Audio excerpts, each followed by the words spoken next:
It is August the 5th at 21. 8:21. Do we have a quorum? Yes, sir, Mr. Chairman, we do. We have a quorum. We're open for protest.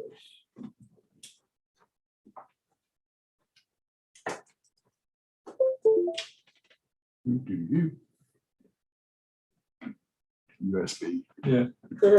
I'm charging my watch. Our first case is in person and it's number 348. Right on top. Convenient. That ought to be a new rule. You know, coming in order. Don't make rules for now. I'll give you rules. Better watch out. Yeah, that's true. I retract my,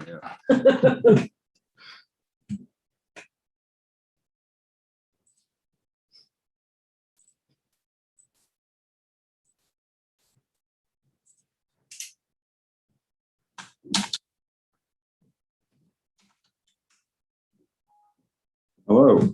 Good morning. Hey.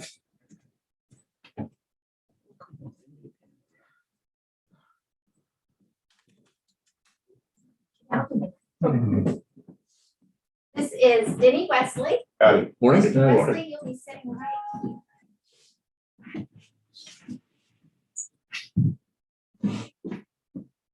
Case 348. You got it. If Kathy's not here. No. Okay.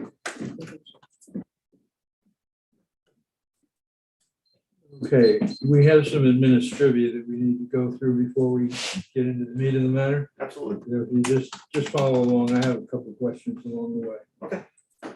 We're opening a hearing on case number 2021-348, account 14271. This hearing is being recorded. Under protest is Q1 incorrect appraised market value. Q1. We are the appraisal review board that will be hearing your protest today. The review board are the four of us around the table. Eamon is representing the district. We do not work for the appraisal district. We are appointed to perform an independent review of your protest. At the end of the hearing, you may complete a survey regarding your experience. The survey may be completed using the survey form and emailed to ptad.communications@cpa.texas.gov or online at surveymonkey.com/r/surveyarb. Survey is voluntary. You also have the right to appeal our decision. Appeal information will be provided to you with our determination. At the end of this hearing, a document will be created with our determination of value. It will also contain instructions and information about how you can appeal if you don't agree with us. In accordance with Tax Code Section 4145H, all written material that has not been provided must be provided at this time. This is important. Have you given all of your evidence? Yeah, I just have what y'all emailed me, so. Okay, that's fine. ARB members are considering the protest have not communicated with anyone about the protest and are signing an affidavit to that effect. I, Charles Powers, do solemnly swear that I have not communicated with another person in violation of Tax Code Section 4166F. I, Robert Dayton, do solemnly swear that I have not communicated with another person in violation of Tax Code Section 41.66F. I, Bill Duck, do solemnly swear I have not communicated with another person in violation of Tax Code 4166. I, Scott Wagger, do solemnly swear that I have not communicated with another person in violation of Tax Code Section 41.66F. All testimony from all witnesses must be given under oath. Whatever it was. I do solemnly swear to affirm that the testimony I shall present to the appraisal review board for the Aransas County Appraisal District is true and correct. Wesley Denny. I am in Berkeley solemnly swear affirm the testimony shall present to the appraisal review board for the Aransas County Appraisal District is true and correct. Wesley, do you hold an appraiser's license in the state of Texas? I do not.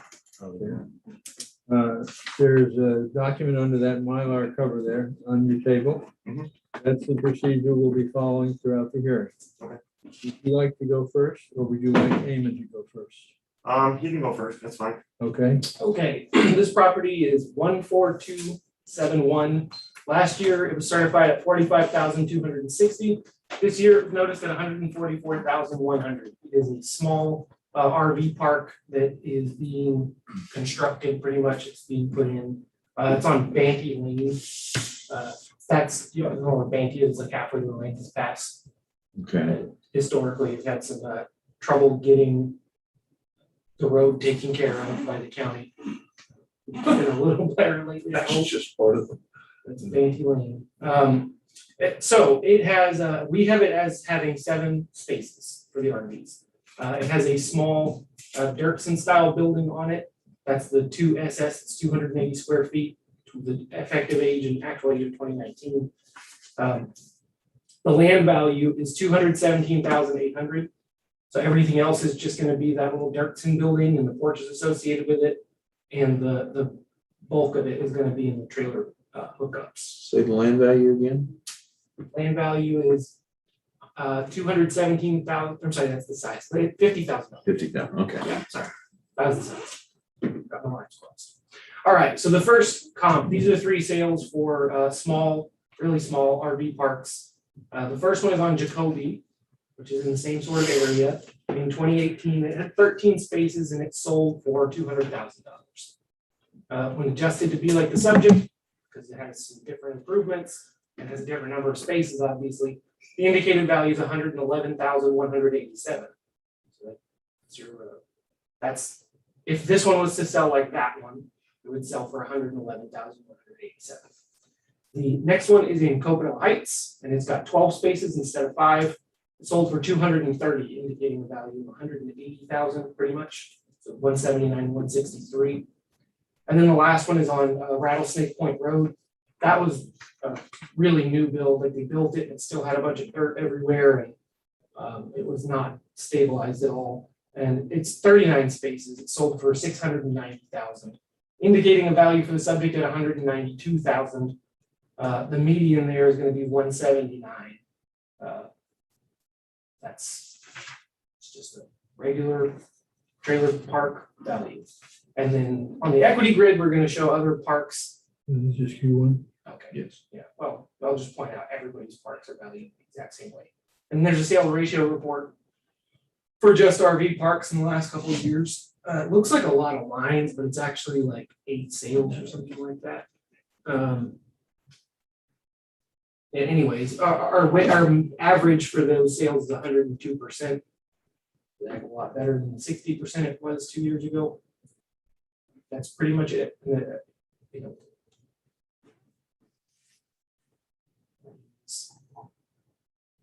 the change in value year over year was because there's stuff put on it. That stuff wasn't there last year. That's all. Okay. So Wesley, you have 2 minutes for cross-examination if you want to ask him any questions, and then 5 minutes for your presentation. Okay. The one question I do have is, it says here that I have 7 sites. Where did you get that determination from? Just counting them. Okay, Counting them. And it's the primary value on those things is going to be the septic hookups. okay. So how many of those do you actually have? I have, at the time of 2020, I had 4 sites on the property. On January 1st of 2020. Correct, I had 4 sites. At this point in time, I actually only have 6. Okay, good. Okay, so you have 4. At January 1st, 2021, I had 4 sites. 4 sites. Okay, Correct. great, awesome. Also, the indication that you made of the fact that you're comparing this to other RV parks. These parks are classified in the zoning as an RV park. My property is classified, and I actually just petitioned to have it rezoned as a mobile home property. It is not allowed, according to city code, I am not allowed to put any more RV parks or sites on the property. Right. So it's not classified as an up and coming RV park as you classified it. It is maxed out. I cannot put any more. The city will not allow it because I have it now classified as a mobile home park. So it doesn't have the potential future build as these other parks have. Whereas an investor that buys an RV park, and I've been in the business for a little bit, they buy an RV park with the potential to build it more. If they have 5-acre land and they only have 2.5 acres of the RV park, they're going to take that other 2.5 acres and build it up. So that's why these are selling for what they're selling for. Right. It's not selling because it's at its full potential. Right. So No, I think that, should be considered in the value of the property. Yeah, I totally agree with you. in most markets, your mobile home parks are worth more than RV parks, but around here, our RV parks are really stable year-round things. So they actually do better than mobile home parks. The value for the hookups, because the RVs are not real property, it's not real estate, is just the utility hookups on there. You know, I'm sure you're familiar with buying and selling these things.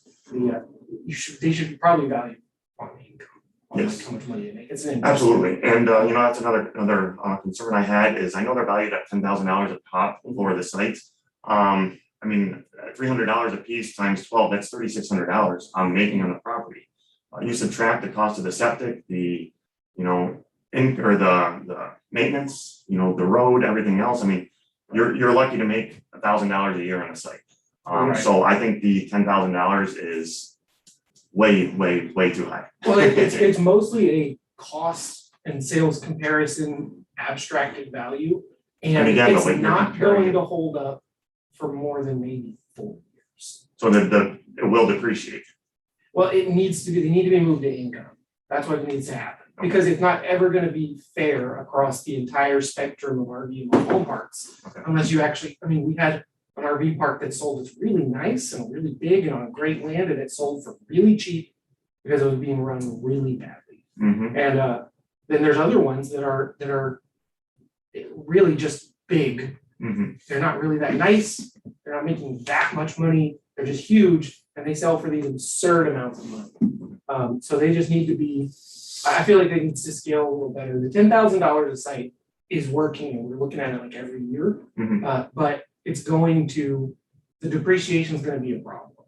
Because the other things on the property are gonna, on our schedules, keep depreciating, even though they're being maintained and stuff. Mhm. And so after 20 years, the park will look like it should be worthless, when really it's just been kept up. Right, And we need the cheap ones to be the cheap ones and the nice ones to be the nice ones. right. And again, But- I agree with you. It should be on income, not on just perceived value. Yeah, and since you only have 4 sites, that would change the value of this by $30,000. I mean, so it's pretty much, that would be at $114,100. Because it's just a flat number. It's really easy to figure out. Could you? Scott's here today. Sorry. Could you point to the 4 sites? that Yes, were- sir. Did you want me to show you or? Sure, yeah, you could. You Show everybody. that's The fine. 4 sites that were on there at this time were 1, 2, 3, and 4. These here are storage. There's also an RV service company. I own Freedom RV Service, and my business is on that property. So there's always a row of RVs there that are being either worked on or stored or consigned. So they're always there, but they're not hooked up to any sewer, water, electric. There's no sewer, water, electric. At this time, those 4 sites that I pointed out to were the only 4 hookup sites there. Okay, Like I did add 2, one in February of this year and one about 2 or 3 months ago of this year. okay. Yeah, the places that had, there were some parks that we had that were like historically 2 people to a septic tank. It was just set up like that. After the storm, they got damaged, they put them back, they said, can't do that anymore. It's gotta be 1 per site. And they said, well, okay, well, we'll still rent out this site. You just have electric, you have phone, you have all the stuff that everyone else has, you don't have the septic hookup. And they were empty. Like, what's the point? The whole point of parking it there is so you don't have to take it somewhere to the station. Mhm. And that just shows you that the bulk of the value of these things is in the septic hookup. Right. So, yeah, and people are parking boats, boat trailers, RVs, anything on their property. It's not real estate. So you can do it, it's just, you can let people park crap on your land. That's just what you can do. But, yeah. Anything else? No, sir. Okay, we'll have more time later. Okay, Eamon, you got 2 minutes for cross-examination, No. 2 minutes for rebuttal if you need it? No, I don't. No, okay. You have 2 minutes for rebuttal if you need it? Okay, anything for closing? No, okay. How many sites, Eamon? 4. 4. Do you want me to adjust it? Yeah, Yes. please. And again, just on a side note, is you said that 10,000 per site that's being reviewed on a daily Yeah. or yearly basis? So what happened was a couple years ago, the state came in and looked at our values and our RV parks and mobile home parks. Over the last 10 years, If they're $10,000 a side. Over you go 10 from years. 7 our to 4. best Issues percentage of the system, so we'll was get it 65%. And our worst was 11. Four. You take We had one for like 200 something thousand and sold for over Less $2 than million. 50. Wow. And it was like, this isn't working. Right. We have to Wouldn't it fix be this. 114,000? We should put the money in. 114. Like even, I get 114,100. calls from appraisers, like fee 114. appraisers, commercial fee appraisers going, how do you value our parks in your town? Because it's so. Can't be off. complicated. A lot of them are very involved owners and community, so there's not a lot of institutional answers as far as like value it like this cut and dry. So we moved a lot of other properties to, this is gonna be, we're just kind of looking at it this year and it's still working. It's just not working as good as it was last year. And it has nothing to do with the value of the RV spaces. It's all the other stuff. Having these things on the costs, depreciating doesn't hold up over time.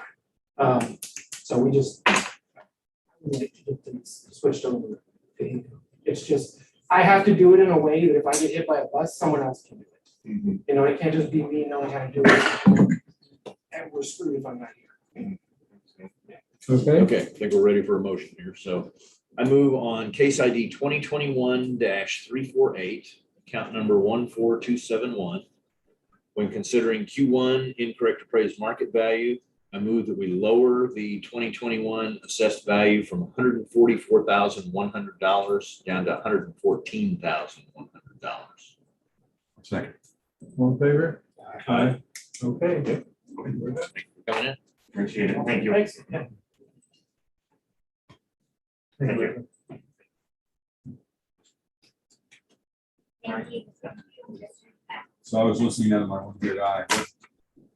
Are you getting, is this gonna get changed to become next year? I hope not. I mean, it's just it's so complicated to do RV parks on income. because So there's they so get many coming in, things right? going I on. had to look over the door. I really do get phone calls all the time from commercial appraisers going, hey, someone paid. me to 1034 is appraise the our next park. case in person. You guys do it. Okay. Ready? Ready for the next one? Okay. I will bring them in. Okay. Case 1034. It beats Evans. I can't figure this out. I quit working. It's like, okay. I don't have to. Help yourself if you need it. As long as you got that. I keep forgetting to bring one. Oh. This thing, useless. Well, Completely useless. Robert got the only good one we have. Sometimes it's better to be lucky. Yeah, exactly. Exactly. This is Christopher Walsh. Good morning, everybody. Howdy. Chris. Christopher, we have some administrivia to go through before we get to the meat of the matter. If you just follow along with me. It's painful, but I'll have a couple of questions toward the end. You might just sit here? No, you're I'm just having a little issue, maybe a little congestion or something. Anyway, You can move. some forward. administrative issues. Go ahead. Yeah. We're opening the hearing on case number 2021-1034, account 26325. This hearing is being recorded. Under protest is both Q1 and Q2, and in Q5 has a 10% per year limit. It is a homesteaded property. Okay. We are the appraisal review board that will be hearing your protest today. We do not work for the appraisal district. Board is around the table here. Eamon is the district representative. Don't worry about the girl behind the curtain. She just operates. Okay. Yeah, you said the board's on the table. Are you on the board too? No, I mean, No. I'm an District- appraiser. Are you Ray by any chance? I'm not. Ray here. No. Okay. Ray's not here. He's like, We wore him down yesterday. We are appointed to perform an independent review of your protest. At the end of the hearing, you may complete a survey regarding your experience. The survey may be completed using a survey form and email to ptad.communication@cpa.texas.gov or online at surveymonkey.com/r/survey ARB. Survey is voluntary. You also have the right to appeal our decision. Appeal information will be provided to you with our determination. At the end of the hearing, a document will be created with our determination of value and instructions as to how you can appeal if you don't agree with us. In accordance with tax code section 4145H, all written materials that have not been provided must be provided at this time. This is important. Do we have all of your evidence? Okay, very good. ARB members who are considering the protest have not communicated with anyone about the protest and are signing an affidavit to that effect. I, Charles Powers, do solemnly swear I have not communicated with another person in violation of tax code 41.66F. I, Robert Dayton, do solemnly swear that I have not communicated with another person in violation of tax code section 41.66F. I, Bill Duff, do solemnly swear I have not communicated with another person in violation of tax code 41.66. I, Scott Waggart, do solemnly swear that I have not communicated with another person in violation of tax code section 41.66F. All testimony from all witnesses must be given under oath. Oh, okay. My turn? Yes, sir.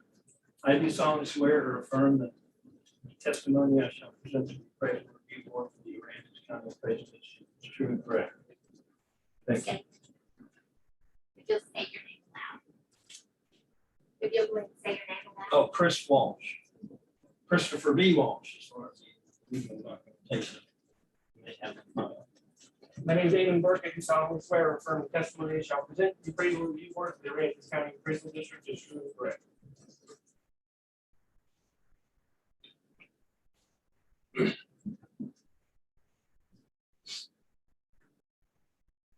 Christopher, the governor wants me to ask you if you have an appraiser's license in the state of Texas. No.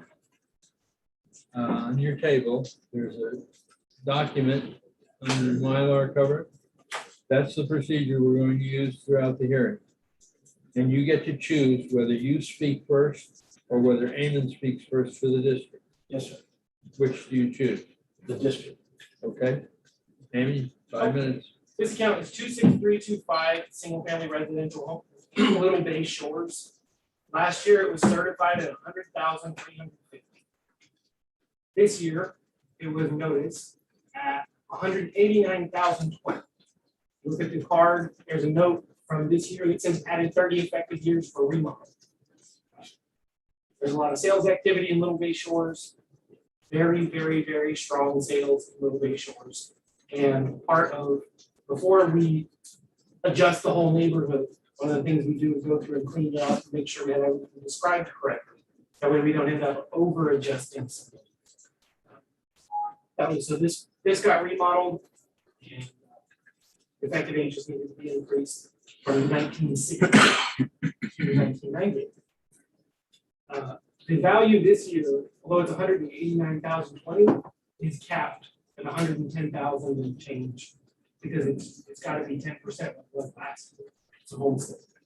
So this year it's 110, next year it's going to be 121, the next year it's going to be 132. It's just going to keep up like that for many years until it gets up to market value.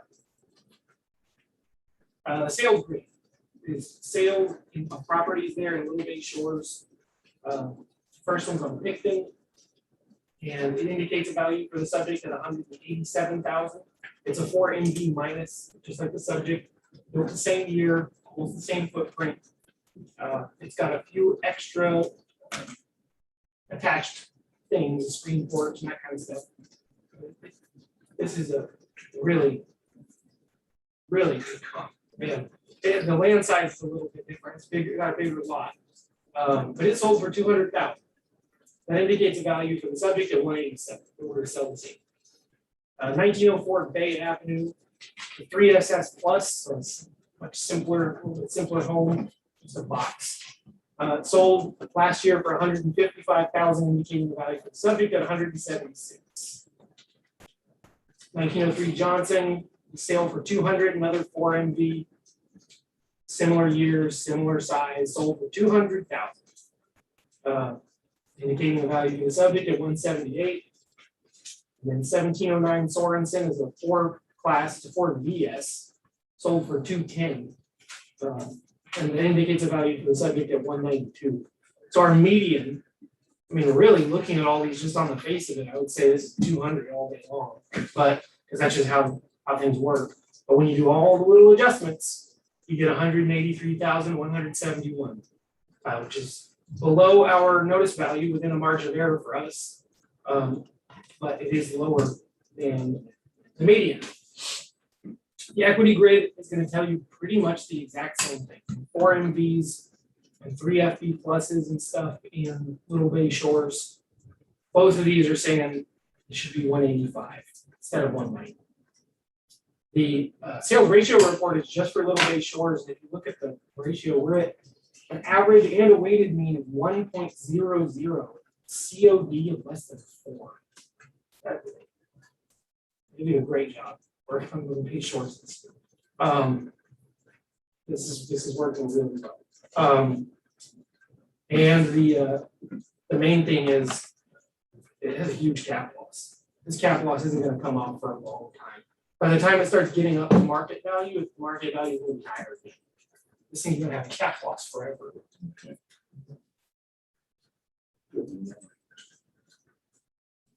Okay, is that it? Yeah, that's it. Okay. Christopher, you have 2 minutes for cross-examination if you want to ask him questions. And then you have 5 minutes for your presentation. Right. So starting my 2 minutes, most of my questions are going to be rhetorical, so we don't get bogged down in conversation using up for 2 minutes. Okay. You mentioned the 100,000 that it was last year and 189,000 that it is this year. You mentioned remodel and you mentioned the 110 cap because of the homestead situation.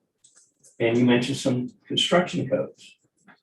Do the construction codes refer to, like the construction code of my residence, is it all, what is the exterior? What does it say the exterior is? The 4 MV, right? I think so, yeah. Okay, so it's brick on the outside. Okay, so because of the, oh, no, wrong, that's presentation. Okay, so you say all brick and, Well, it's a brick veneer. Masonry veneer. Yeah. brick veneer. And you mentioned the remodel. Why do you think it's been remodeled? I don't think it's the field appraiser did. Oh, The field appraiser, it's like a condition code. If it okay, was effective age 1968. I think I've addressed that in Door my, falling off. I think I know why. Oh, really? Oh, yeah, I think y'all would say, oh, well, okay, man. But anyway, we'll get there in the 5-minute talk. Oh, okay. So I think I'm about out of my 2 minutes, but it wasn't you that came up with it must have been remodeled, it was someone else. Yeah, I didn't do the drive around a little bit short. Okay. So that's my 2-minute cross thing. You have 5.5 minutes left, so. Okay. Started your. Oh, I get to all 7? I didn't know that. Yeah, you got all 7. I might have used it a little differently in there. Okay, so at first, I wanted to address in my presentation, I was concerned about the codes because I couldn't find any definition of those online. The house was of 1,032 square feet or something of air conditioned space, and that is still what it is. It's just 1,000. Now I do have this sunroom put on there, and a new garage was put in front of it. One of the things that are noted on the record, and so now I'm up to those things are considered in the appraisal, but none of those are appraised. They're air conditioned. They're not living spaces, and the 100% brick exterior has now been reduced to essentially 50-50. I mean, if we looked at where are the windows in the brick or the wood, it would really be like 50-50. But I think just doing the dimensions that are on your plot thing of mine, which walls are wood versus which walls are exterior now, are brick, we might come out with as much as 60% are brick visible from the outside and 40% are wood. I don't know if that has anything to do It would still with be the market value or not. I'm just mentioning that. The terms that this is my presentation. So the terms that I got in my form mention things like appraisal, market value, and assessment. And I'm here all about the 10% homestead appraisal limit. That's my main function here, so let me address that first. I submitted it, do y'all have one of my little submittals? Yes. Is where I underlined the sections, and it specifically says,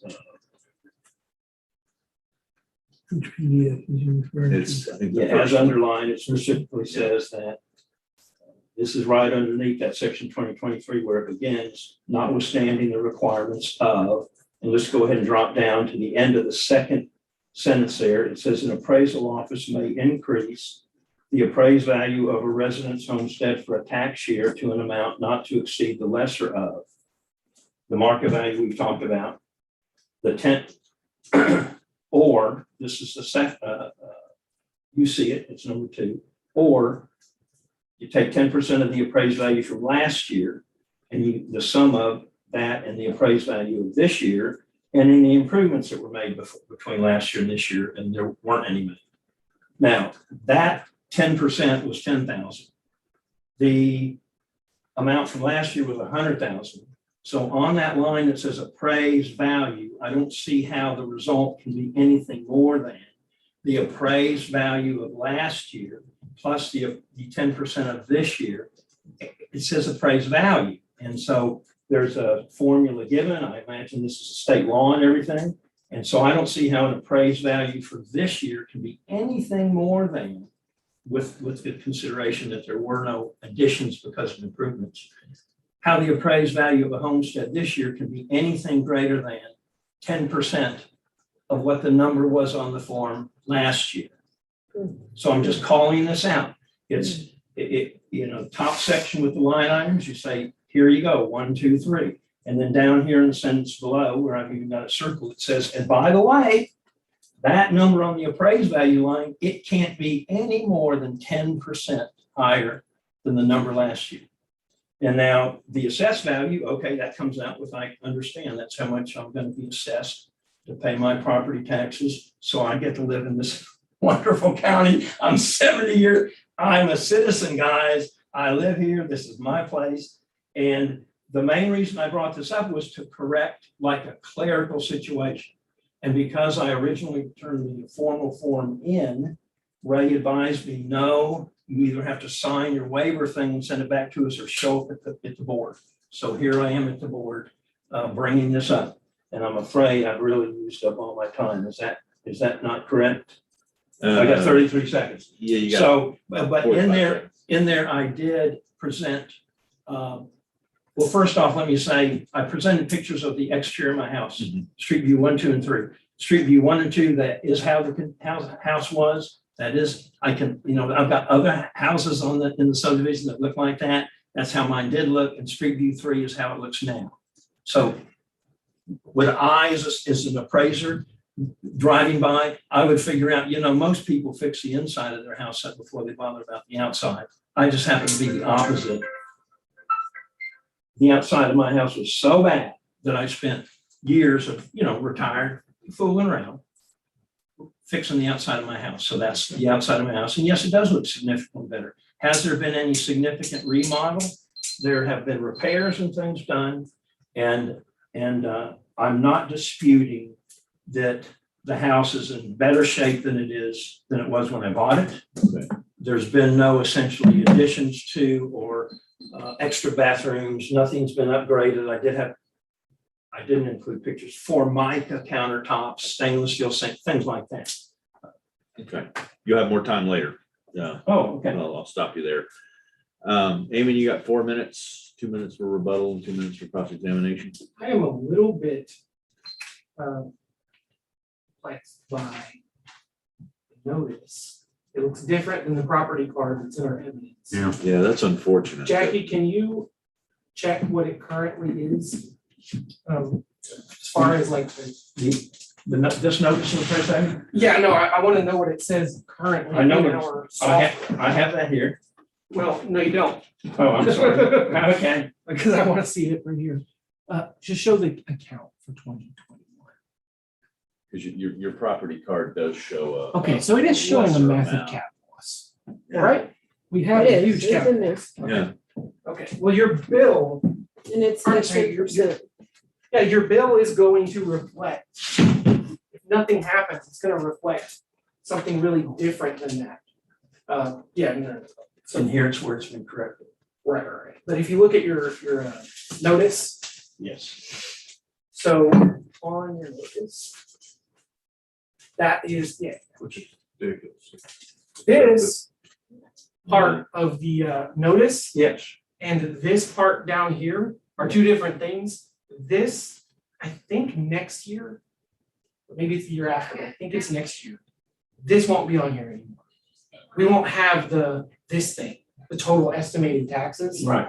Because it's very misleading, it just confuses people. The idea, like a lot of stuff here, is, well, if we give you enough information on this thing, you'll answer all your questions and you won't protest, and everybody will be happy. The reality is that didn't work, it just confuses people. You should have as little as possible in here. Really, I think this notice should only have information on it that is valid grounds for protest, like your market value, that kind of thing. Because it even breaks down like ag and Right, improvements, right. you can't protest it. So just the whole thing.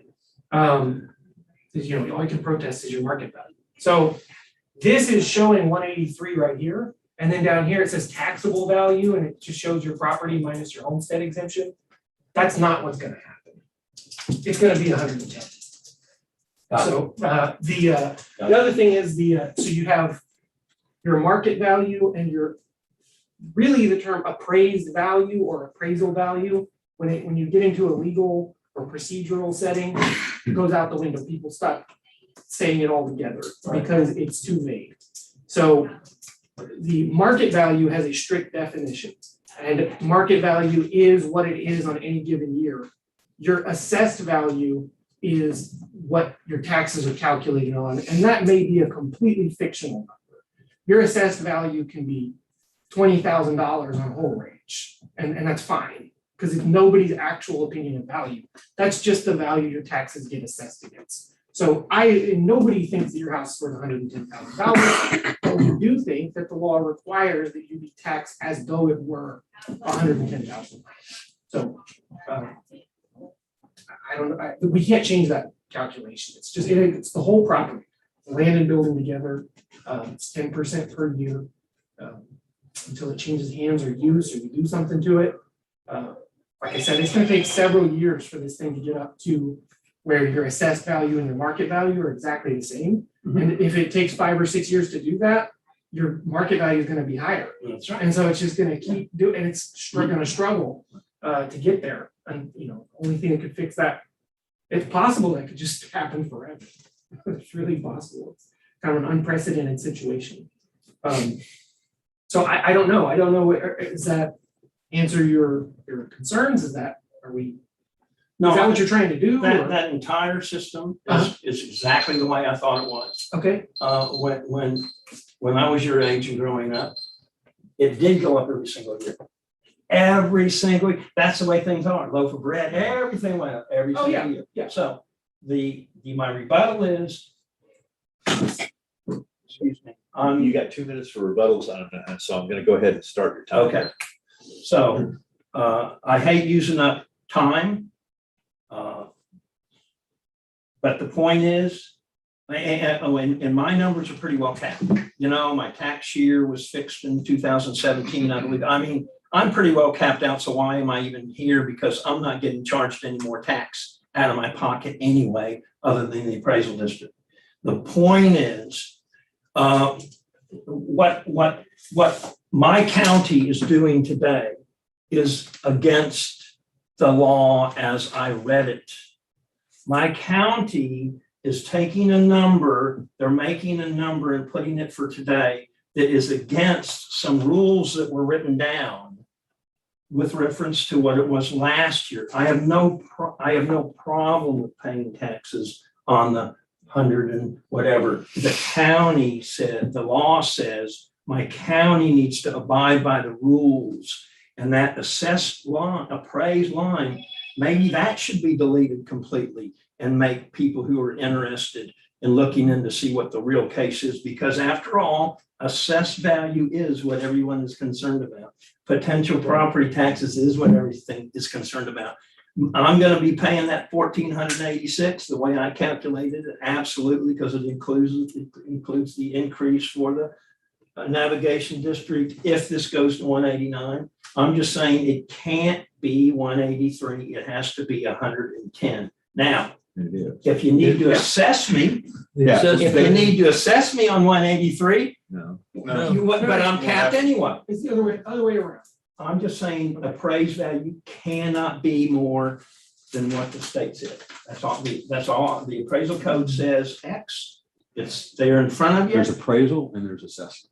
I know, but this line Yeah, says it's deceptive. It's not. appraised value, that 183, how can that be more than That is 10%? the appraised, that's not the assessed value. That's the appraised value. If what you're saying is that this sentence is misleading, I agree. Yeah, and that's the problem. Yeah, and they I put that didn't number make out this- there of your estimated tax is, this is how much you need to save. Right. So that you can pay us in January, February, March, whatever it is, April.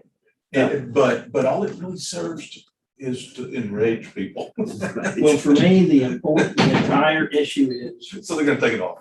the entire issue is what they wrote on page 205, under that section 2023. They use the words appraised value. And that's correct. You use the word appraised value. I'm just saying that you mentioned the legalities before. If somebody had a real issue and really wanted to take the county to court for like fixing up the great big apartment building across from Whataburger or whatever, they could hang their hat on something like that. No, they need to go to Austin. They could hang, well, no, they would probably would just notify you, but they would hang their hat. So I'm just saying that what my county's records Okay, yeah. are you're now out of time. referencing something that's can't be. That's all I'm getting. Okay. That's all I'm getting. So, any 1 minute for closing, any final thoughts? Nope. Okay. Anything for you? Yeah, just repeat the same thing. We were supposed to state the estimated value at the end of our statement. And I'm just saying, what do I think the value should be? Well, I think the value should be the 110,000 as laid out to me by that code. And it is. That's all there is to it. I mean, I went to school, instructors say, what did I teach you in this class? You're building a bridge that I taught you you're putting down my answer, not what you read, not somewhere else. So I'm just saying, that's what it says. The only reason I'm here is because that's what it says. Otherwise, I wouldn't even be here if it didn't say that. As I mentioned, I'm paying the same amount of taxes. He doesn't. Okay, so you do understand you're only being taxed on 110,000. Oh, absolutely. Okay. Absolutely. Well, when I get the bill, I'll understand that. I do understand that this looks like that's what's gonna happen. I'm just gonna be, Okay, I'm gonna be taxed at the 110. okay. Our time, 183, 170. yeah, it does need to come down a little bit. Yeah, just- 183, 170. So what is 183, 170? Yes. Thank you for staying on topic. Okay, so I'm gonna move on case ID 2021-1034, account 26325. When considering Q1 incorrect appraised market value and Q2 appraisal ratio exceeds the median level of appraisal or the equity value.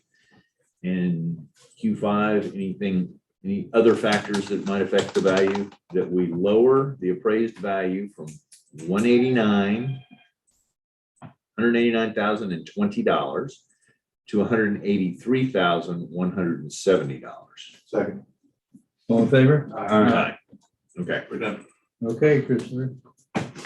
Wesley? Christopher. I lost track of where we were. We're done. Chris. That's it. Well, thank you all very much. You get it, you get it documented now. If you were Ray, hopefully it would be, I know we talked about this on the phone and I told you you had to sign the form and send it in the waiver or come see us. So I came to see all y'all and have a nice morning. All right. Good morning. And. Okay, thank you, Mr. Walsh. That form sucks. Yeah, it does. I would, So that What's the concludes difference the 8:30 between docket. model Wow. and elevate? And, And so we'll see about our 10 o'clock. oh, we don't know yet. And then we've got the letter to Yeah. discuss, so Can we do that that's. now? Mhm. All right, Sure let's do that. We're discussing a letter. we'll discuss that later. The interesting flat work on this property.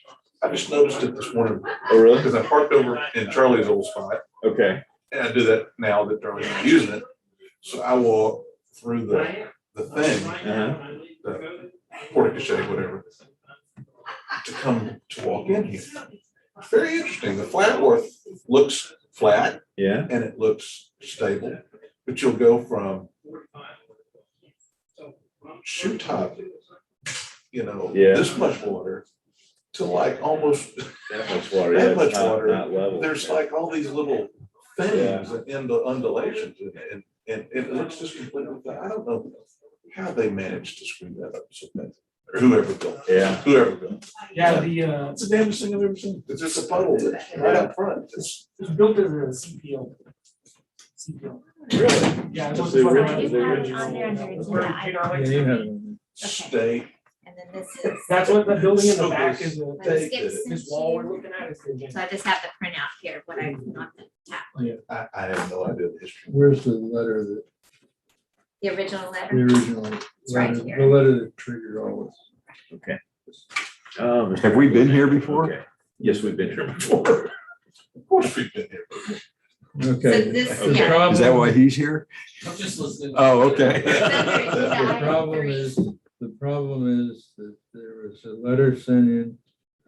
You can read the, Okay, let me read the one from a couple days ago that Mike discussed the morning Charlie was out. So this is from the Ablanados, property ID 34865 and 34866. To the board, thank you for responding so quickly. The letter that I sent on July 21st, 2021 was not to ask for a hearing, but to inform you of the loss we incurred on July 7th from the flood. I sent you pictures of my house. Although this is our second home, we spend over 8 months of the year in Rockport. Since flood insurance does not cover travel or lodging, while our home is being repaired, we are having to drive to Rockport to check on repairs and drive back to Austin the same day. Surely there are provisions to reduce the value of the home until it is livable again. The house at 2016 Colorado Street burnt and the taxes were reduced. Please reconsider this request. As you can see, the house is not livable, nowhere valued at $164,390. It is not even insured for that amount. And then we have the picture showing. Okay, so now, all right, so you guys apparently voted that I should take this up with Skip, which I did. okay, And his answer is, Charlie, section 11.135 addresses the continuing homestead exemption when there's a storm and places certain burdens on the property owner to be able to maintain that exemption following the event. Unless I'm missing something, I see nothing that allows the property owner to have their taxes reduced because of an event in the middle of the year. As I dictated yesterday, January 1st is the date the value of the property is determined. Let me know if you need anything else. Thank you, Skip. so that section of the code is for homesteaded property, which this is not. It So says, it says well, it's the or is only, it? it's the only way. The second. There home. is no, as I dictated yesterday, January 1 is the date of value of property is determined. I don't understand why this was even controversial. I mean, the fire happened, or the event happened after January 1st. And there was no declaration by the governor of a disaster, so that doesn't apply. And he didn't have a, And that's what we wanted to verify, was the declaration because of some things that Mike said. Right, yeah, and, the whole idea about the second home, the section 11.135 deals with the ability to keep a homestead in the reduction area. For the now 5-year period, right? Yeah. Okay. But we didn't want to be judge, jury, and executioner of incorrect stuff if somebody above our pay grade. okay. Could Well, fix that. So I would kind of. entertain a motion to deny the request. Okay, so I move that on property ID 34865 and 34866, that we deny the Ablanados a second hearing. Before you do that, let me ask a question that Okay, pertains to the response. Is it appropriate that we were to reinforce the fact, and Skip did this in the letter as well, that the value is determined on the first of the year. And is it appropriate to possibly mention that next year he will have the opportunity to I was with you till you address got to those next year. issues? I'm sorry? I was with you till you got to next year. I think it's appropriate to reiterate that the value is determined on January We first. we don't give And leave it at advice. that, We don't give advice. Right. We're not in the and advice. leave it business. at that. And I think, Okay. and this question might And that's go, why I asked, is it might go to appropriate? Mike also. Go ahead. When you respond to him, and I'm fine with whatever word you use, but when you respond to him, should you include a carbon copy of this No. Pinker letter? No, Okay, that was, that's between Skip and us. okay. Okay, I was gonna ask. But it if you does wanted to mention explain. this At all. You can say, As per, yeah, Having well, the consulted, board can respond however it wants. having But consulted the with our reason lawyer. that I asked you, because the letter was directed at you, I interpreted the law and I interpreted this as a no-go. But since it was written to you, you should be the one to answer it. And as far as like giving advice or not giving advice, there's nothing wrong with giving clarity. And that was my But thought. But I understand your point, like, hey, you shouldn't be telling them what to do or what not to do. You know, so you have to be careful on how you And, word the and this letter. is, in my mind, a point of confusion. People do not realize, because they're focused on now. Right. They say, I'm hosed up now, okay? And the point is that what I don't believe they recognize is that the value in 2022, on January 1st, 2022, is the point where those. There's nothing wrong with it. I'm not There's trying. nothing wrong with you saying, he, in this letter, they said that we're not asking for another hearing, we're just telling you that something's wrong. Yeah. And then to Charlie's point, the January 1 is important. So you might say something like, if the conditions that you described in the whatever dated letter are still in place, then please bring that to our attention in the next year's cycle or something like that. And that would maybe help clear things up. and if it's repaired by January 1st of next year, is that It won't, a deal breaker? Yeah. it's- Yeah. It's kind of a deal breaker. Yeah. yeah, it won't- then nothing will happen. Exactly. The price, the total Fixed. full value. It fixed. Okay, I'm not gonna belabor from my Yeah. standpoint, so I just wanted to, putting myself in that guy's shoes, he's reacting to a problem. And we're not really addressing the fact that he's confused. Well, the clarification is, it was, the appraisal was as of January first. You're right, you're correct. We can't anticipate what's gonna happen next year. He may fix it by next year. If he realizes, if he really looks at it and says, January 1st, bingo, okay? But he's not, I'm thinking he's not in that frame of mind to say January 1st. He's saying, I got a problem now, and I don't give a flip about it. Yeah. Anyway, I'm okay. So, Yeah, it's okay to actually say that if the same set of conditions that you described exist on January 1 of 2022, please bring that to the attention of our board or the district. And the letter might say something, you have our sympathies, but Yeah. all right, I Yeah. derailed your motion, I'm sorry. And So go ahead. after listening to all this, I don't think we should address the actual 11.135 and the homestead and everything, because that doesn't. So that was between us and the Yeah, lawyer. yeah. But I'm with you, Scott. I do think that we need to tell them the appraisal was on January 1. Yeah, reinforce that, underscore, I bold. personally would I'm kidding, stop obviously, that. but the law states January. Yeah, I'm not sure we should go further than and say, it's fixed. no, I mean, no, no. That's just That just gets in the weeds. January 1. Is that January 1. okay? Cool. So I move then on property ID 34865 and 34866 with the Ablonados, that we do not grant them a second hearing. And in this letter, we should clearly state that the appraisal date is January 1. Subsequent conditions to the property after that do not apply for that year. Okay. Second, I second. all in favor? Aye. She'll do her magic. Is there any other letters, Val? No, that's all. Okay. Thank you. So I will update you when we have 10 o'clock. We do, I believe, maybe just have one person on the 10 o'clock with several accounts. So, I'm seeing the second. Oh, no, second? it is. It's one person, all the same person. Okay. The first one I thought was a different person, but they did care of it.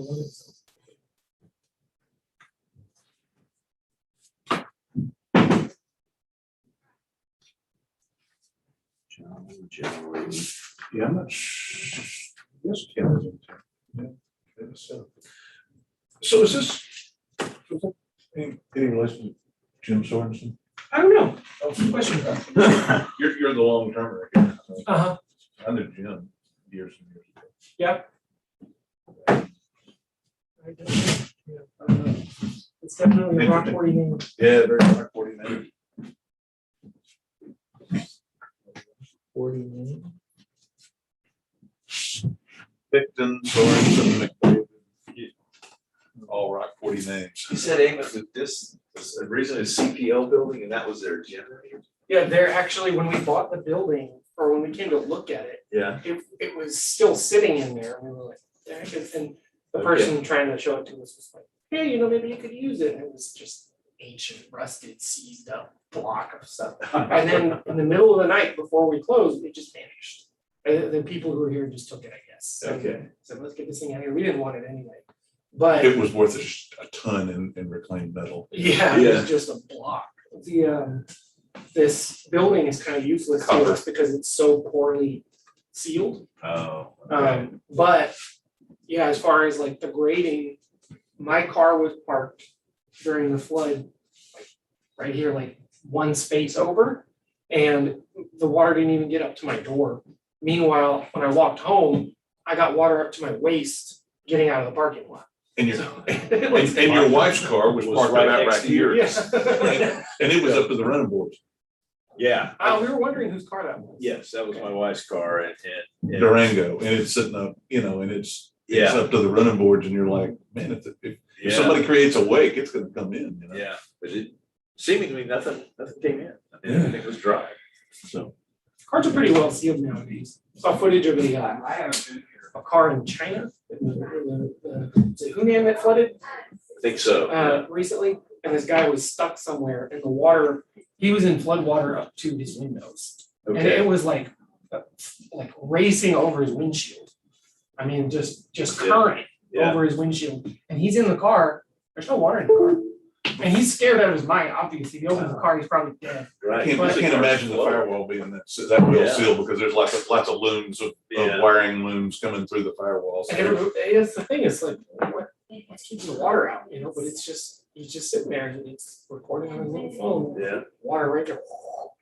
And I've always heard, I've never experienced this, but when you have, dry on the inside, water, halfway up the door or whatever, that's a lot of force to push that door open. Well, if it's halfway up, it's not so bad. If it's, you get the rush if the water is moving. If Right. the water's not moving, it doesn't feel that much different. But if it's completely submerged, it's the pressure difference is Right. huge. Right. So that's why you're supposed to break the window first. Okay. Did you ever see that Mythbusters episode about I escaping think I did. cars? Yes. And they were like, should you do this? Should you do that? And they had an air tank, and they were like, what's the best way to do it? And Jamie, the one with the mustache, was like, okay, so the whole thing here is just to get out, equalize the pressure, and then get out. And he said, why don't you just wait until the car fills up with water and then just open the door? And he was like, the only thing is if you panic, Right. you'll use up the last of the oxygen that's in there and you might start drowning or suffocating. And so he said, you just have to stay really calm. And so he brought the little air thing with him, and everyone's like, this is a crazy idea. So he just sat in there and waited until the last second, and when he got the last bit of air, he just held his breath, opened the door, and came back up. And everyone's like, okay, it works, but no one, that's crazy. That's crazy. No one's gonna do that. Yeah, if you Well, just like- flew off a bridge and crashed into the water and sank, in a dark, So like dark a water. year later, there was somebody, they were doing a recap show, and this guy sent them a letter, and he was a truck driver. And his truck went off a bridge into the water, and he was stuck underwater, and he said he remembered that episode. Yeah. He didn't have anything to break the window or anything else, he couldn't open the door. That's exactly what he did. He just waited until the car filled up with water, opened the door, and got out. And everyone was like, oh my God, someone did it, you know? Someone actually did it. That is crazy. That dude could have maybe It's too drowned. bad those two guys couldn't get along. Yeah. That's why they killed that Is that show, why they killed is the they show? hated one another. I mean, not just, they couldn't get Okay. along, they That's hated one another. Huh. And it's too bad, because it was a great show. It's so funny, like when I see celebrity duos, I always wonder about that. Cause like the You can first time I spend a lot. noticed it was there's two guys who did the radio show in the morning. Click and clack. Not them, they were great. Oh, They were brothers. Stevens and Pruitt or? No, it was just some like morning. Oh. The show was terrible. It was some terrible shock jock show Oh. where they're just being annoying. But they've been around forever. And I just remember I had coworkers at a couple of jobs that would listen to that in the morning, and somebody talked to them about something, and it got brought up that like outside of the radio show, they do not talk to each other. They don't hang out, they don't do anything, they don't see each other. And you started to realize they kind of didn't even really like each other anymore. They didn't care. And it was like, you're there, I'm here, and we're a brand together. Yeah. But like, I don't want to talk to you outside of when we're live. Yeah. They're not friends. And I was like, yeah, that's so weird. And I started to notice that happens a lot. Yeah. There's a lot of things that where people come up together, and musicians that are in bands and they're dating and then they break up, and then it's like, okay, this band is still good, but Right. you know. There's been movies written about husband and wife acting teams that were like romantic comedies, and they made fortunes based on this romantic chemistry that they had together. But then they got divorced, but they had to keep that spark going in the movies. Yeah. Or they'd be back away from tables. So they That's crazy. just dealt with it. You want to hear a creepy underwater story? Yeah. When I worked for Chevron, we drilled over in Nigeria, offshore, and we'd hired some drilling company with a rig, and there's service boats that go back and forth bringing supplies, food, drilling mud, whatever they need. And one of those service boats went down, and there was an individual. There were a number of people that lost their lives. But there was one individual that was down in the boat for 3 days in an air pocket in a total black darkness. And you survived? He survived. Wow. Divers went down, and they're looking around, and all of a sudden, you know, they feel this. and you know, turn around the light, and there's this face of this guy that is panicked, you know, in this air pocket.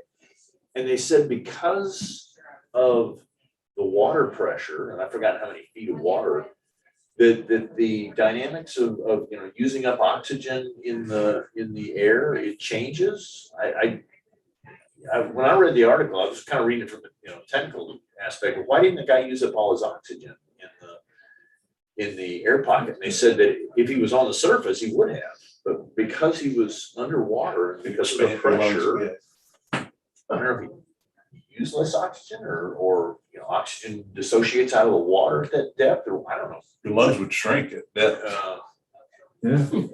Because I'm not a volume diver, would shrink, but so anyway, you he use about survived. half of it. They got him Depends out on how of deep there. it was. Yeah. But your mind, think of what your mind would be like. Okay, wait, I'm on the west coast of Africa in deep water, Pitch black. and it's pitch black. I'm in Africa, the west coast. Nobody's you know, and it's just, you got 3 And he days to was think gonna about suck. that. He was This is too deep to just naturally. I guess so, Surface. and maybe he didn't know, you know, how to get through, or didn't want to try, or whatever. He stayed where he was in that air pocket.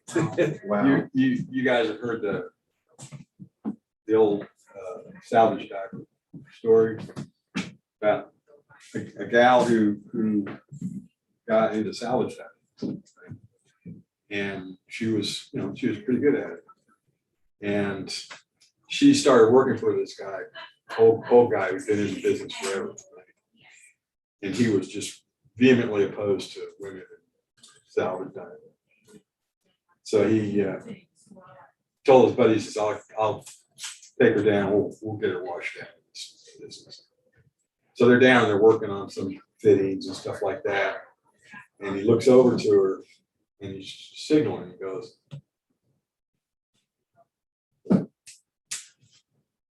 she looks at him weird for a second, he does it again. And then she nods and she goes. Oh, yeah, I didn't think about that.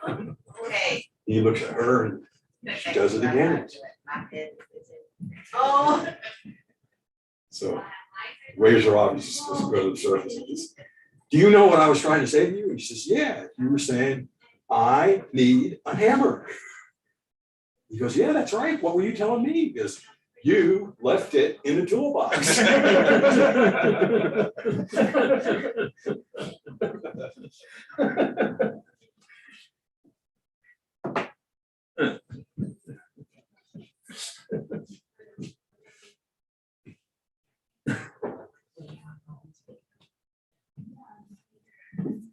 I was trying to get my damn iPhone to rotate. Will you take pictures of the hayfield? Yeah.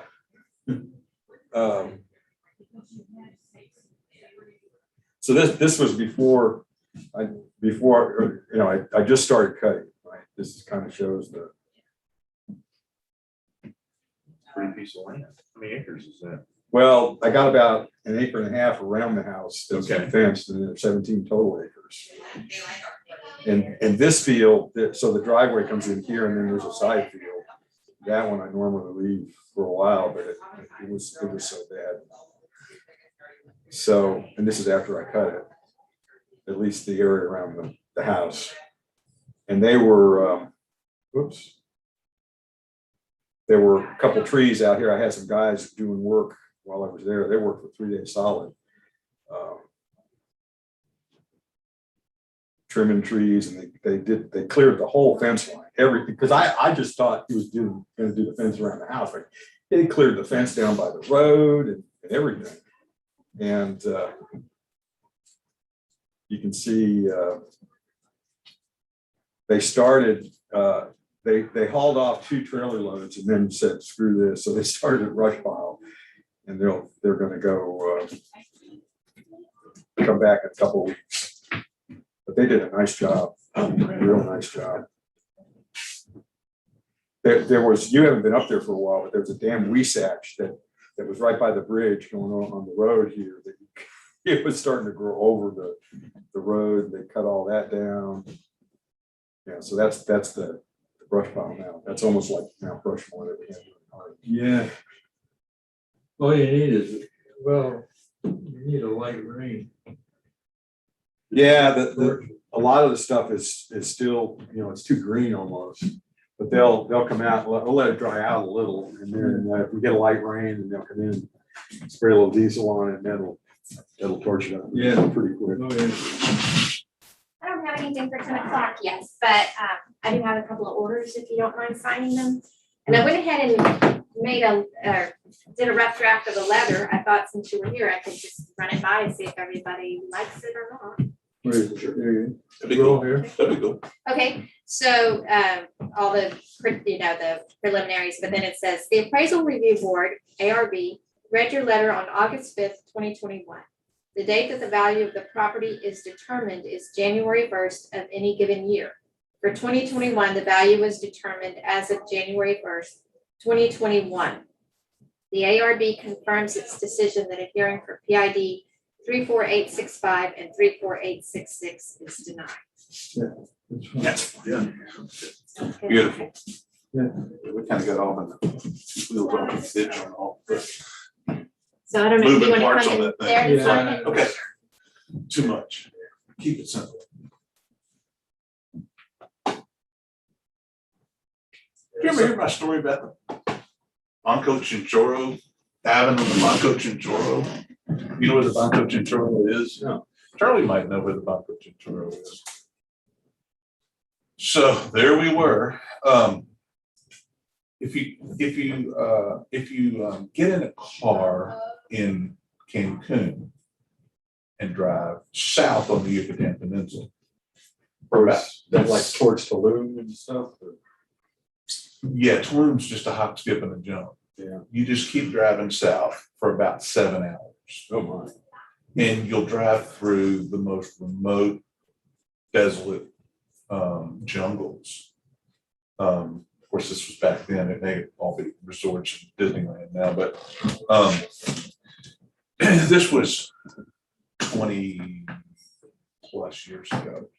My son will be 21. I don't think he was born yet. So we drive south to this tiny little town. The Yucatan is it's a big thing, and at the bottom of the Yucatan is this little finger that sticks straight down. It's like it's pointing towards Belize. And at the very tip of this little finger, this little town it's called Xcalak, spelled Xcalak, Xcalak. And if you hopped in a boat at the tip, you could drive about less than 5 miles and you'd be in. And if you go out towards Cuba, let's say, there is the world's largest atoll in the Western Hemisphere. And it's called the Banco Chinchorro. And it's this landmass that just comes up, and pieces of it break the surface, but the majority of it's still underwater. Is it like an old volcano or something? I don't know exactly what the Banco Chinchorro is. I've never really researched the history of the Banco. Do you know about the Banco Chinchorro? Do you know where the Banco Chinchorro is?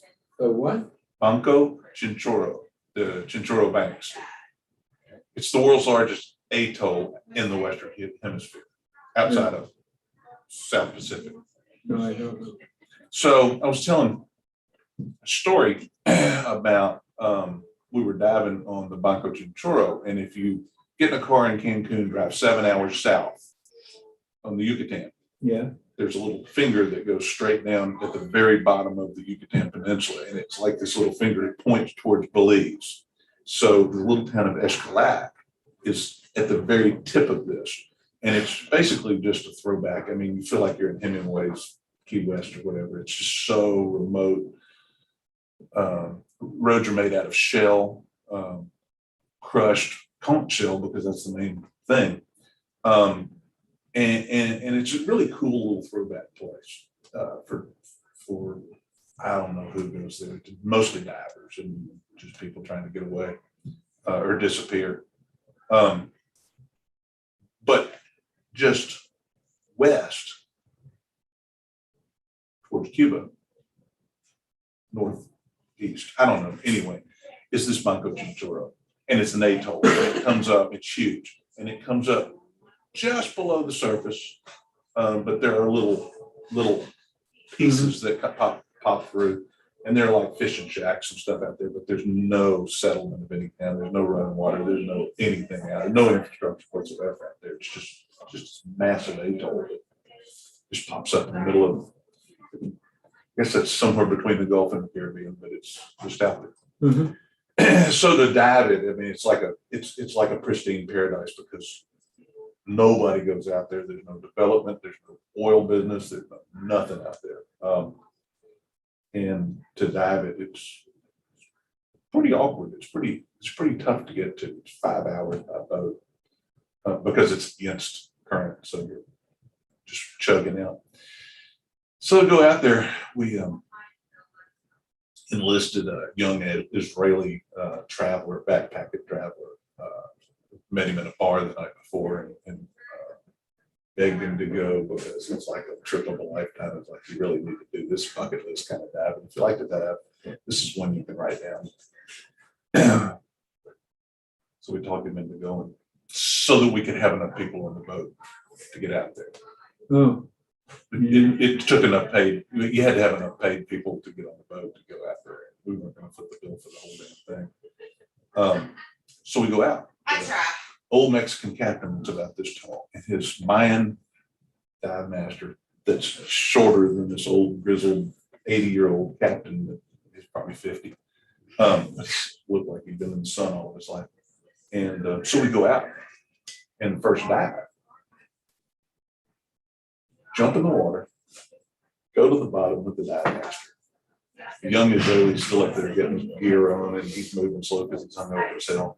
And he jumps in the water, and immediately I think his mask strap or something broke, and he freaked out, and so he bails out. So there's this long interval that we're sitting on the bottom, waiting for something to happen. We're using up air, I mean, because the current is just ripping through there. And that's the other thing about the bicoastal shore. The currents are brutal. So you want to drift out. And you want the captain to be able to watch your bubbles and follow you along. Well, to cut this really short, captain lost our bubbles. And we all surface because we're all, I mean, short dive. I mean, we all burned through our air trying to, we started out against current, and that was a mistake. So we surface, no boat, can't see them for nothing. And finally, of course, it's rough out there because there's nothing to break the chop. So finally, we see, like from here to, good God, from here to the old HEB, we see this boat that's about this big and it's way the hell off. And we look at the little dive master and he's like, okay, make sure you're inflated fully, lay on your back, take one fin off and wave it in the air. Everybody's got black fins. Yeah, right. So you got black fins and you're sticking them up in the air and everybody's been like, this guy can see. I had lime green fins, 80s lime green fins. So I got the lime green fins, and he finally sees us after about, I don't know, 30 minutes of just ripping the current on the surface. Just we're headed for Cuba. He's headed the other way. And he finally saw us and loaded us back on, and I'm like, okay. Done. I'm not taking a chance on this knucklehead old man, killing us. But that's my life flashing before my eyes. Man, it is so remote and desolate out there. You'd be like Tom Hanks and Wilson. Cocos Island There's no food out there. It's kind of desolate like that too, which is on the west coast, off the west coast of Costa Rica. It was West Coast. Yeah, I've been there. Okay. where? I don't know how far mile wise. It was a day and a half trip out to get to Cocos Island. And then we dove 7 days around the island. But the island itself is the part that's above water is a rim of a volcano. And it's one big What the hell are you volcano. supposed to do? There's like a dump truck. Yeah, The gate of the dump Garbage trucks.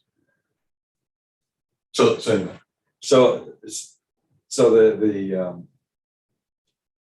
diving is, and the current is really swift around there too. The big attraction is sharks, hammerheads and stuff like that. And the current was pretty swift around there. But I had a little camera mounted on an arm, and I had a strobe. But what I would normally do with the strobes, I take it off and just hold the arm, so that way I could more easily adjust the lighting and stuff like that. So they're down on the bottom, and I saw an octopus. So he goes in this hole, right? And I wanted to try and get him to come out so I get a picture. Right? So I took that strobe, and I'm holding the strobe and the arm of the strobe, and I'm sticking sticking the arm of the strobe in this hole, trying to get this octopus to come out, right? Well, he latches onto that arm. They're tough. And I mean, I'm like on the rocks like this, trying to pull my strobe back. I thought I was gonna lose my strobe. I finally got it back. Boy, I didn't know that they had that much. That was really it. That's hysterical. I think that's the island that all the sport fishers go out to Well- and troll for marlin around that. The big hassle they were having, and there was they had a military outpost there. And there was like two guys that I think, you fuck up in the military and they send you to go. Yeah. And there was nothing else there. And the big problem they were having were people getting sharks and cutting the fins off, right? Oh. Just, Japanese. yeah, the Japanese. And they're coming across from the island. It's got to be 300 miles. Yeah. Coming across in boats that I wouldn't take out in the middle of Lake Travis, all the way across this ocean. So Interesting. I've been to Galapagos. Which yeah, is kind of the it's same in that deal. it's in that general. Didn't dive though. Snorkel. Yeah. Holy cow, that water is cold. My God. Oh, that's the yeah. coldest water ever. Yeah, and it was cold there too. But there's so much nutrients in the water that come ripping through those. There's 5 currents that come together through the Galapagos, and probably this, because I think the Galapagos is like 800 miles off Ecuador, and this is like 300 off Costa Rica, so it's about the same. So I bet that water's freezing. Well, we went California. We went to California on a business trip, went to Monterey Bay, went out on a Killed boat, out. went out on a Yeah. boat, the 6-packs. yeah, and the diving was great, but you can only take it for about 25 minutes and you're out. Because even with a 5 mil wetsuit, hood, and jacket and everything, we couldn't rent dry suits because we weren't certified dry suit divers. So we had to use our wetsuits. It was fucking cold. And the day we were out there was uncommonly calm. And the boat was able to get in real close to Monterey, in Monterey Bay, real close to shore. That was fun. And there's 2 pinnacles between Monterey and Carmel Bay. He says, you get on one side of the platform and you get on the other side of the platform. And when I say jump, you jump and you go straight down. Okay. Here's a leap of faith for you. You jump in the water. Now we jumped off of opposite sides of the swim platform on this boat and we couldn't see each other. Oh, wow. Couldn't see each other till we got down to below 50 feet and all of a sudden it was clear. Really? Was it kelp or was it just the nutrients in the water? It was algae. Oh. It was algae. Algae We dive. got down to about just below about 50 feet and it was clear. You could see for a mile. I've got a buddy in Virginia that's a big photographer and he likes to take, he's a wonderful, I don't know why he doesn't try to market some of his dive pictures. He says, well, there's just thousands of scuba photographers. And he said, I'm just another one. He's like, yeah, but you're probably the only one in Virginia that's any good, so you could do it. Well, anyway, so that's not the point of the story. But he was telling me about muck diving in the South Pacific. I didn't know what that meant. And he said, you're just diving at 0 visibility. But when you get like here, he said the tiny stuff, the little micro stuff that you take macro pictures of. Look, he said the tiny stuff is unlike anything in the world. He said it's just. He said the stuff that you see there is stuff of National Geographic. Okay. Really? So you dive in this. They call it muck diving. It's got a name. Some of those little critters are very colorful when you Yeah, and very cool. photograph them. Yeah, his pictures are amazing. It's like, man, I don't know why you not just. I mean, he's in his home in Virginia. He's got a few hanging, but not very many. I mean, he's got crazy, amazing pictures of stuff, and catches them. He's got a really good eye for catching he uses a real camera inside one of those big Lexon houses. So I mean, he's using like a Nikon,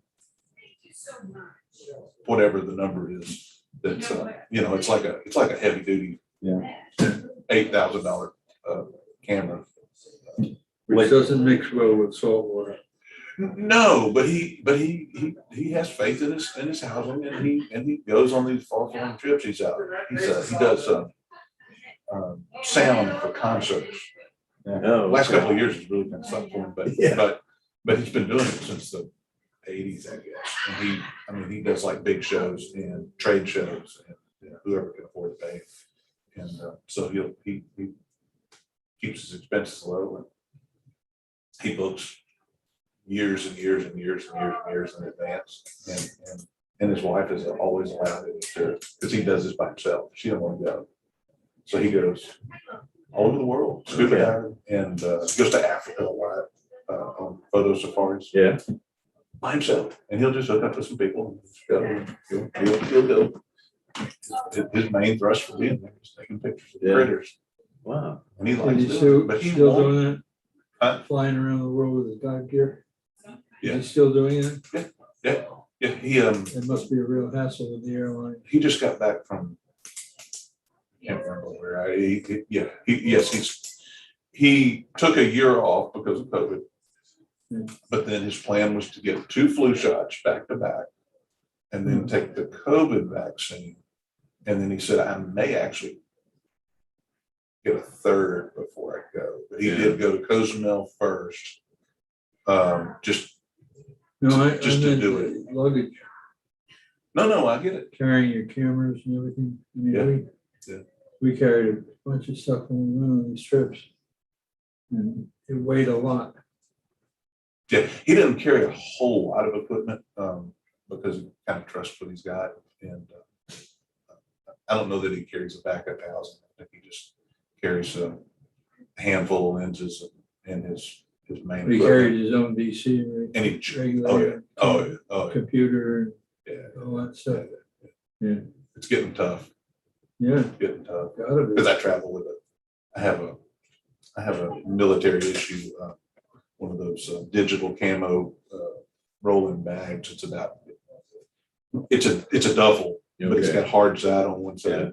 And if you stand it up on the end and roll it, it's about this tall, about this big around. It's full of roll dive gear. And then I've got a second one that's not, it's a Sims fishing products version of the same thing. But a lot of times we'll go and I'll just put if we're gonna be there a week, I'll put like 3 pairs of shorts and a couple of pairs of underwear that you can wash out in the sink and dries overnight kind of stuff. And a few t-shirts, and tell everywhere on the planet has stores nowadays. So, if you need something, you can go buy it. A good hat. Yeah, that's about it. Flip flops. Pair of dive boots. That's about it. Talking about muck diving at Lake Travis, they have, it's an interesting phenomenon with temperature. Because the water cools isothermally from the top to the bottom. Sure. But it warms from the top down. So you could dive in January and still be comfortable in a shorty. But when that water turns, and then in June, you end up having to dive in a full wetsuit because the down to maybe 30 feet, it's temperature 70 degrees, but you get below the thermocline, which is at 30 feet, and it gets down into the 60s, upper 50s. That's so cool. But you get a layer because of the density of it with the temperature of the water, where you can actually be right above the thermocline, and you can stick your hand down in between this layer that you Shimmering can water. see. Yeah. And it's pretty wild. I used to Charlie, I have found two pumps at 100 feet Right. in the lake. I used one for drinking water Oh, got it. and the other for Water water in the cooled yard. heat pump. Oh, Did I? You said to service those pumps. Because every so often they get struck by lightning. My brother-in-law did the geothermal. He built he and my sister's house. And that's the coolest thing in the world. And he runs the geothermal through his, I don't know, it's a 300-foot loop or 600-foot loop or something like that. But he runs it through a swimming pool. Mhm. And that's very cool because a swimming pool in July, August, and September in Texas, even in central Texas, is like 95 degrees, yeah. 98 degrees. His is 78 to 82 all year long because he runs that geothermal through there. He's got this big old thing that's like he's got fountains all over it, but he's got this one big thing and it will shoot up. And it kind of feels good. Yeah. Once you get used to the water temperature, it's cold, and you get under the thing and let it hit you in the back of the head because it shoots a stream of that. It's hard. I bought a BC a couple of years ago that I just truly love. It's aqua, and it packs up so small because it comes apart. Yeah, it's almost like one of those old back, just that back thing. I'll see you this afternoon. Oh, you're Yeah, leaving. I'll do that. Okay. But it snaps apart, and you can snap it apart and stack it, and it fits in the regular backpack. You put it in just a regular old school backpack. It is the neatest thing in the world. It weighs nothing, but it's well made. It's not like that one that they came out with a few years ago. But it came up. Miss Dolly's here for the Okay, 10 cool. o'clock. She did bring in a stick, so Eamon's going to, or for her evidence, a little USB, so Eamon's gonna set that up real quick. Okay. There's something I've always wondered, is never caught on in Texas, is heat exchangers on air conditioners. I had one in Austin, and I also had one here for a while, but you tap into the air conditioner, the coolant line Okay. between the compressor and condenser. Okay, so hot gas. Right. Okay. So you got hot gas that circles that is taking over the heat exchanger, circulates around in some coils, and it's inside, and it's jacketed coils, and inside is a water line that you take water off of the bottom of your hot water heater, and a little circulating pump that pulls the water off the bottom of the hot water heater. Okay. And is circulating around when the air conditioner is running, and basically heats the hot water from this. You take the waste heat off your. Exactly. Yeah. And, during the summer, I turn my hot water heater off because I get more hot water off of the heat exchanger then. And you never see people doing that. And it's not a real expensive proposition. The other thing you don't see is the kind of hot water solar that we had where you run the either propylene glycol or water through the loop on the roof. Don't see those yet. Yeah, right. And that's the hot water heater is the biggest user of electricity. It's a short circuit. Yeah. Yeah. People just do it for, trying to generate electricity, but to get hot water, it's a great deal. Yeah. I do the on demand. I love it. I've even seen some premium, I'll call premium water heaters that instead of the element, the nichrome element, they'll have a little refrigeration. That basically kicks off cold air, puts the heat in the water heater. Huh. I don't know how well they work. You think about probably takes you a little while, maybe a little less to get that much heat. I'm trying to get how much BTU, 4,500 watt columns are making a water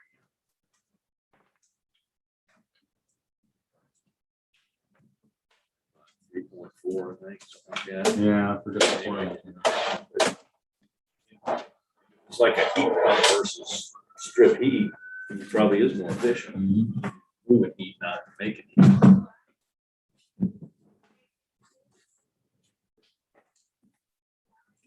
I didn't bring my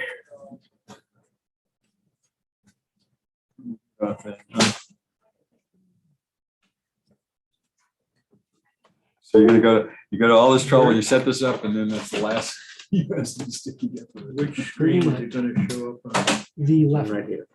No, the That left. one Oh, the is, left one, okay. this one. So we're all gonna have Yes. to look at that.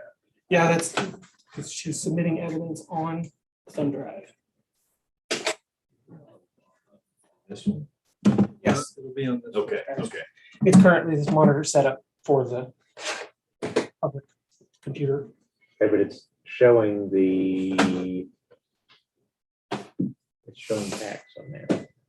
Oh, did I get the wrong one? I did. Okay, I goofed.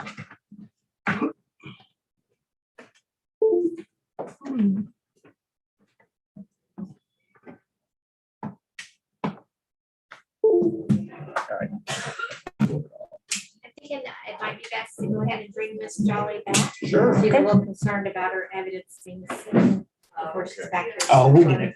Okay. Oh, being looked at before the hearing? It's not even plugged in. I know. Okay. I figured, well, she could sit You out can there. bring She her could back. be here. Okay, well, No tell her question. it's not plugged in. Same password. Board.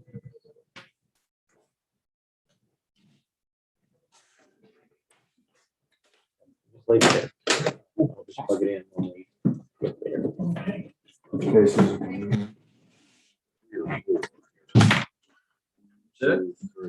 I think we're set. We'll see when we get onto this. I'm sure it'll be fine there. The issue is gonna be clicking through them, and I may get one of you to do that or Oh, something. hi. Kimberly. Hey, Bill, how's Cindy? She's okay. I need to come and visit. She's okay. She's doing her, Yeah. she's doing her thing. Christian asked. Yeah, I see him all the time, and I'll wave at him. He's Yeah. like, I wonder who that gray-haired old man is. And he's waving at me. Well, he asked, he said, well, be sure to say hi to Cindy today. I guess he remembered that Cindy was here last time. She thinks the world of it. Oh, thank you. I do too. He's a good kid. Yeah, he is. Okay. I think we're, He's gonna do great things. And I speaking think of, we're technically set up to go. So would I have like a computer here? No, your evidence is gonna be displayed on the monitor that's closest to Charlie over there. The thumb drive that you submitted cannot be plugged into our network. Because you cannot plug public thumb drive. So how do I get to what I want? You just let us know, we'll put it on that one. So That's it. can I sit next to him so I can see the monitor? We're gonna turn it around. We're so gonna we can turn it all around. see it. I can turn it around now. There's nothing on it. It's just gonna be difficulty getting to it. I can probably see that. Christian's getting ready to leave to go up to A&M. To raise his brother. A&M. So you got, automatic. And all the cases. Then you got automatic even into the engineering of school. course he did. Okay, are we all ready? I'm gonna give one of you this so that you all can, somebody can get to her data, because I can't see anything to get to it. Look for it, Scott. I'll give it a shot. All right. Okay. Ms. Jolly, we're gonna have to go through some administrivia before we get to the meat of the matter. So if you just follow along with me, I'll have some questions along the way. We are opening a series of hearings on accounts, case numbers 1598, 1599, 1601, 1602, 1627. This hearing is being recorded. Under protest, looks like Q1 and Q2 for all cases. Okay. Got that, Amy? Yes. Okay. We are the appraisal review board that will be hearing your protests today. The ARB is the people around the table here. Eamon is representing the district. We do not work for the appraisal district. We are appointed to perform an independent review of your protest. At the end of the hearing, you may complete a survey regarding your experience. The survey may be completed using the survey form and emailed to ptad.communications@cpa.texas.gov or online at surveymonkey.com/r/surveyarb. The survey is voluntary. You also have the right to appeal our decision. Appeal information will be provided to you with our determination. At the end of the hearing, there'll be a document created with our determination of value. You have, it'll also have instructions and information on how you can appeal if you disagree with it. In accordance with tax code section 4145H, all written material that has not been provided must be provided at this time. We have all your evidence on the stick, right? Correct. The ARB members who are considering the protest have not communicated with anyone about the protest and are signing an affidavit to that effect. Yeah. Sorry. I, Charles Paris, do solemnly swear that I have not communicated with another person in violation of tax code section 4166F. I, Robert Dayton, do solemnly swear that I have not communicated with another person in violation of tax code section 41.66F. Are You need we to swearing go in, through the. are we swearing in through all the numbers? For all the Yes, we do numbers, have to Oh, say yeah, all the as it relates to case number 1598, 1599, 1601, 1602, and 1627. Okay. And I, Robert Dayton, do solemnly swear that I have not communicated with another person in violation of tax code section 41.66F, and this relates to case numbers 1598, 1599, 1601, 1602, and 1627. I, Bill Duck, do solemnly swear that I have not communicated with another person in violation of tax code 4166F as it relates to cases 1598, 1599, 1601, 1602, 1627. I, Scott Wagger, do solemnly swear that I have not communicated with another person in violation of tax code section 41.66F as it relates to cases 1598, 1599, 1601, 1602, and 1627. All testimony from all witnesses must be given under oath. I, Kimberly Jolly, do solemnly swear or affirm that the testimony I shall present to the appraisal review board for the Aransas County Appraisal District is true and correct for cases number 1598, 1599, 1601, 1602, and 1627. I, Eamon Burke, do solemnly swear from the testimony I shall present to the appraisal review board for the Aransas County Appraisal District is true and correct for cases 1599, 1601, 1602, 1627, and 1598. Ms. Jolly, I'm obligated to ask if you hold the Texas appraiser's license, No, okay? I'm surprised. me too. I should get one. If, we'll open the first case. You Not have, the land. you have preference of order? Why don't we start with Hood Street? What's that? It's property. So Hood Street is, they took my piece of paper. It's 1627, And 13. can I move here? Because I can't see the Yeah. screen. 1627, 1627. okay? And So we'll open a hearing on case number 2021-1627, account Yes. 32977. Yeah, and I'm gonna ask you to open the one that says photo of lot full of water. Wait. I take it you want to speak first. It says that. You get to choose. Yeah. Tell me first. Okay, All right. before we get started, let me look at something on the protest form. Additionally, on some of these protest forms, there's Q6 and Q13 temporary, and for this particular one is Q6. Actually it'd be 13. Temporary disaster exemption needs to not fire cancel. Yeah. So that'll be up to you to prove that. Oh, well, it wasn't for this one, it was for the last one. So, Okay. that would be, Hood Street. So if you see there, it is, you can't see that it's full of water there, but there's a great big swamp. And if we go, to your, can I go to your evidence? I'll do that one later. So we can go back to that land. So you can see there, it's a piece of raw land. There are no utilities to it, which will cost over $8,000 to connect. And I've already put in 8 loads of dirt into that property. And it still is the flood area for that development. Basically, everyone drains into my property and it's full of water. And 2018, I protested this property and had it reduced down to 9830. Then this year, they requested to put it back up to 16389. 16,380, right? I have 16,389, 380, zero. Go ahead, That's it?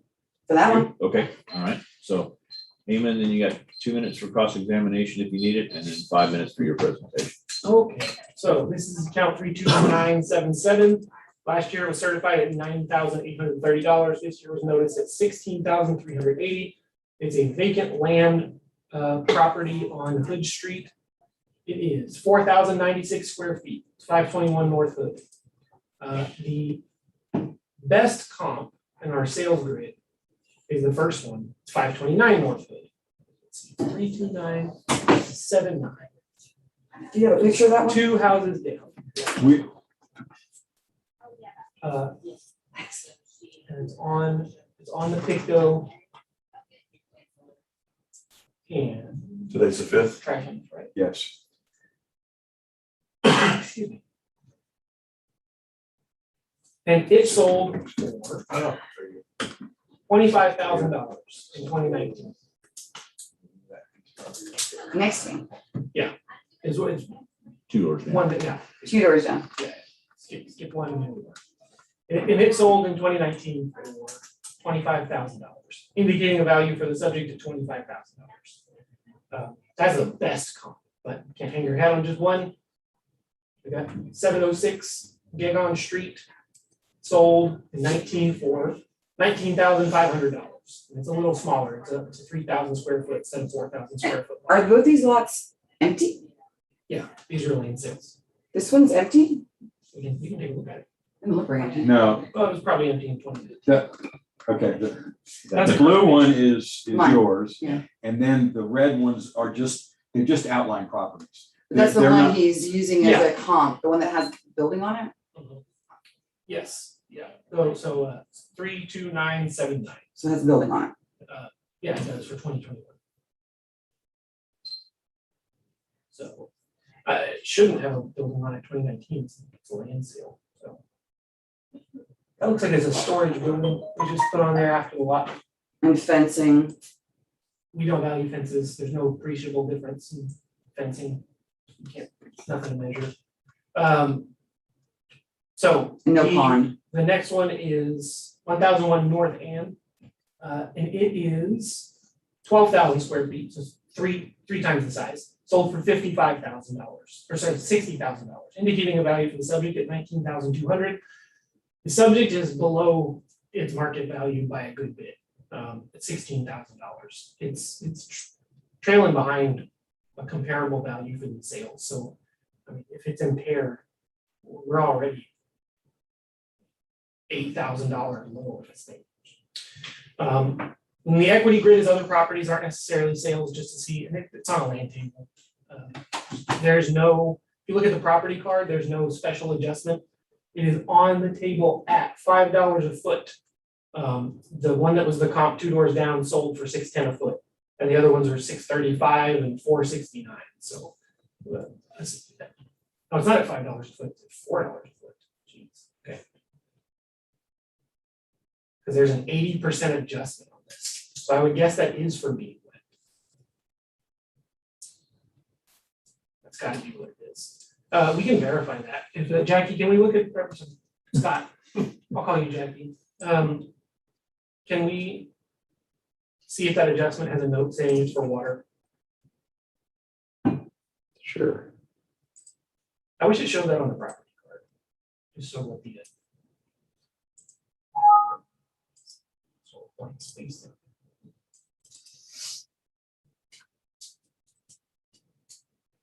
It's a W20. Okay, so that's for water. So that's why it's being negatively adjusted. It's, you know, if it was dry, it would be worth more than 16. It'd be worth 20 to 25 based on these sales. Probably worth more than that now. These sales are kind of old. But we have an adjustment for it.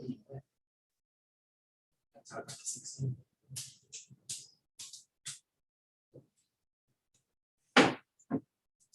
Anything else? Oh, no, sorry. That's it. Done? Okay. So you have 2 minutes for cross-examination and 2 minutes for rebuttal. I I refer you back to the picture that we had up for me. It shows the property, and y'all want to look at it? This is your Oh, the picto there? the Yeah. picture that they provided. Oh, okay. So yes, I am this property here, which is underwater. And you're saying this one property here sold for just a little bit less or more than what you're saying mine's worth, but they obviously have utilities, which has value. Okay. Mine has zero but utilities. And if you look, I got lots of eyesores. This isn't a ghetto. This is where it gets really nasty down in here. If you take a look at my neighbor on this side. Even then, this wasn't even after, now it looks even worse from the flood. There's just piles of garbage which have escaped onto my property. So basically, I'm now a junkyard for the neighbor next door. And it's now even worse because after the flood, this neighbor and this neighbor tore everything out that was in their RVs and motorhomes and put them onto my property. I don't know what the city can do about that. But you know, the value for me is quite low, and I'd like to take you to on my evidence, if you would please. And go back to the, You want to look at the PDF? I would like to look at the PDF that's on, it says author for Hood Street. Recently received an offer on this piece of property from Land Sack Investments for $4,400. And that's good through the end of this month. And I've called and asked, why it's so little, and they basically gave me the same reasons that I just gave you. So I would propose to say that that's the market value for that piece of property. Gonna accept the offer, Might, then it'll be the market value. I've got to the end of the month. He does want me to get some trash off of it, so I got some work to do. It's gonna cost me money. I can't seem to get the neighbors to take the trash off of it. They both say it's the other neighbors.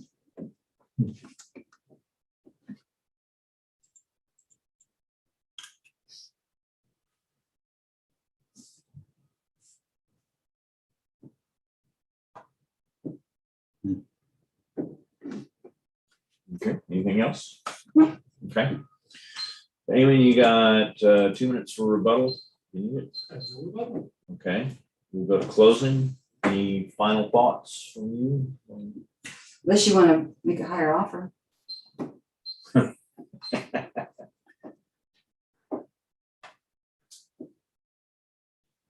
Okay, that it? That's it. All right, Damon? No. Okay, all right, so.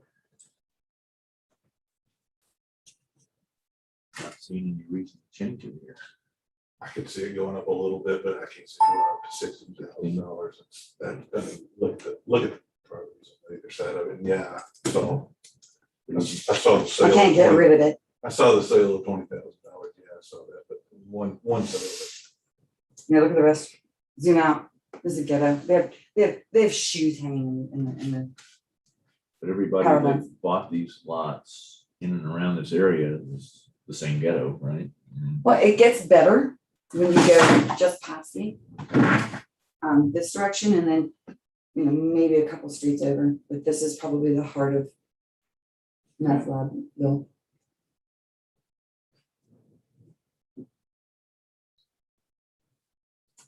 It's already I could adjusted see 20%. I could see $1,000 to $12,000, but not 60.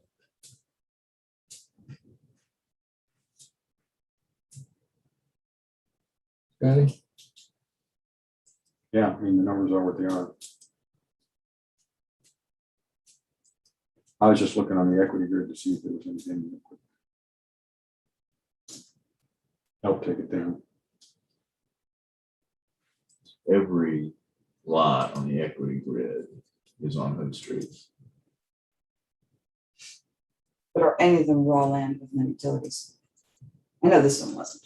This Yeah, one was that's just the like other that. thing is there's no utilities, there's no, I mean, it's just a lot. It's just, And a couple of and it hasn't structures changed, on and it it, hasn't changed since last year. but Yeah, those but values were removed. And the price per square foot on this thing is down to, what is it, $4 a foot.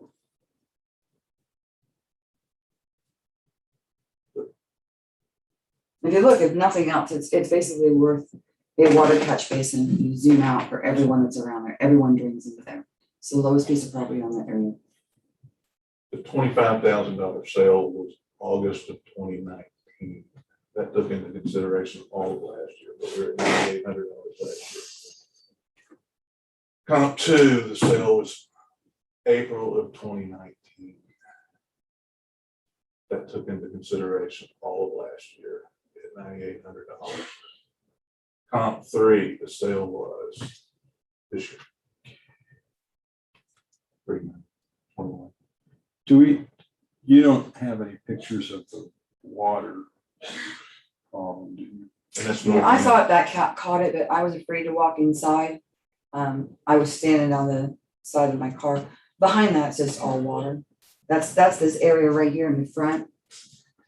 You look here, all I was able to catch was just like where the garbage is piled up in your picture. That's the garbage pile. Everything behind it is just one great big lake. And I was afraid to walk back there.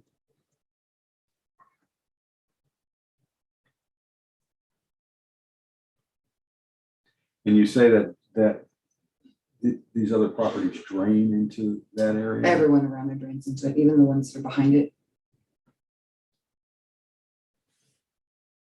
So I've got, $12,000. 10%, $12,000. two It's, the sales were from 2019. Land's going up a lot Last year, since- last year was $9,800. That's 2020. Why that didn't go to something last year? Something other than 9,800. Just weren't sales. They can't, they increment, yes, those sales were from 2019. Right, but there weren't sales last year. Can I answer There that were not question? sales. I Yeah, don't have my time. Yeah, go ahead. There was a policy in years prior to keep ARB decisions for 2 years. It's unsubstantiated by law, that it's a bad idea for this exact reason. There was, our value wouldn't have been 9,800 last year. Okay. we're talking about a 50% increase over 2 years. Now, which anything in my portfolio went up 50% in 2 years. And this happened, But that's there's an a offer number board, it's that's- gone down. Artificial because of 14.7. our decision. 14.7? yeah, Yeah, might go for that.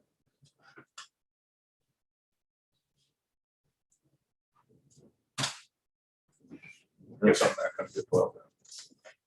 Okay, so I'm gonna make a motion then on case ID 2021-1627. Account 32977, when considering Q1 incorrect appraised market value and Q2 appraisal ratio exceeds the mean level of appraisal or the equity value. I move that we lower the 2021 assessed value from 16,380 to 14,740. I'll second. all in favor? Aye. Okay, which one, Ms. Jolly, which one would you like to do next? Well, let's shake it up and go to my dad's place, Okay. Santa Fe. 1598. 1598, Yes. okay. What was the final one? 14. 740. Okay, you wanna go first again? Sure. Okay. So, my father passed away this year on Veterans Day. He was a 30-year I'm Korean sorry. War. Santa Oh, Fe, okay, I'm with you. Country Club Square. 15.7. Yeah, cool guy. My dad had his first stroke in 2009. And he was a 30-year Korean War veteran and a colonel. This was his house. It was badly damaged during Harvey, and it was not insured. There's still $86,665 worth of damage left from Harvey as of January 1st. Do y'all need me to go through all the proof, or are you happy to have it on the stick? Well, we need to see it. See your evidence. So let's open up. One that says Santa Fe Banky without the flood. No, one up. No, that's two up. Go back. One down. So scroll down there. That's what's still left to be done as of the 1st of January. 86,000. $655. If you want to go and look at pictures, What's the other column, the two columns? so that was what I originally had quoted back in 18. Can- And now Can I he's see it? revised his prices because of the change in construction material costs and labor. So he updated that bid for me.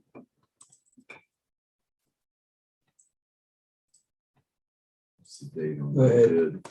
I think it was just the other day. Maybe I had him I redo saw, it for I me. saw it at the bottom, but I'm not sure. No, he redid it for me. Does You want this, to, does this have a Harvey code on No, nothing has a Harvey code anymore. This does not have any physical depreciation factor at all. it? Okay. so obviously some people had tons of money. I don't have tons of money. I'm a widow. So if you want to close out of there, I can go show you the pictures as of January 1st. See, Harvey damage photos. Harvey damage remaining or? Yes, photos? Harvey damage remaining. You want to just go and click through there and let everybody see. So I had some damage on the exterior of the building where the courtyard basically collapsed. I had it repaired. And if you keep going, it, you gotta do them one at a time. You can't go like scroll through them. Well, let's see. All right, so that's drywall still remaining that needs to be redone.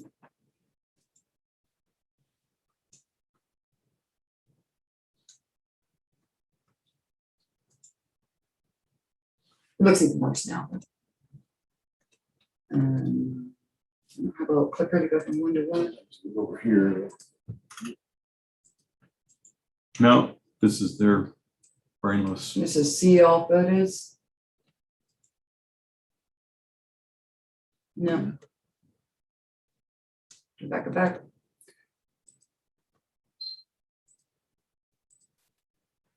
Okay, so we got garage page. Okay, that's. Yeah, so we have an area in the roof. I paid to have the roof repaired.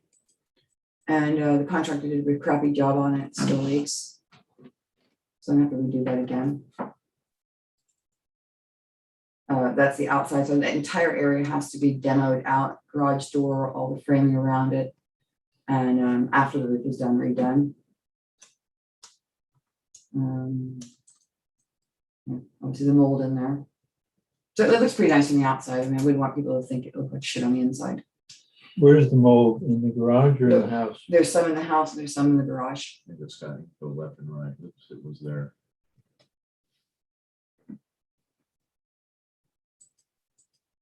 Just go over there and just click. There you go. Ah, look at that. Aren't You wanna computers go the neat? other way? I thought you saw it. So you're going the wrong direction, maybe go on the other side, on that side. There you go. Thanks. Keep going that direction. That's inside. So there's mold on the inside of the house as well. What room is in it? It's the guest bedroom. Yeah, I knew I can't. Is this house currently occupied? Not in that room.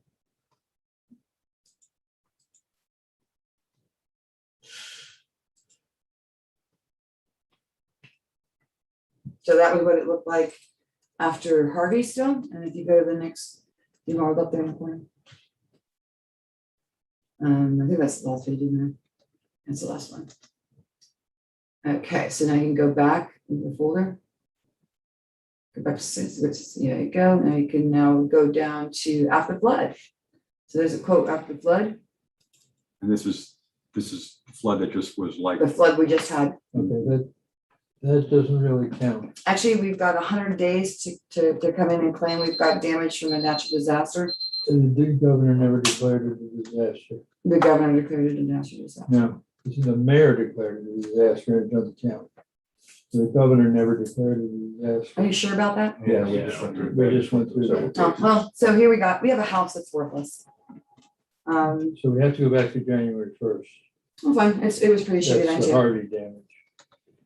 It still exists. It's Harvey damage that still exists. Those pictures we just saw. Right. Okay.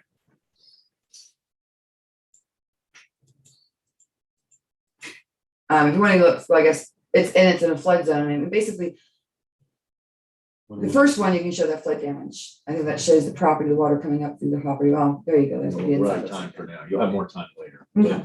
So Amy, you got 2 minutes for rebuttal and 5 minutes for your presentation. Okay, I'll just caveat everything by saying this is all, what I'm gonna present is based on it not being abnormally damaged. So that would just be the starting point. This is 54076. Last year it was certified at 155,280. This year it was noticed at 158,107. It's a condo on Santa Fe, back into the country club. All right, let's look at the cons. So the subject are all super uniform. These are very, very similar. There's some different size to it. This one's a little bigger. It's 1,400 square feet instead of 1,250. So it's a little bit bigger than the average one in the street. But just look at what they're selling for: 165, 164, 165, and 165. So you can give you 3 guesses how much one of these condos is worth. It's 165. The subject is damaged, and these, I know that some of these were not damaged. They weren't like updated or anything. These sales weren't from anything that's, you know, furnished and beautiful or whatever, but they didn't need work done. And if you were gonna buy this one, why would you, when you just buy one that's already done? That's not being taken into account currently. The equity grid just shows other properties that are like the subject, and both of these show a negative adjustment because that's how period sales analysis works. It's within the margin of error, it does show a negative adjustment, but it's kind of immaterial because I think accounting for the condition of the property is gonna consume that anyway. And then the sales ratio report for condos follows. We're good on that front. I don't really want to get bogged down in a philosophical conversation about cost to cure versus loss of value, but it needs to be reduced. Obviously, it's not worth. You can just buy the one right next to it for 165 and move in next week. You know, this one you have to do a bunch of stuff to it. So that's it. Okay. So Kimberly, you have then 2 minutes for rebuttal and 2 minutes for cross-examination. Okay, if we can go in the folder and go back. One other point in here, to go to the other one, is other house. When I was successful in my protest in 2018, I pointed out the error in the square footage in the home. This is one that's just exactly like the home.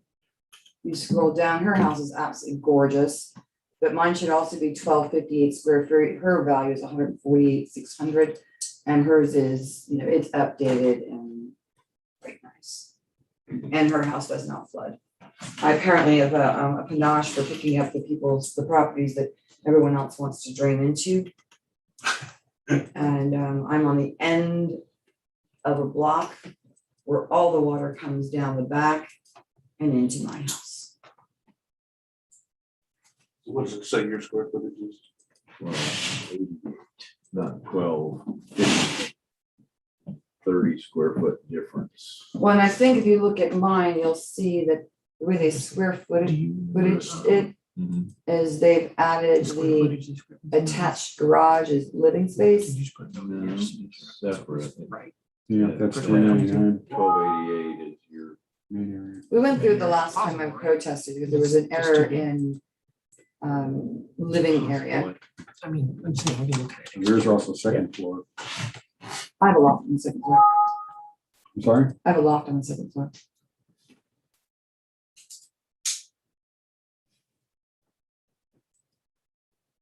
But there, I mean, that one at 148,600, I mean, her house is gorgeous.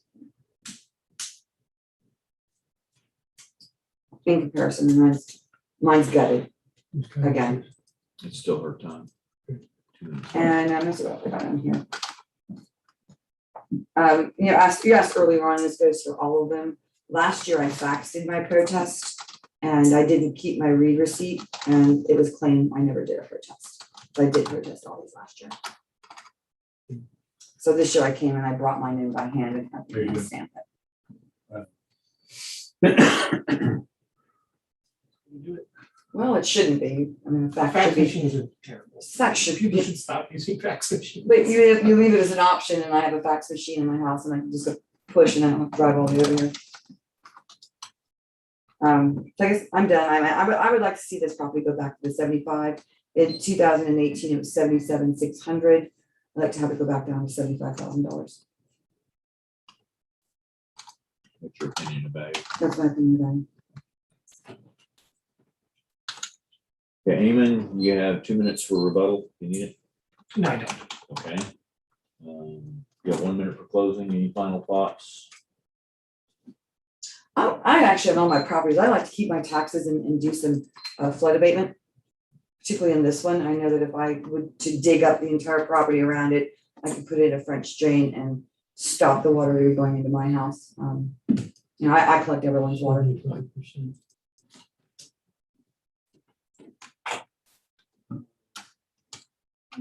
That's the best I could see from the pictures.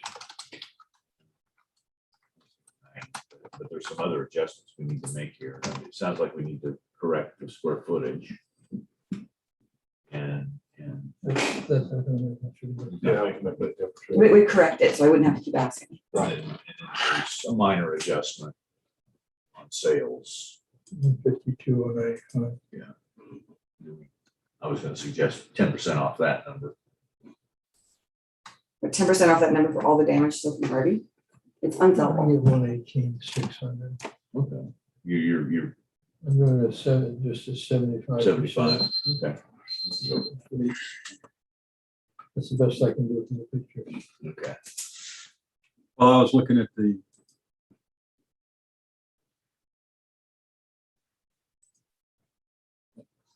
bid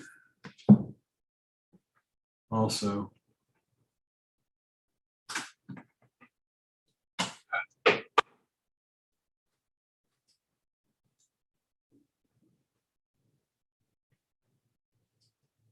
This travel expense and lodging, I assume that's for the contractor? Correct. Where I was San Antonio.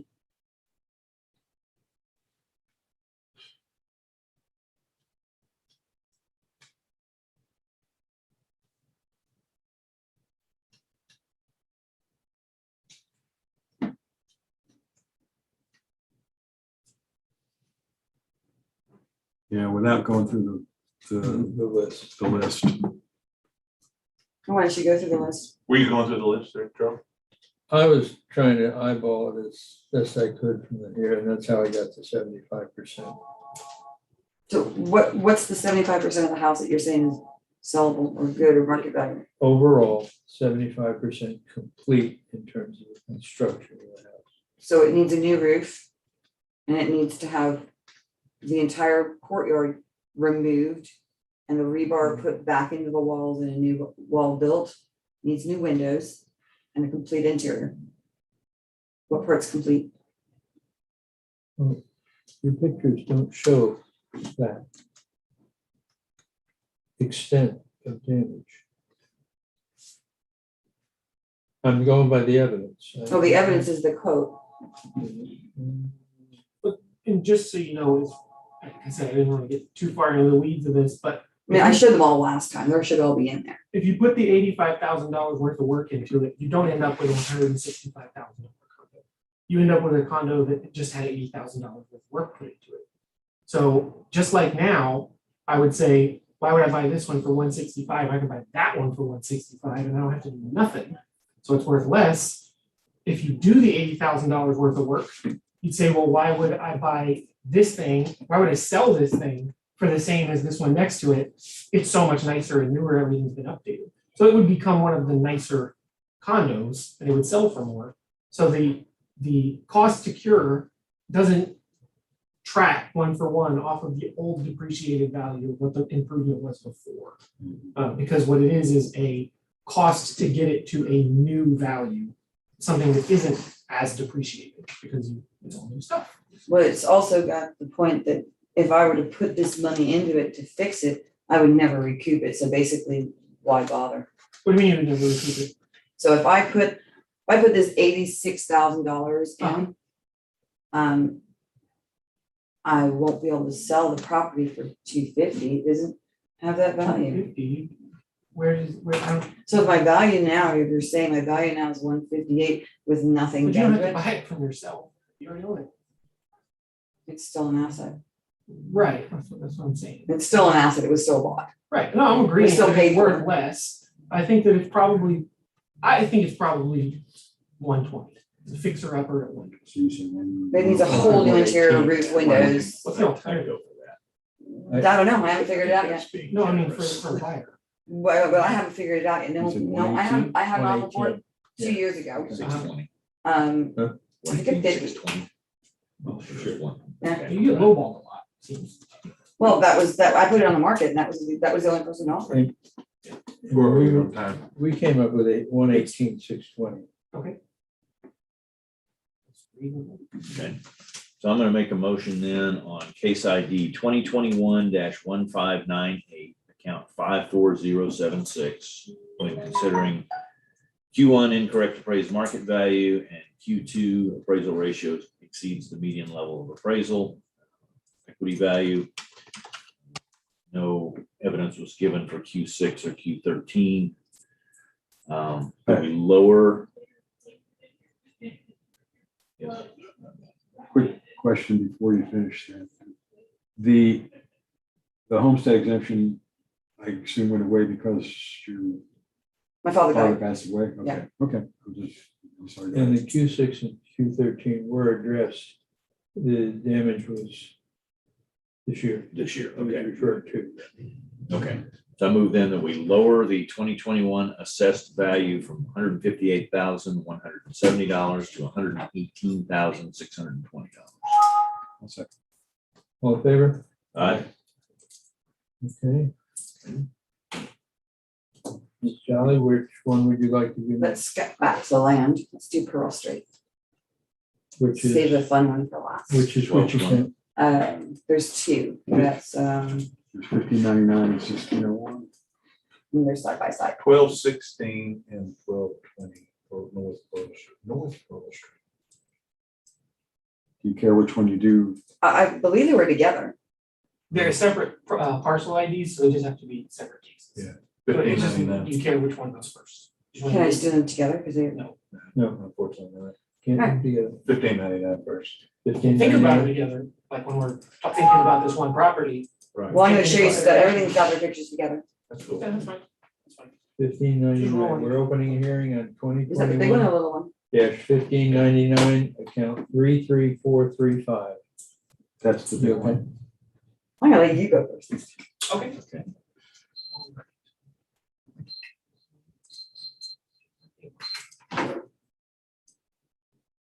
All right, this is account 33435. Last year it was certified at 36,160. This year it was noticed at 36,160. Vacant land parcel behind Tiger Field. It's tucked away behind Tiger Field and then turn on Pearl Street. The only point of ingress is gonna be through Tiger Field or through a significant development off of Pearl Street, which probably ain't gonna happen. The best way to get there is, well, I think the subject is.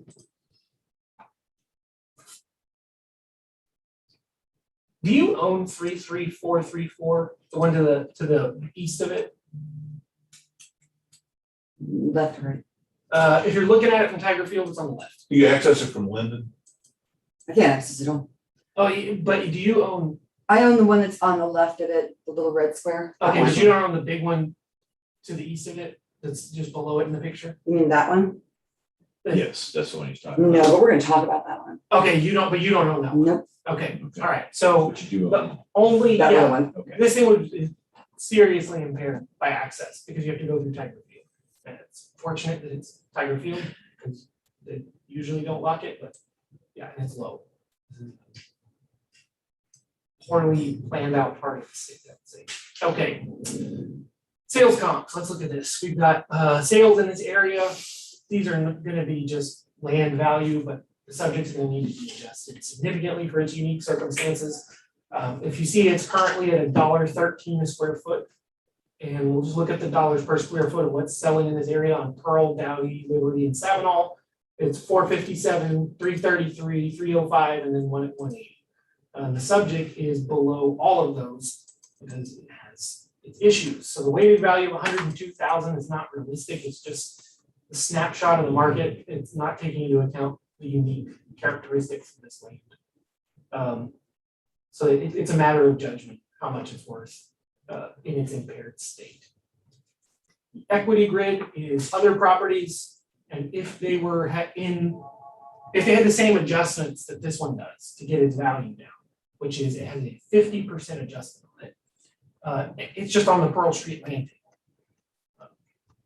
That's all it is. And like I said, the value of this thing is it's a matter of opinion and judgment.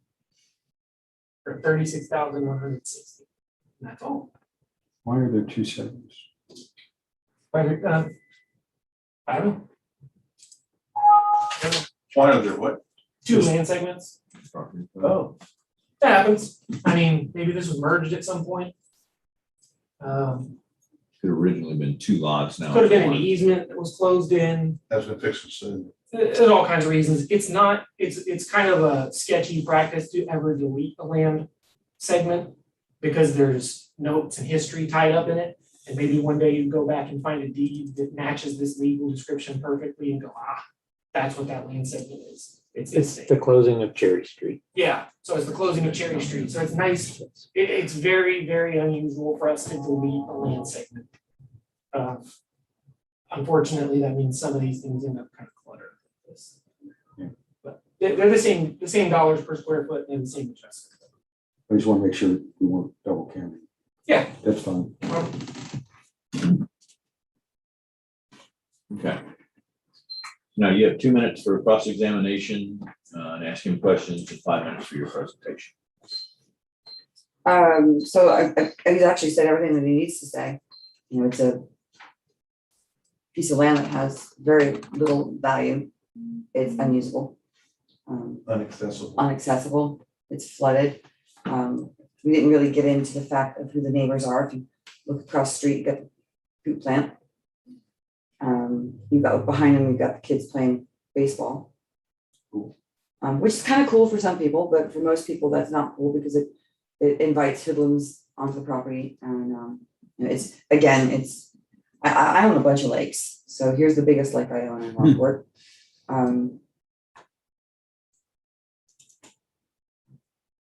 That's flood, doesn't it? Oh, it floods. Oh, yeah. It's a marsh I can right see now. it up there.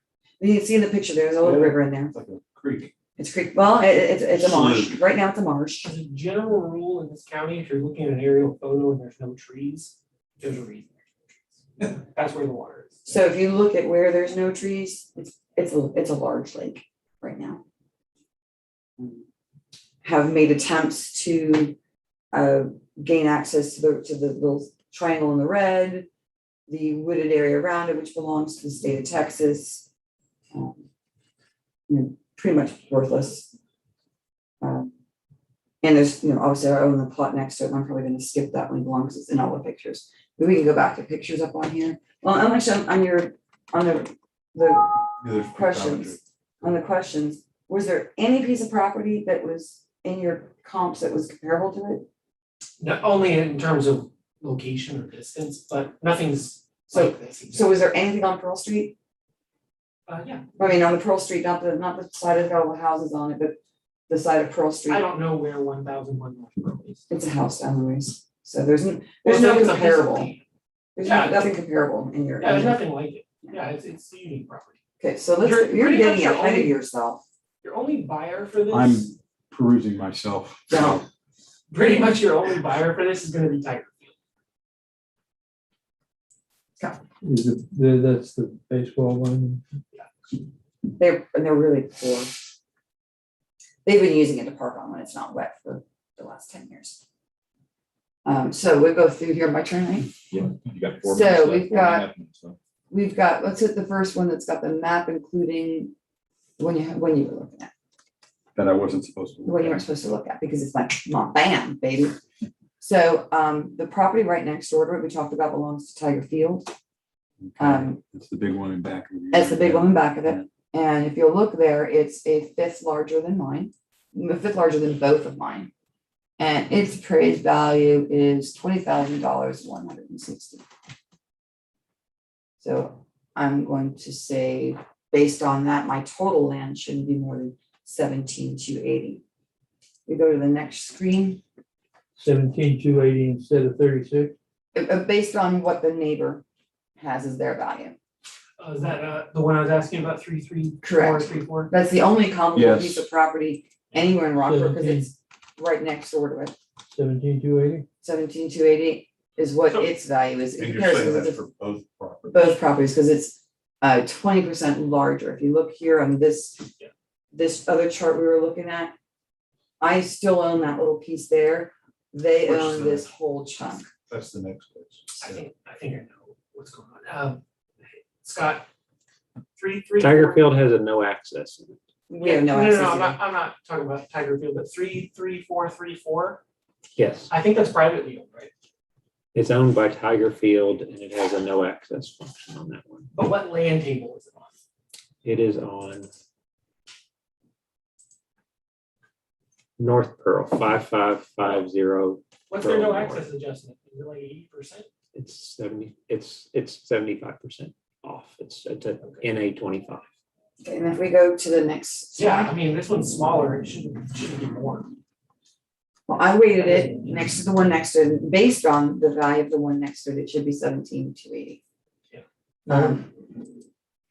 So what are you saying? It should be less than the one next to it. It should be more. It's less land. Exactly. That's just I'm math. okay with the 17,280. Oh, wait, we got more, because there's more. So we have to get back to the value of the proofs, and next one down is the offer on it. So I have received an offer on the property, and they gave it to me at 19,290.70. But they probably don't know some of the things that we know. Oh, that's the same thing. Same people. Okay. But I'm not let them have that one. But I'm gonna say that, the 17. Okay. We're not into the other property yet, but that, you also have 33446, right? We're just gonna say the exact same thing we did there. Right, but the question on the checkbox and so on might be appropriate here. So all you would have to do to get to make them equitable in terms of adjustment, because one's at 50%, the other's at 75%, is just cut the value in half. They're on the same land table. So if this one's been 50% reduced and we want to get it to Okay. 75%, just cut the value in half. Okay, And that accounts for size differences and stuff. And if we do the checkbox exercise on either this case or the next one, does It the may or may not move it. small lot have the same discounts or, Presumably, I mean, we'll cross that bridge when we get there. okay.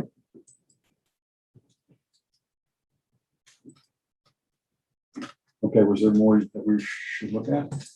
I don't know, go back.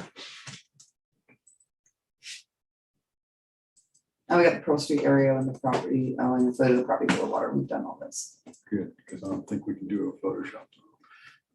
But that's all right. The PSD? I didn't try, I Okay. would be surprised if they could. open it. I think it's the same as yours. I think it's this one, Okay, we're cool. pretty close to it.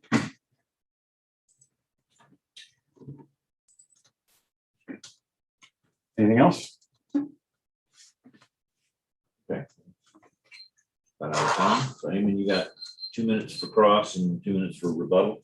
No, Okay. You got 2 minutes for rebuttal if No. you need it, okay? Save it for the big house. Anything for closing? No. Okay, anything you for closing? No. Okay, all right, it's our time. If you look at the for evidence base 17,280. That offer for 19 and Eamon's for 20. you basically cut it in half. That's right in the middle, $18,080. Now, before we get too far off into the weeds, That's for all of it too. that's where I was going with this. 17,280 is not for this one piece of property.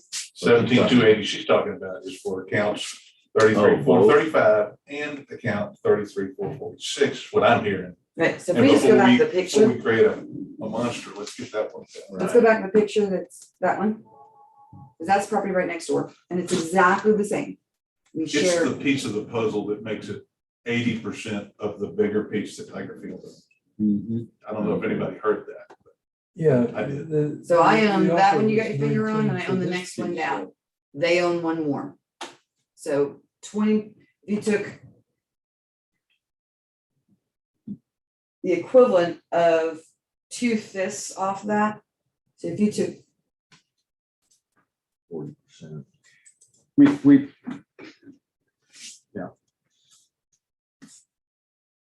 since you don't have both of them together, I mean, the No, paperwork I but- got sent to me had them both together. and I understand what you were saying, but I'm I think just trying to the avoid- underlying thought here was half. Half. And eventually half off each, okay?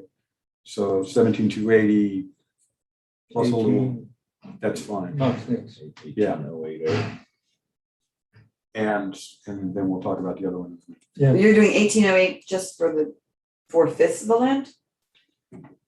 It's just For for, this piece of property. that's Because we're just that piece of property, so you're charging me more for that piece of property than they get for the whole thing?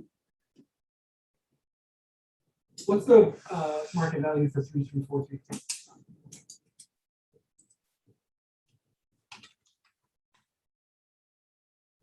Two zero one six zero.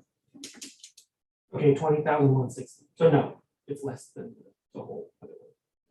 So if you were to take off 2/5 of that. So 2160 times 0.60, 12,000 would be the equivalent of just the top piece. Because I did all the But pieces. we weren't, but we're not doing it. So we're not doing it by taking the whole number and then cutting it down by square footage, since they're on the same land table. It's just the only discrepancy here is the adjustment. One is 75% off, the other, yours is 50. And if we want to do them the same, Mhm. just put 75% on yours. And the way you get something that's already discounted 50% to 75 is just cut it in half. So put it to the 18,000 and then take 75% of the 18 is what you're saying. No, 18 is 75% off 75%. what it would be if it didn't have. right. Okay. And see and the 36 that it currently is driven from the land tables. So but how is it more value than the one next to it? It isn't. It isn't. It's still less. The other one's over 20. So yours is at 18. But it's, there's a total of 6 plots there. You're charging me, I have 5 of them, but 4 on this part of it.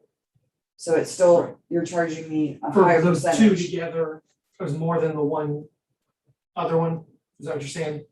Because the other one's gonna end up being like 7, what, 6.5 or something. Yeah, like that. 6.5. So it's gonna be like 25, 26, and then the bigger piece is 20, right? So if you Is that take what you're saying? 18, Can you change? Plus like so you're 6.5. charging me more than the 75% one next to it, adjustment on because the there's still land. one more piece of property there It'd be that's not. Same adjustment. Right. They're both on the same land table, Uh, so. The reason that the two are more than the one big one is because that one next to it is smaller. I mean, it didn't used to have a house on the one that's adjacent to it. That was presumably. That got useless. wiped out. Right, and then the house was built. They could just build another one right there. That's why it was already sectioned off like that. It's separated like that because you can use that driveway. I'm skeptical whether or not they will permit you to put another driveway on this Pearl Street turn. But as far as access, that one does have access. You could put one house on there. And it would be hard. Like I said, it shouldn't be full market value for land on Pearl Street. But what they're getting is basically if you want to buy this thing by Tiger Field, they just own it. Think of it as a bulk discount. One big huge piece of land versus stuff that's useful in smaller pieces. It seems like there's a little bit of reverse economy of scale here. But it is an economy of size. Yeah. That's part of it. And what But I it's suggest. partly economy of size, but Because it's it's already also got a 50% adjustment on it Yeah, because of the water, so. so the 75% adjustments, 18. Yeah. Yeah. I'm gonna go ahead and make a motion then on case ID 2021-1599. Account number 33435, when considering Q1 incorrect appraised market value, or Q2 appraisal ratio exceeds the median level of appraisal, that we lower the 2021 assessed value from 36,160 to $18,080. All in favor? All right.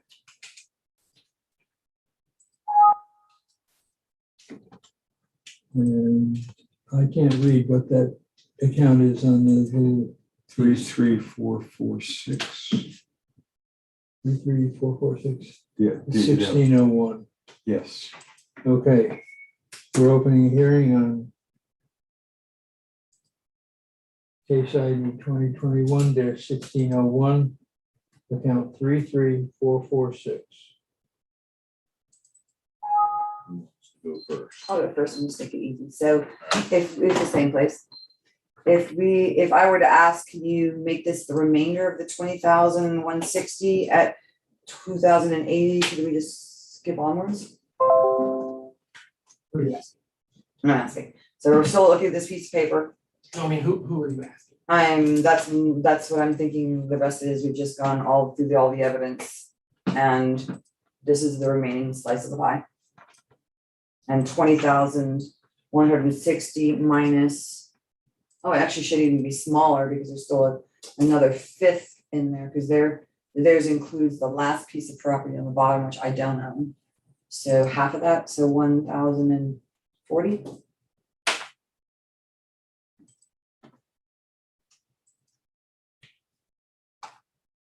Here,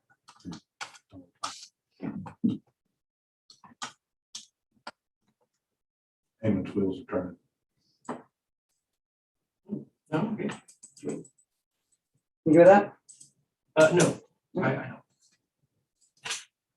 know. Is it my, is it Your turn now. presenting? Okay, so this one, I'm not gonna be laboring the evidence, it's worth more than $1,000 because you can build a whole house. I understand it needs stuff done to the lot, it's worth a lot more than $1,000.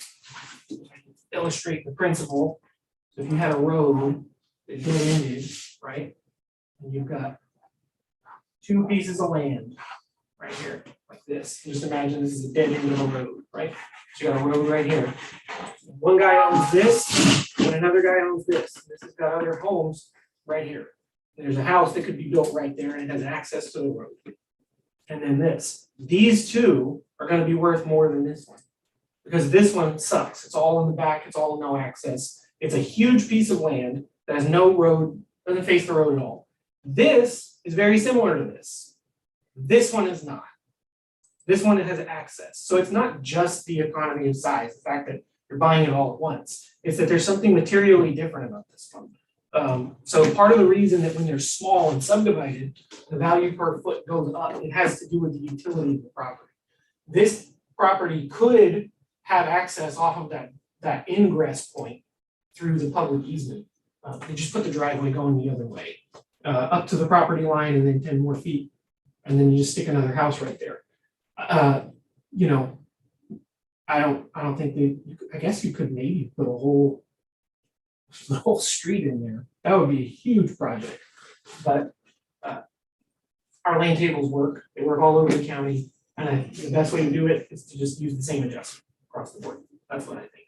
I think because I think you're getting a nonsensical result. That this whole thing, that the adjacent property shows you can build an entire single family house on.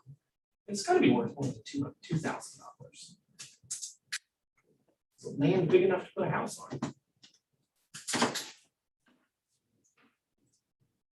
Okay, anything else? No, that's it. And that value is 6560. I think that that's less than what the property owner should accept to sell it, but it's a fair value for it.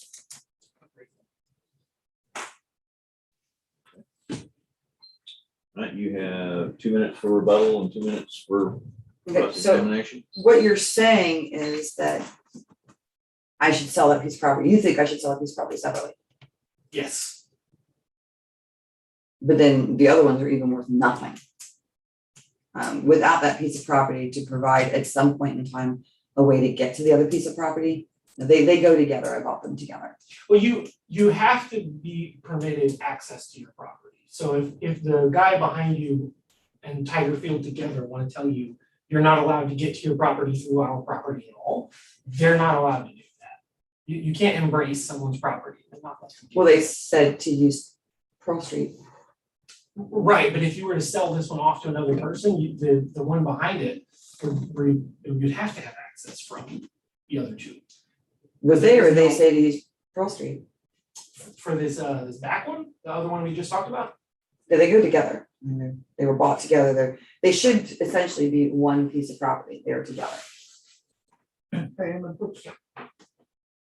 This stuff right here, The ditch. it's a ditch. Yeah. That's what I'm. That's what I was saying. If you were to put a road right here, it'd be an enormous project, like a driveway. Now, that's just. It's just, this whole property is It's infeasible probably, to it's develop. probably worth it and someone would do it and would make money, but it'd be. As it sits currently, like I said, I think that both of these, I think the other one might actually be worth $20,000, really. But this one's worth more than $6,500. But that's okay, because we're just trying to be fair across our other valuations. I also think that the one that, the no access adjustment is a little excessive on Tiger Field parcel.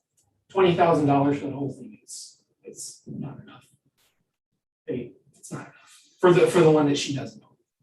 So a lot of this has to do with just conceding that we shouldn't unfairly appraise it. Just, if theirs is too low, then hers needs to be lower as well. The correct thing to do would be to raise all of them to something slightly higher.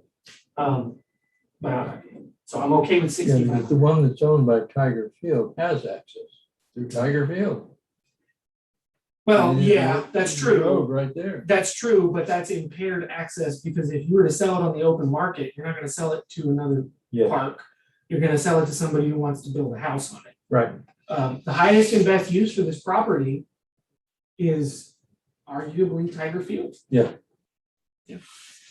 Because the amount of dirt you'd have to bring in and stuff you'd have to do to fix the drainage, and if you fixed it too good, you'd start flooding Tiger Field. And that'd be a problem. Yeah. The public would be mad at you, so. So I've really just these last 10 years that I've owned it, I've been paying tax on it. So when it's not flooded, Tiger Field can park on it. My kids play baseball there.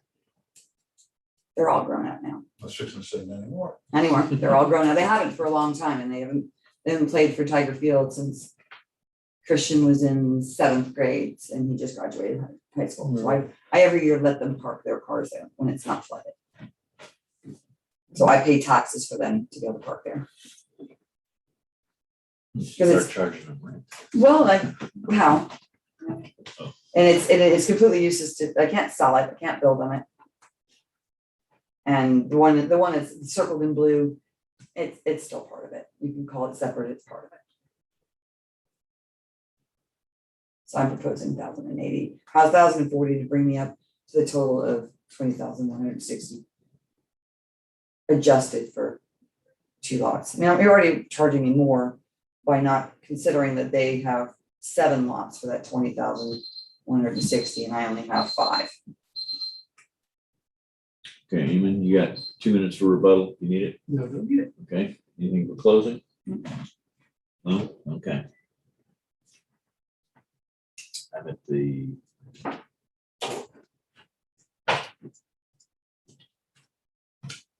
$65.60. No. Saying being equitable with the other people. Okay, I make a motion then on case ID 2021-1601, account number 33446. When considering Q1 incorrect appraised market value and Q2 appraisal ratio exceeds the median level of appraisal or the equity value, I move that we lower the 2021 assessed value from $13,120 to $6,560. I'll second. All in favor? Aye. Aye. Okay. 2 minutes recess. Okay. We have 2 more or 1 more? One more. Okay.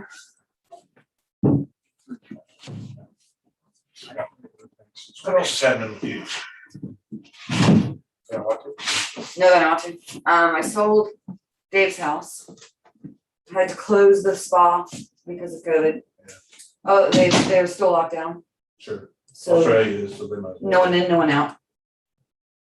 If you wanna go, if you wanna leave, you gotta have somewhere to go, so they won't let anybody out unless you've got a passport somewhere else. Got it. So you have to be a citizen somewhere else to get out to there, like New Zealand, Australia won't take you unless you're a citizen. And once you leave, you don't get to come back. Wow.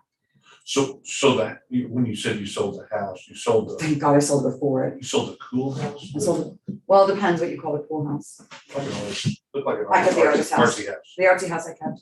Oh, okay. I've cool. got a couple of my staff members in the spa living in it. Oh, from the spot. Yeah, so I've got the housekeeper and the gardener, son of the gardener living there. If it ever opens up, that would be a cool place to go. Absolutely, that's one of the reasons why I'm keeping it. I mean, I did have it as an Airbnb. At least it could make his own expenses. Sure. And there's nothing now. I mean, I held the spa open for 8 months and it was costing me about $5,000 a month. Really? Well, to cover everybody's salaries. They don't have any special programs there. I mean, who never thought this had gone on for so long? And it's not gonna stop there. So they won't recover for probably 5 years after Australia opens. Because they derive all of their income from tourism. And people aren't gonna go on vacation. Are they nice to you there? Oh, oh, yeah. Oh, yeah. Yeah, we never talked about that. Oh, yeah, they're wonderful people. Lots of good friends there. Because I couldn't decide if I hated Americans or anything. Because it's half. Depends how cool half an American French. you are. Yeah, it's half French and half. Well, the Dutch. French hate everybody, so it's half French, half English. So it's the only country in the whole world that was dual ruled by England and France. And they gained independence in 1984. And that's also the year that they outlawed cannibalism. So, there's something. Yeah, there you go. But some of the other islands haven't gotten the memo yet. There's 80-something islands on the Right. chain. Marshall Islands, there's all the Just islands. tons of cute little islands. But I mean, they're really suffering. I mean, really, really suffering. But I had a friend of mine, text me the other day. He's like, well, no one's died of malnutrition yet.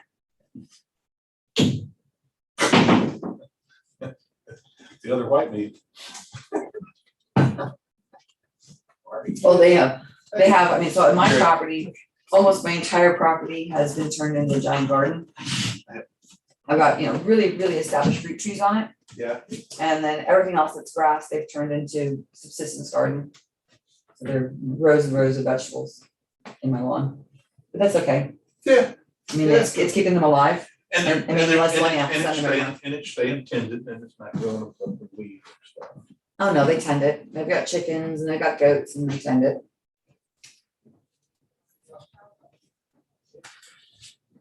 I need less pieces of property.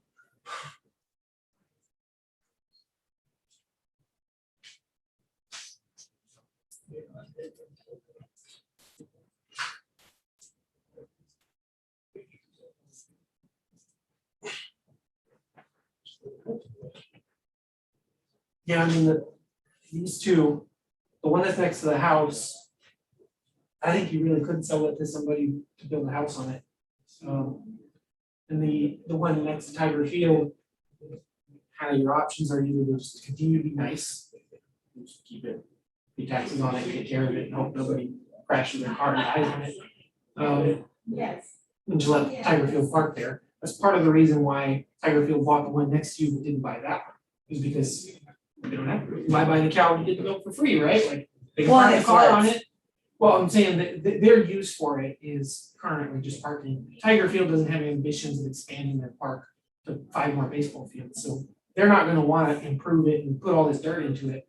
So there's, the only reason they would buy it is to say, Thanks, well, we Tim. can kind of control what's on our neighbor's doorstep and keep the park area in for future trust and park our cars on it. Well, the only way to incentivize them to do that would be for you to put up a fence and to be like, don't park on my land. If you wanna park on it, buy it.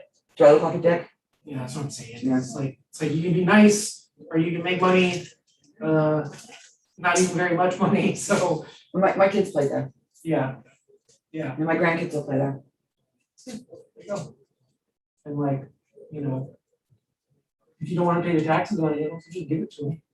All right. Might be some sort of, something you could get for it from them in non-cash benefits of some sort. Maybe sell it to the city or something. Give it to the city and have them build a park bench.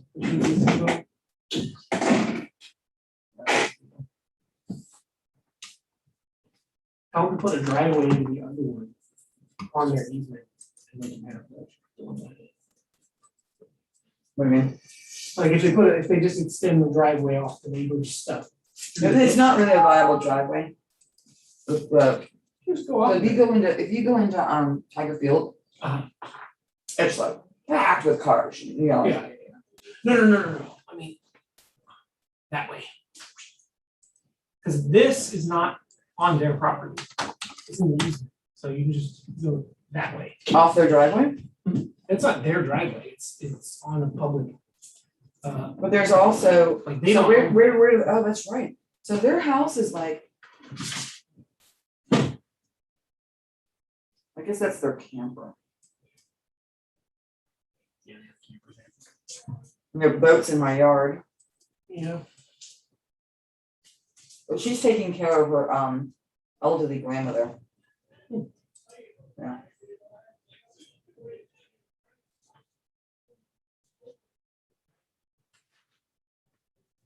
Everybody's got a story. Like who they gotta take care of.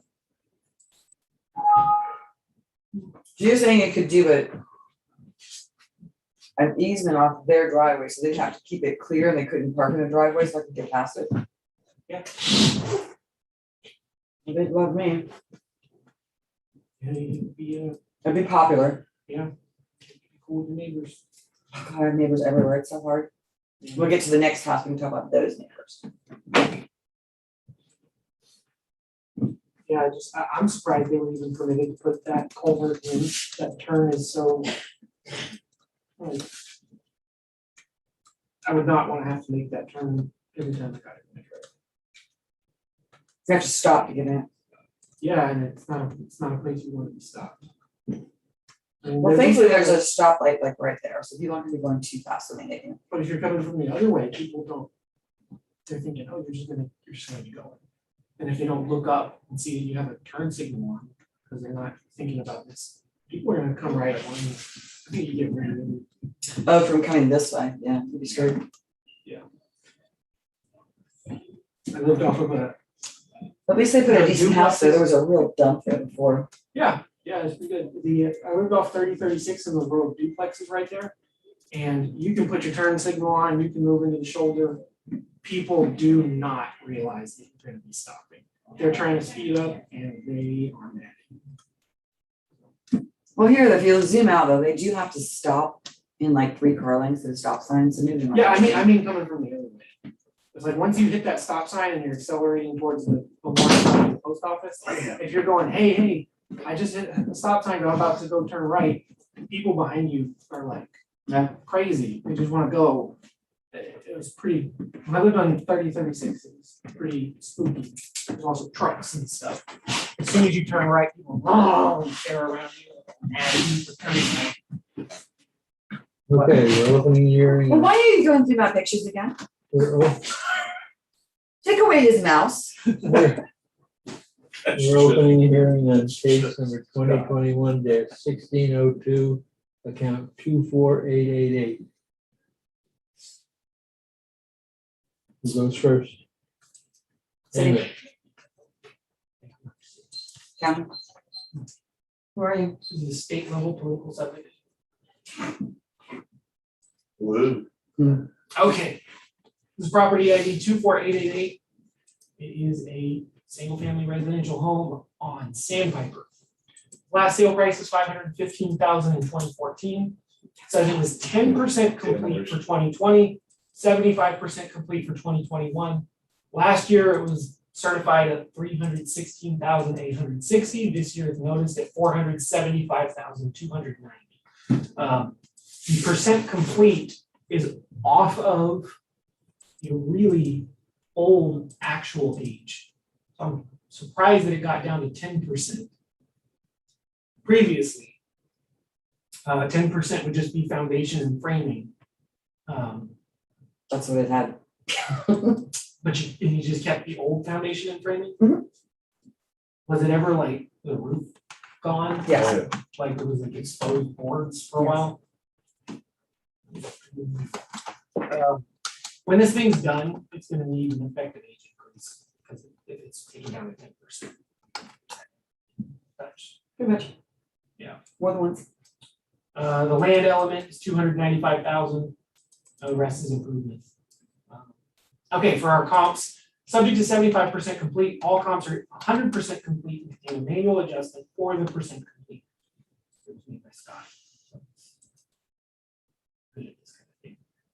The indicated value for the subject is 469,190. That's based on sales of houses on Sandpiper and Pelican.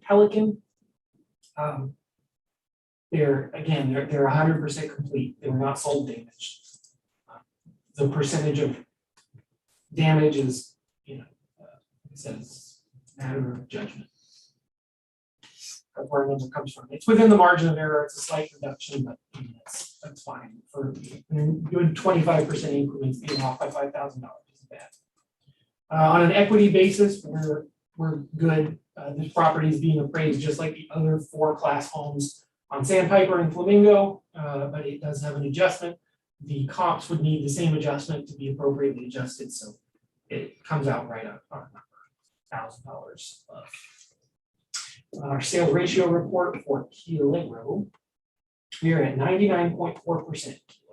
So keeping up with it, but it's moving. And all I have is for remarks as far as the condition of the property is that it was noted it was 75%. It was estimated to be 75% complete for 2021, January 1 of 2021. Says that there's an upcoming note, roof to ALH update sketch add FP. Front porch maybe? Is that possible? Fireplace. Fireplace, okay. Right, well, that's gonna have negligible. We'll have to record it. Per permit. Oh, okay. Is the rest of the. And how do you, I mean, the fireplace with the flue, which is a gas fireplace that has no, It's gonna have very little effect. it's really pretty. That's good. That's good. That might affect the class of the property or whatever, like, that making it 4. But in any case, the way we have historically done the damage reappraisals is using the old depreciated value and then taking a percentage off based on like a sort of reverse percent complete. It seems to work pretty good when people bought damaged property. But that's it. We don't have any more specific notes or pictures of the inside or anything like that. That's all. Okay. So Kimberly, you have 2 minutes for cross-examination and 5 minutes for your presentation. Okay, how did you guys come up with the 75% complete for January 1st? It was from the road. The assumption is that it was at least livable inside, but it was not complete. So we would not expect there to be Drywall? Where do you call? no, complete? there should be drywall. Okay. There should be drywall and paint. The lights should maybe be kind of installed, but like it wouldn't be weird for a 75% complete property to not have counters. It certainly wouldn't have appliances yet. Because this is a rebuild, it may have dulled stone in it, or old fridge or something. No flooring probably not done, trim not done, that kind of thing. That was the assumption. If it's not livable, then it's certainly not 75% complete. That's kind of one of the key things, livability. What was it livable? I live there. Well, I didn't quite live there on January 1st, but we could go there and use it. Where did you live? I lived in the other house before it got trashed again. I see. So, you done? Yeah. Well, I'm on the cross, so Yeah. then what is next is mine proposal? Yes, you got. All right, so, you went with the 10% finished the year before, which is fine. I did have a slab and framing. Let's go through the pictures. We got January 1st. So what I did have on the January 1st, I had no downstairs as of January 1st. So I have half a house. Well, the bottom half is completely written off. That's basically what it looks like downstairs. We hadn't gotten around to downstairs yet. My back deck, that picture was taken in March. So I had no downstairs deck. No downstairs at all. That was all gutted. And there's more pictures of it. Yeah. Upstairs, not quite done with the hardy board. Windows had been put in. Deck upstairs not quite put in. Was it dried in? Debatable, because those windows up there, those top windows ended up coming back out and being replaced, and the sliding glass, the French doors were taken out and replaced after the January 1st time. Not quite dried in, but upstairs, almost, downstairs, not at all. I have two different AC systems, so we have a downstairs and an upstairs. Downstairs is still not started. Still not dried in? No, it's not, because we had an issue with the freeze. Because everything downstairs was open, and all the pipes underneath everything that I just redid burst, and I'm about ready to move back out again because they have to tear my house out again. They're gonna re-gut my entire upstairs again. But before the freeze, Before the freeze, Are you above the elevation for the downstairs to be enclosed and everything? oh yeah. Oh, that's Oh, good. flood's not a problem. Well, flood's a problem only for the yard.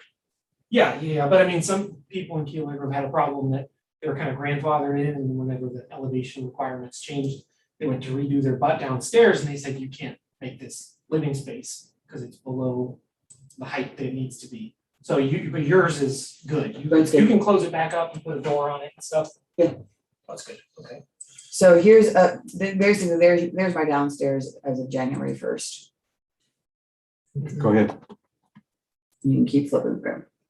Why are they gonna gut the upstairs? So what happened was, so underneath there, all the way around is where the plumbing work was. Uh-huh. It wasn't closed in and the power went off and all my pipes froze and busted.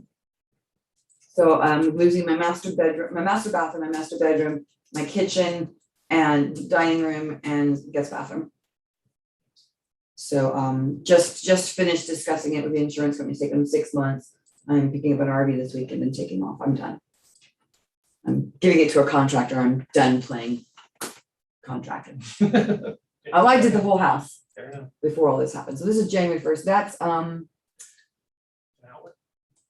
it's an outlet. It's downstairs, the back of a shower. The back of a shower downstairs. So in that room now is also, now that's the downstairs, was the kitchenette downstairs. Now, since the freeze, that room that was done, I had Oh, that's one a room whole- finished downstairs. Uh-huh. A pipe broke over it underneath the kitchen. I That's all thought that was completely gutted again. something hanging on the wall, but I guess it's a hole. It's the back of a soap dish in a shower. Okay. Us trying to salvage the bathroom, no. Bathroom's out now too. I gotta redo the bathroom. So this is So- downstairs. As Oh, of and here's January eyesores. 1st, As a downstairs, I had no downstairs. the upstairs had sheetrock, had paint, had. Some of it did. appliances. Some did. So I had my kitchen was probably 60%. My living room was probably, it still had areas that didn't have flooring. It had no trim. My master bedroom had no blinds, had no trim, still had places to finish the flooring in like the closets. My bathroom still needed lighting finished, blinds.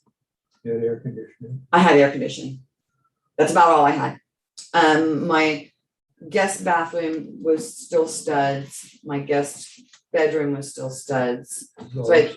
all upstairs. Upstairs. So upstairs, I had 2 functioning bedrooms, 1 functioning bathroom, a kind of functioning kitchen, and some flooring in the living room. Enough that we put our Christmas tree up though and had Christmas in front of the fireplace, because my other house, there's only 2 bedrooms in there and I have 4 children. So we managed for the first time since Harvey to have everyone in town at the same time, which was very nice. So eyesores, when we talk about eyesores, value of property value, taking into consideration your neighbors. This is what I look at through my beautiful big front deck. This house, it's falling apart. It has the doors open, it has raccoons living in it. I'm surprised there's no vagrants. It needs to be demolished. That's across the street from me. If you go on either side of me, here and here, I've got empty lots. If you look at the pictures here, this one is an empty lot. As of January 1st, had the remains of a boat lift and boat dock in it. You go on the other side, I have an empty lot that has a falling down deck, dock, and fish cleaning stand. Those are my eyesores to look at. You know, my house will be beautiful when it's done, but you know, the neighborhood's not all that nice. Stop you there. You have more time later. Scott, you got 4 minutes, 2 for cross and 2 rebuttal.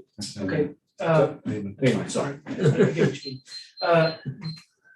This was a 75. It really should be a 50. You know, some part of it was usable. I mean, 50 makes sense. That being said, since it's already a 75, that's a third off. So that would put the improvements at 120 and the land at 295. And that would be like what, 420, 425 or something? I don't think that this property is worth more than $400,000 as it sits. It's because it's a project. And it isn't cheap to do this stuff. It's certainly not 475.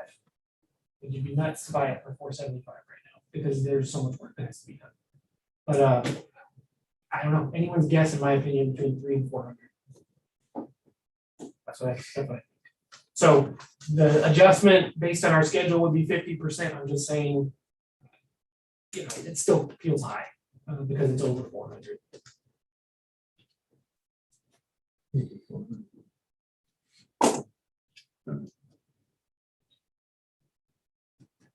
Give it 400,000. I think it can go below that. We've already got, you know, the 294 is, everyone knows that the land values are greatly expressed. Okay, You're gonna so shut me off? No, I'm gonna say you got 2 minutes then. It's the same as You were that. early. You were early. You got 2 minutes. All right, to let me rebuttal just keep looking through pictures then. with. Okay, Go start flipping through them, keep going. So that's where we were. We're now not there anymore because of the freeze, which was a federal natural disaster. So that room was at that situation. Now it's completely down the studs again. That's looking up in my living room. Those windows did come back out. Those doors did come back out. See my pretty fireplace.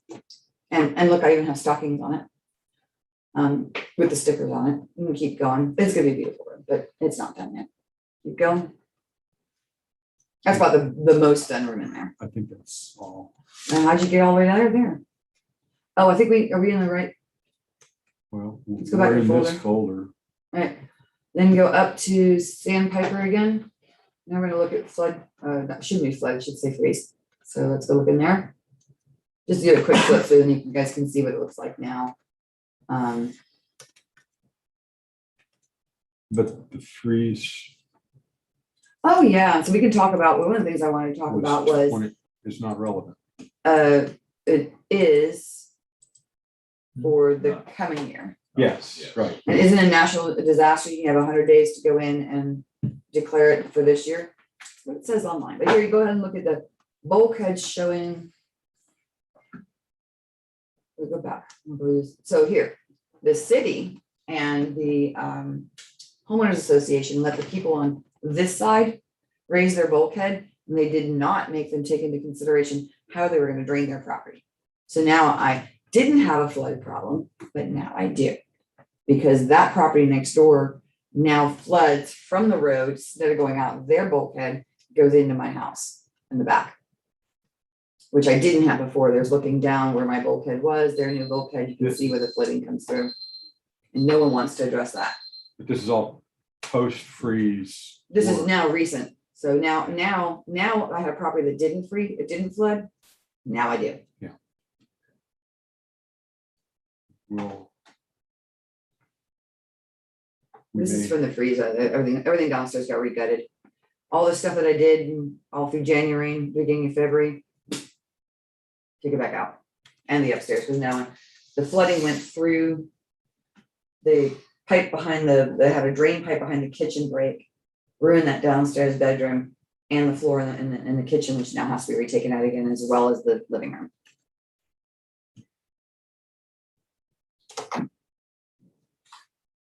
Okay, Amy, you got a minute to close? Amy? Yeah. Okay, you have a minute, any final thoughts? Yeah, let's put it under 400. Okay, 295 land, 50% of improvement, 90, 385. but this is already discounted. I don't care, 25%. 385. 400. Yeah, I'm more inclined to 400. The appraiser said anywhere between 300 and 400. Yeah. 385. So go to the very top of what he said. It doesn't really sound very much like you're looking at what's going on, or even what he's saying.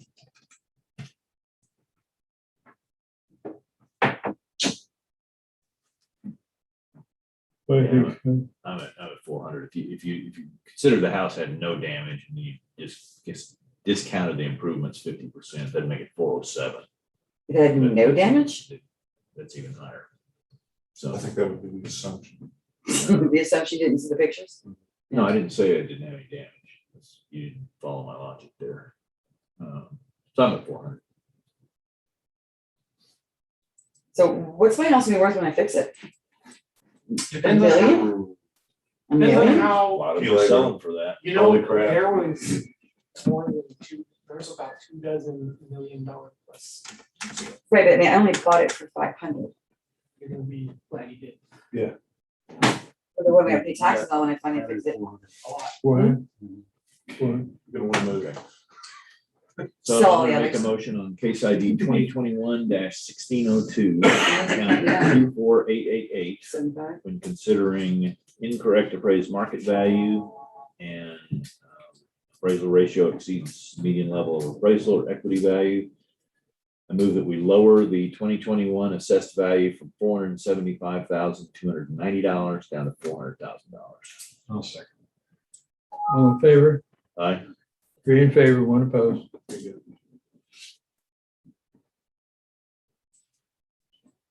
We're done. All right, That's all of the accounts, okay. I know we did it.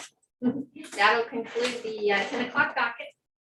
So we are Done for lunch. done, yes, be back at 1:30. Okay. You do?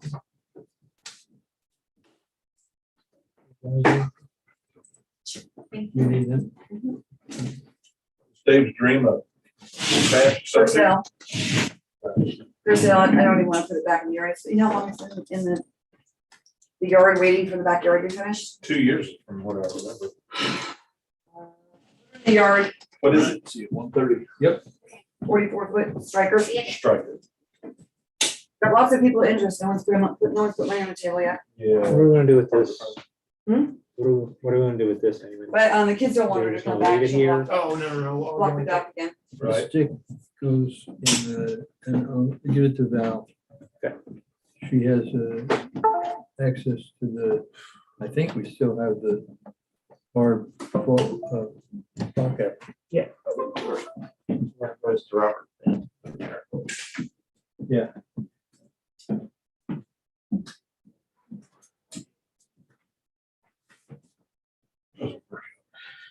Huh?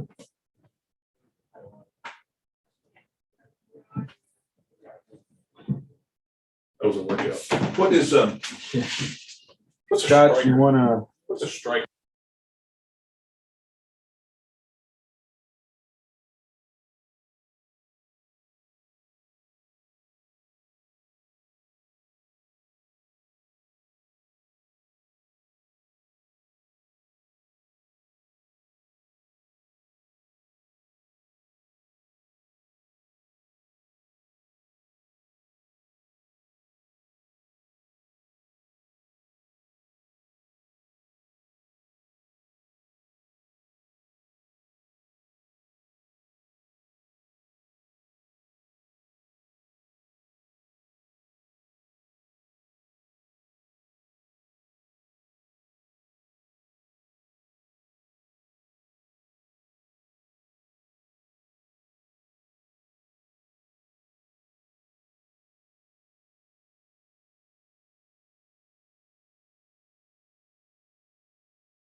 kids, and one of the kids graduated. Heck, now they've all graduated from Rockport.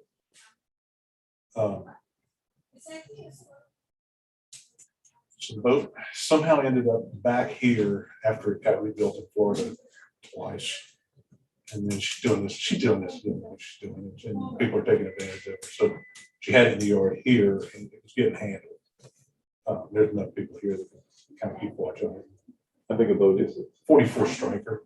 It's a big sport fishing. Okay. The last one was made in 1975. Oh, okay.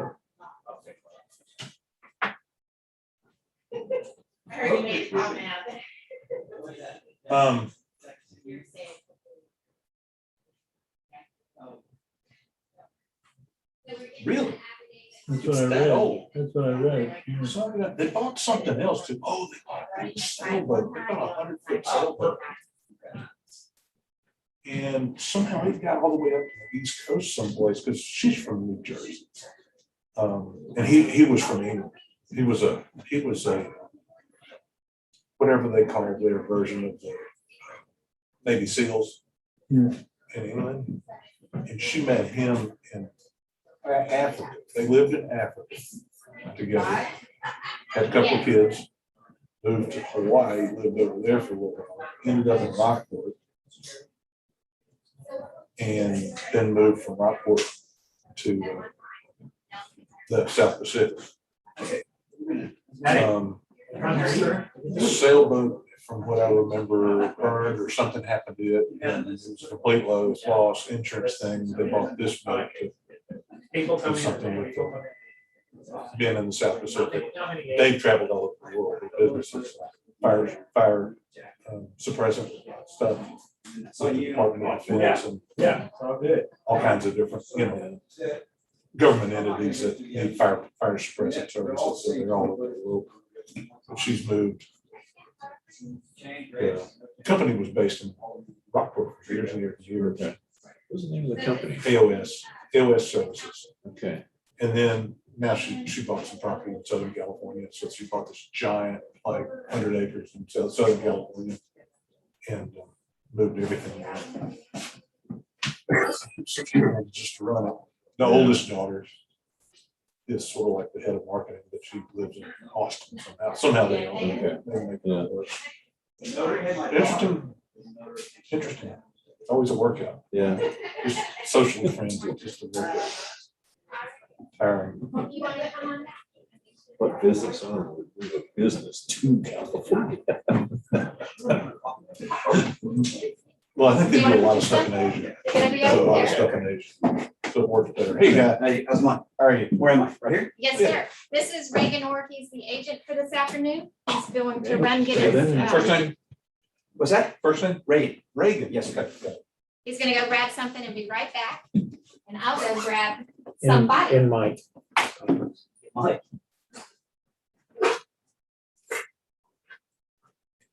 I just don't know like where Ray is.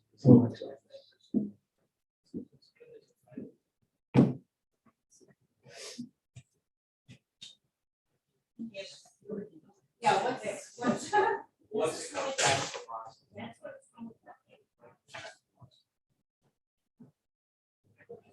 and when you get it.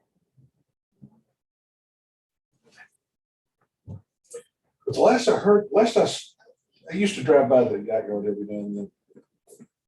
And I saw it there. I haven't looked in a while, and I'm sure that's what it said. Lister. It was raining super hard up north. Was it? Yeah. Certainly rained a lot at my house. Hey, Ray. Yeah, I noticed this morning, it was raining a little bit in the country club, as I got out the back and then got closer here, it's like, wow, it must have rained a little more here, because streets are running and. We had 0.2 inches. Oh, okay. You don't think we're right near that much. We probably have by now, because it rains more during the day. Or did I have Tell me some- which accounts are the exact same thing. All of them but this one. everyone but 1205. You mean all of them, the 1205? Yep. Literally? There's not a. The Are you value, sure? the value. So the first account. There's not other regular stuff that's different values. Not in here, they're all used that way. Right, Jackie's got it. All right.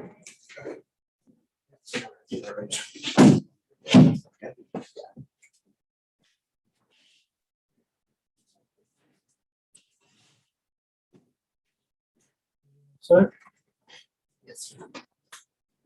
okay. We're opening a hearing.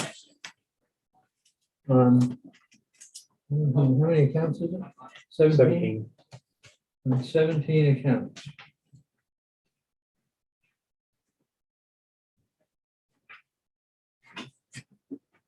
This hearing is being recorded. And the case numbers, the accounts are 1205, 1219, 20, 22, 23, 24, 25, 27, 30, 1904, 1905, 1906,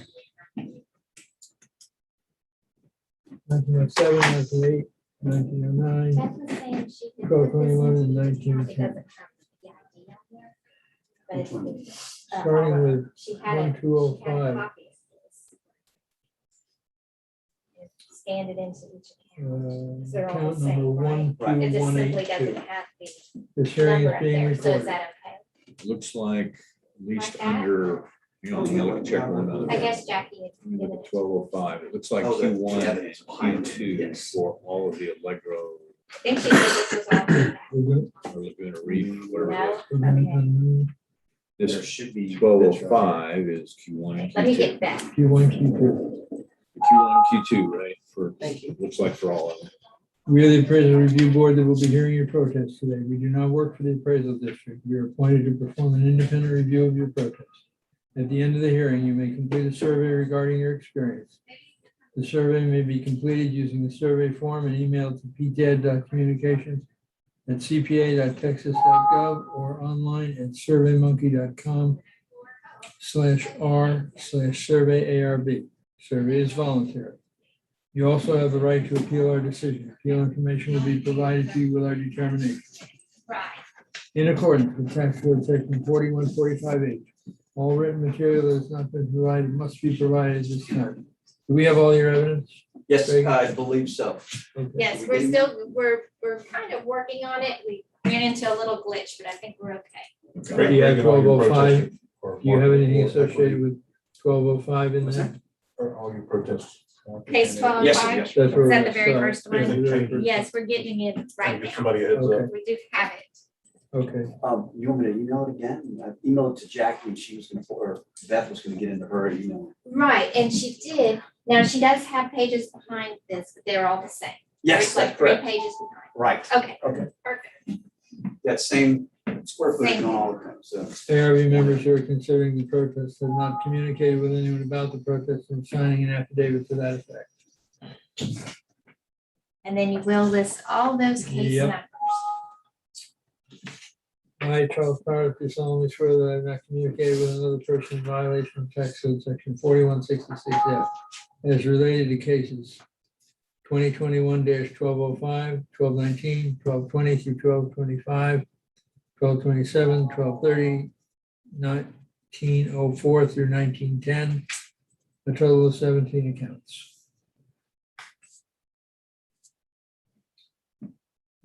If you want to read it the same way you did, Okay. it's. Okay, I, Robert Dayton, do solemnly swear that I have not communicated with another person in violation of tax code section 41.66F. And this pertains to case IDs 2021, 1205, 1219, 1220 through 1225, 1227, 1230, 1904 through 1910, total of 17 accounts. I, Bill Duck, do solemnly swear that I not communicated with another person in violation of tax code 4166 as they relate to case numbers 1205, 1219, 1220 through 1225, 1227, 1230, and 1904 through 1910, a total of 17 accounts. Thanks. So much easier. I don't know if this is. the right- It just says. Oh, it's got the numbers on The there? number. Oh, of course. I have to do that. Or you could do it up and down. Yeah, I'll go ahead and give this one to Mr. Orr. If you want to just read it off that one, that'll work. Okay. I, Scott Wagner, do solemnly swear that I have not communicated with another person in violation of tax code section 41.66F as it relates to case numbers 2021-1205, 1219, 1220 through 1225, 1227, 1230, and 1904 through 1910, total of 17 accounts. All testimony from all witnesses must be given under oath. Okay, so you can go ahead. I do solemnly swear and affirm that the testimony I shall present to the Appraisal Review Board for the Aransas County Appraisal District is true and correct. Case numbers 2021 -1205, 1219, 1220 through 1225, 1227, 1230, and 1904 through 1910, 17 counts. And state your name. Reagan Orr, agent. Ray Preston, do solemnly swear affirm the testimony I shall present to the Appraisal Review Board with the County Appraisal District is true and correct, and this is all about my accounts here, 1205, 1219 through 1225, plus 1227, 1230, 1904 to 1910, and then it looks like there's a little account here that says 1221 Beavers. Yeah, that one should be on there. If it All right. wasn't listed up here. Yeah, 1220 through 1224. Oh, okay. It's just in a different place. Okay, all right, fair enough. I'll leave that All there. right, thank you. Okay, thank you. Reagan, do you have a license as an appraiser in the state of Texas? No, sir. No longer. Okay. We're going to begin by opening hearing on case number 1205, account number 12182. Would you prefer that you speak first or that Ray speaks? I'll go first. Okay, you have 5 minutes. Okay, we got account history on the first page. The subject property was increased from 163,310 to 324,330. This is located in Allegro North. I believe you guys are all familiar with the issues they have there. And I got a smirk out from my. If you go to the next page, the unequal and uniform number I came up with was 161,803. Which is a little bit lower than last year's. If you look on the next page, you'll see the equity comps. I've got quite a few in here. I think I've got 9 equity comps. With adjustments come out to a value of 161,803. That's all I have at this time. All the equity comps are located in the Allegro North. They range from almost 1,100 square feet to 1,317 square feet. And that's it. So Ray, you have 2 minutes for rebuttal and then 5 minutes for your presentation. On the equity comp grid, Scott, will you look up 12168, please? Just tell me what the 2020, what the notice value was.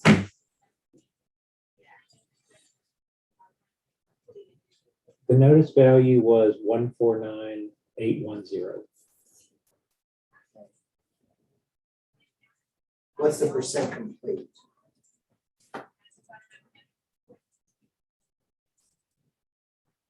%50. So, about to leave this to the board, I'll go pretty quick here. We've done this Allegro North thing so many times. This is building 9. Building 9 is, we put it as complete. Building is not, they worked like this in Allegro North. Building 9 is the furthest to the left. Building 1 is the furthest to the right. Building 9 is further ahead than building 7, building 8. One of the things you'll notice, well, is this thing listed or something? I see a listing in here. What is this? Yeah, the property card is in. Say that it's sold? Did this thing sell? We don't want the. Why is that card in here? What am I looking at? So the under protest is apartment 903. And then there was a sale. This is just showing that there was a sale. That's all that this is showing. Okay. There was a sale in Allegra North. Unit 406 sold. And it's in June, guys. It sold in June. For some number, I don't know why. But they're just, anyway, sales grid. As I've said before, we're comping Bay House. And equity grid, instead of using condos that had a different percent complete, our grid just has condos that we had already put at complete, rendering a value of 324. That's all I have.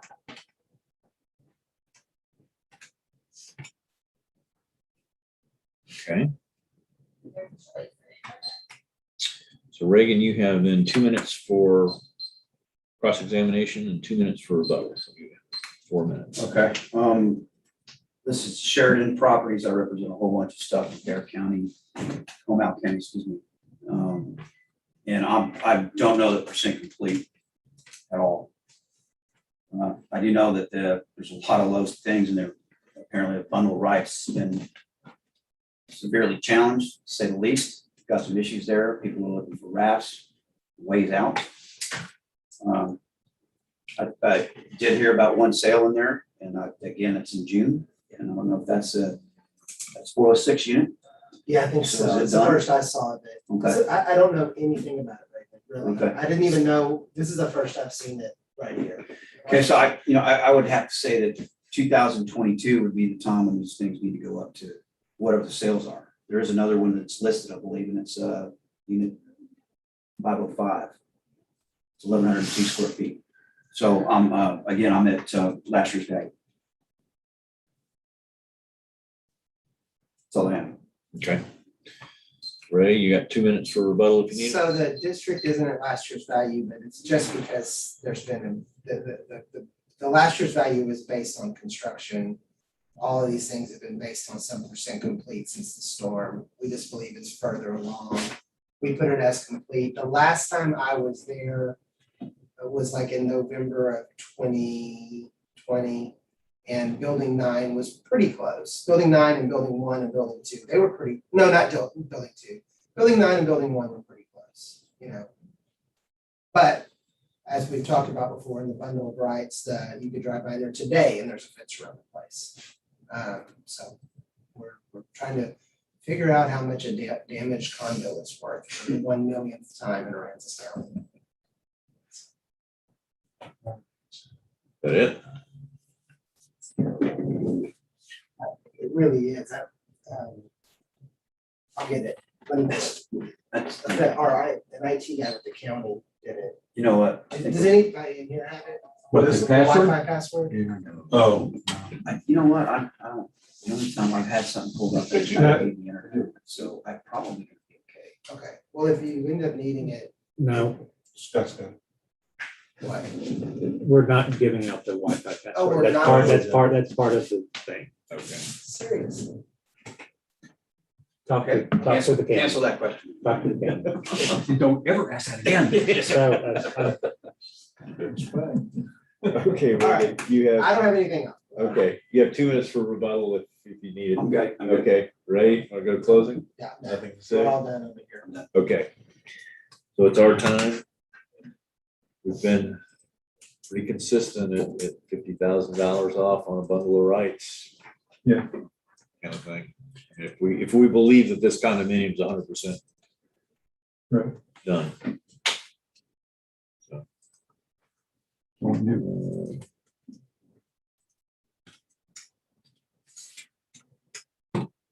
274, 330. Yeah. Okay, I'm gonna make a motion then on case ID 2021-1205, account 12182, when considering both Q1 incorrect appraised market value and Q2 appraisal ratio exceeds the median level of appraisal.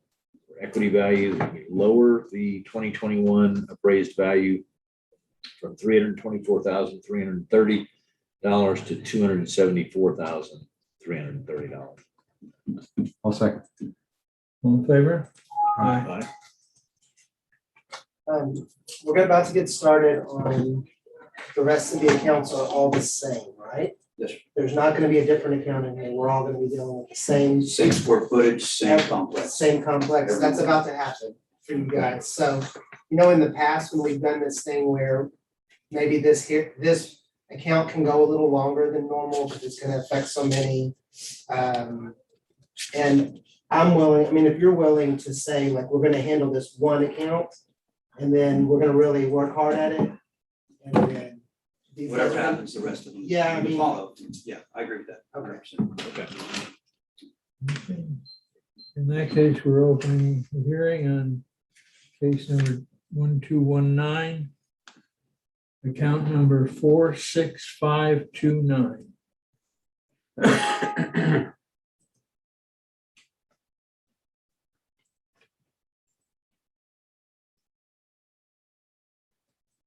Okay. Who would Megan, like who to- would you like to go first? I'll go first, sir. Okay, Okay, if you, I guess you're looking at all the, okay, that first page is just a cover page, and instead of printing each one, I just printed a cover page and circled the number. But the number at the top left, I don't know if that got scanned in there, but there is a circle on the red circle. Seeing that? I don't know if they did it in color or not. I'm not seeing that. This one? How did they get that one? No, it's on the comp sales grid. I've got some circles. Yeah, your cover sheet didn't end up with the red circle on it. I don't know, Well, the wrong cover sheet then. maybe so. Okay. But Anyway, it's, we're handling the top account, There's. right. or the top one that's not That's strict. No, That's strictly okay. grid. Go to the first page, it's fine. Okay, so the reason I put that dash up there in the PID was to put in the count number, so I didn't have to print 16 packets of evidence. I could do one evidence and a bunch of cover sheets, Okay. and we call it done. So nonetheless, if we go to the second page, I believe yesterday you guys had Charlotte in here from Veltman and Associates, which is my pop and uncle, my dad's uncle's deal. And Charlotte works for Lone Oak Property Tax Services scheme, and they're doing the development accounts. You got a purchase price or a closing statement, settlement statement for $412,000. That was a package deal for 405 and 406 units in Laguna Reef. You also got a contract, sales contract. And so the 12/29/2020 and 12/30/2020 sale of units 405 and 406 was about $206,000 per unit. And we have a closing statement on there. Now I do have the second or third page, 3 or 4. It's going to have the comp sales grid for the evidence that I received. And I just had a couple of questions with verification, unverified, verified. For comp number 2, that number, it's unverified, but the actual sale price was $275 even. I can verify that. I have the MLS sales sheet on it.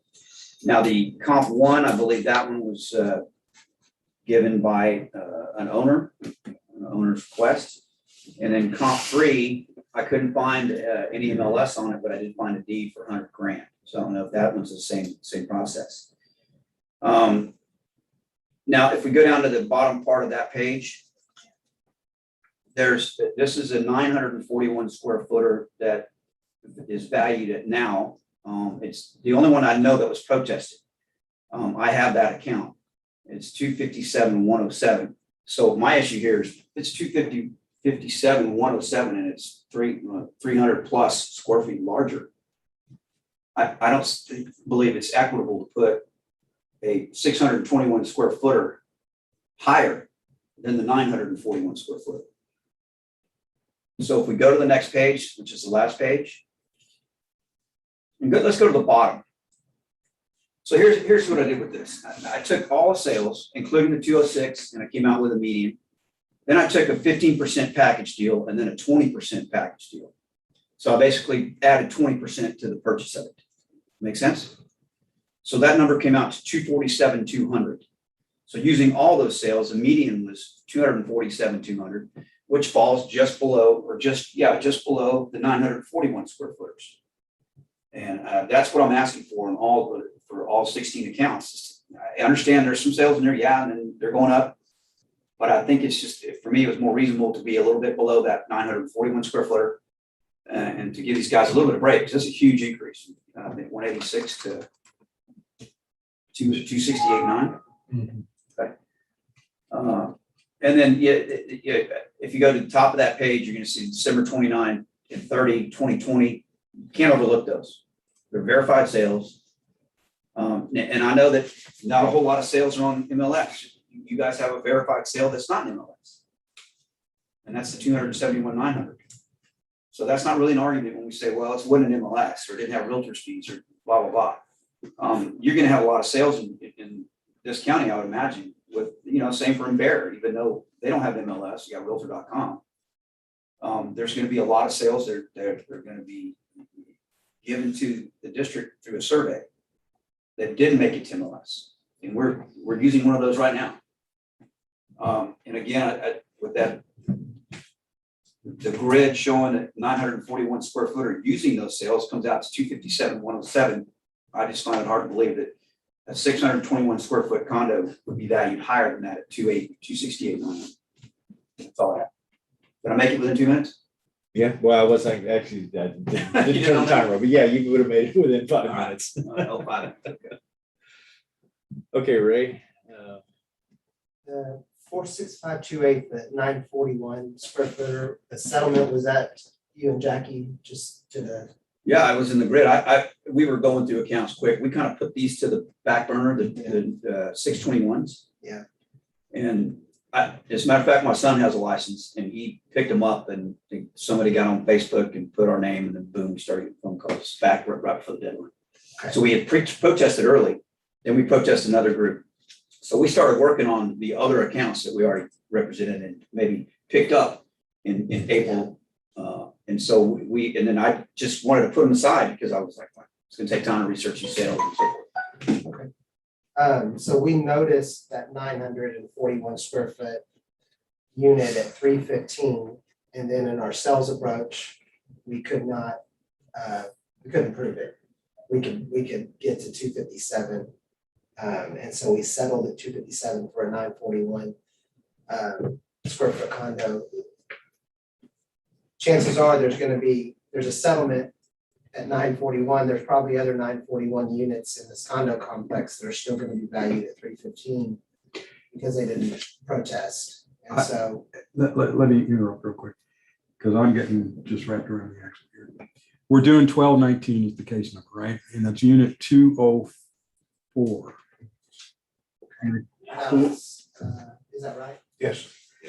And according to the grid that he's got above, that's a 621 square foot condo. Yeah. So in his information, at this point in time, I don't give a flip about 941s. I don't think. If we're going to focus on 621s, let's focus on 621s. Okay. Is that fair? Well, it's not going to be fair for Ray. That's Well, evidence. what account is it that's a 941? It's not the one that we're dealing with, and I don't know without crawling through these others yet, which of the 17 is a 941. There are no more 941. Okay, fine. I think he's using the logic Yeah. behind the 941 Exactly. is what I'm following. I'm using the logic He's behind it using as the far logic as- behind that to justify what he's trying to accomplish here. Okay.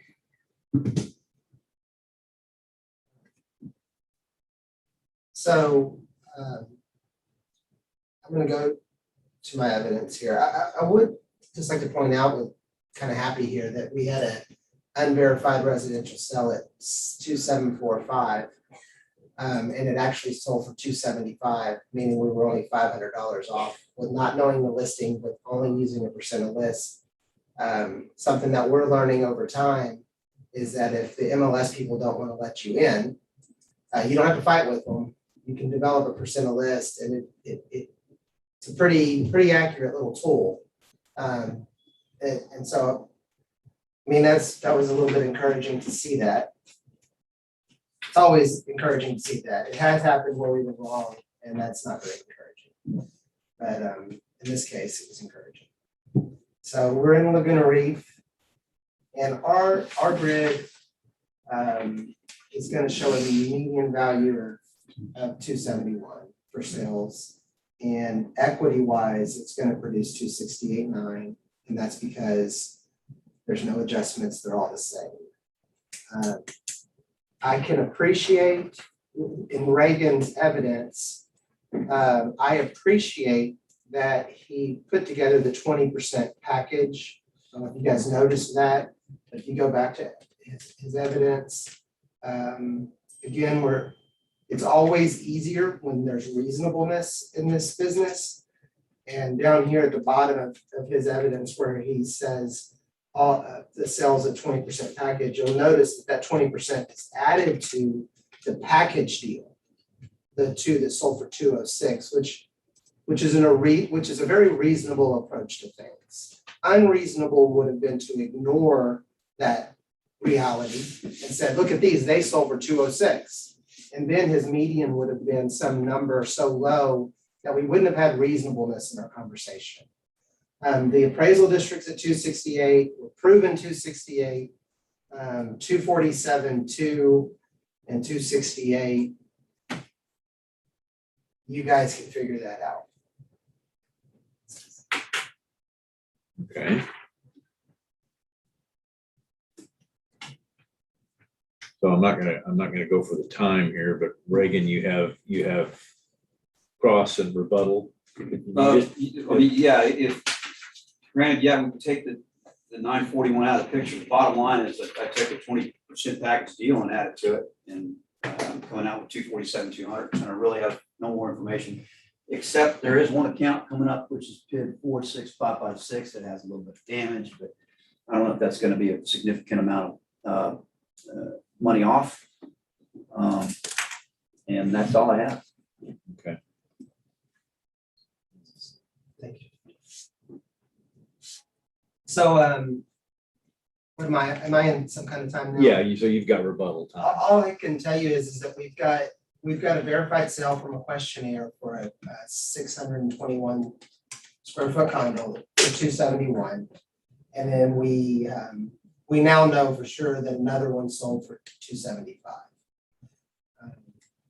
Those are solid data points that the appraisal district can't ignore, even if there's a settlement for a 921 square foot condo for less. That's which one of those is wrong? These are true data points. These things sold for over 270. That's what they sold for. 271 and 275. That's what they sold. That's correct.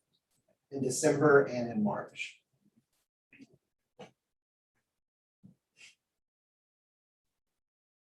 Okay. Which seems high, right? Yeah. 600 square feet, you pay $275,000, you get 621 square feet. Doesn't compute very well, but that's what they're going for. It's amazing. In the VRBO home away world, you get to have a mortgage and you maybe can rent it out and make some money. Who knows? I don't know. But it's very high. Consider. I researched, I think that one in there tells you. Can I go ahead? Sure, you got one minute for closing or? Yes, yeah, closing time. that one unit to 275, I just gave him the MLS sheet on it.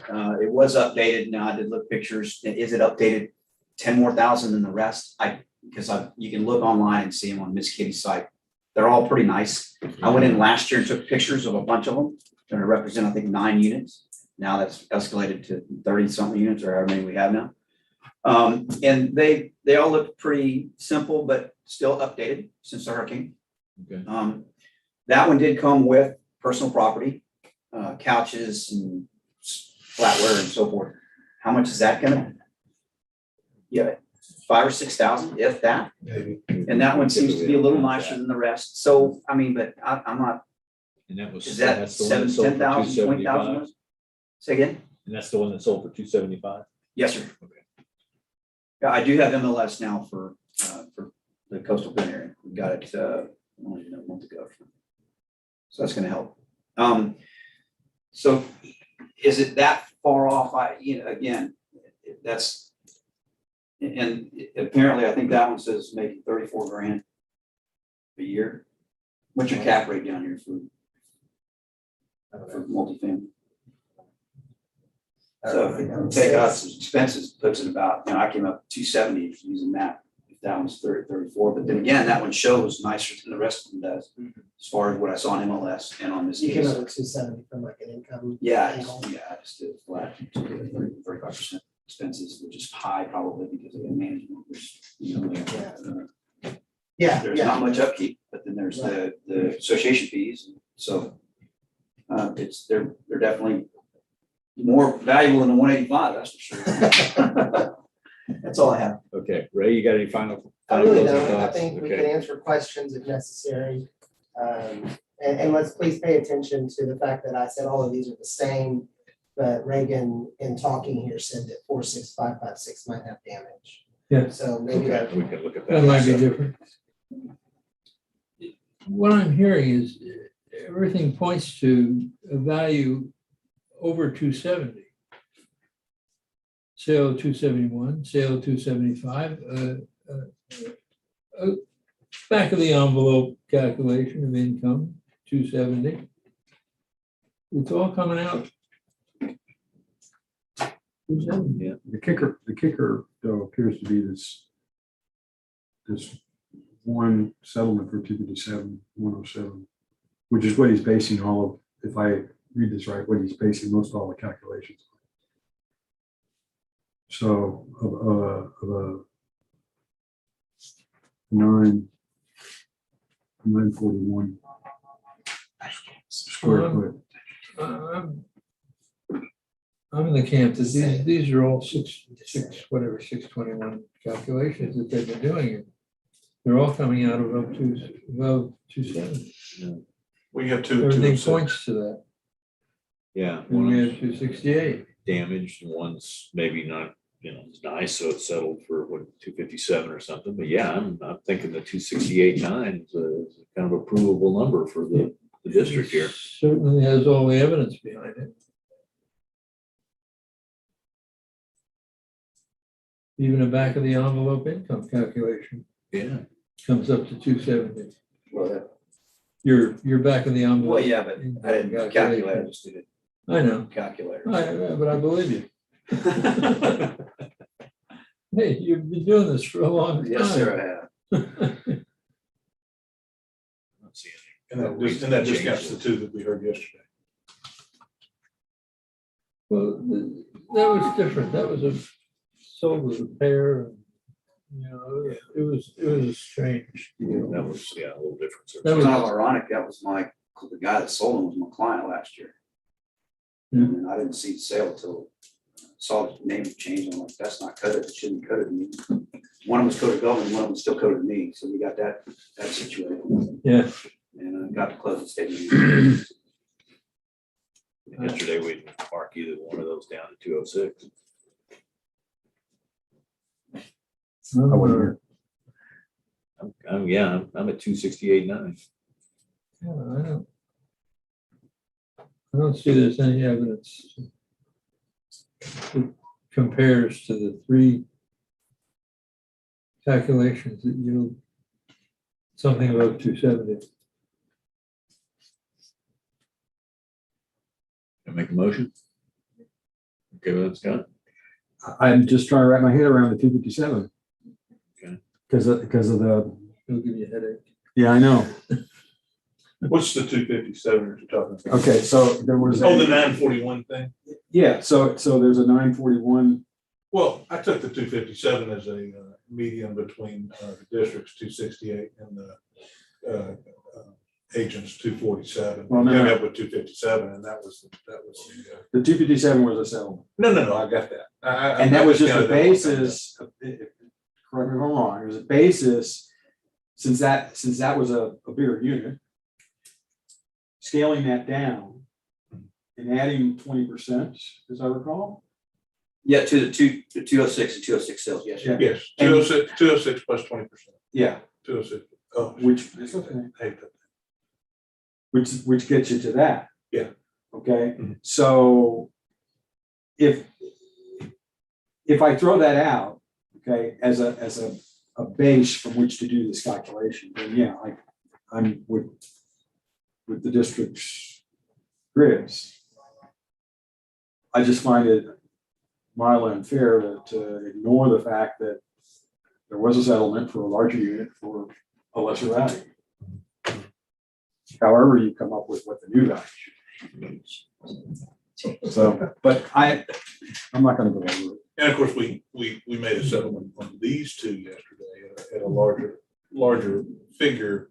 So those two are less money than these several. Being less, but yeah, they were two. So there's no equity there either. Yeah, I wasn't around for that discussion, so. Good for one. Okay, I'm gonna make a motion then on case ID 2021-1219, account number 46529. Considering Q1 incorrect appraised market value and Q2 appraisal ratio exceeds the median level of appraisal or the equity value, that we maintain the 2021 assessed value at $268,900. No. You're not gonna second? No.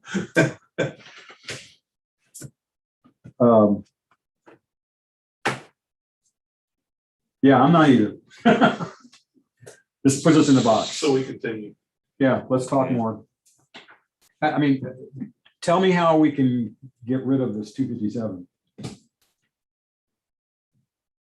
I'd be rather upset if I found out that somebody else settled for a bigger unit at a lower value.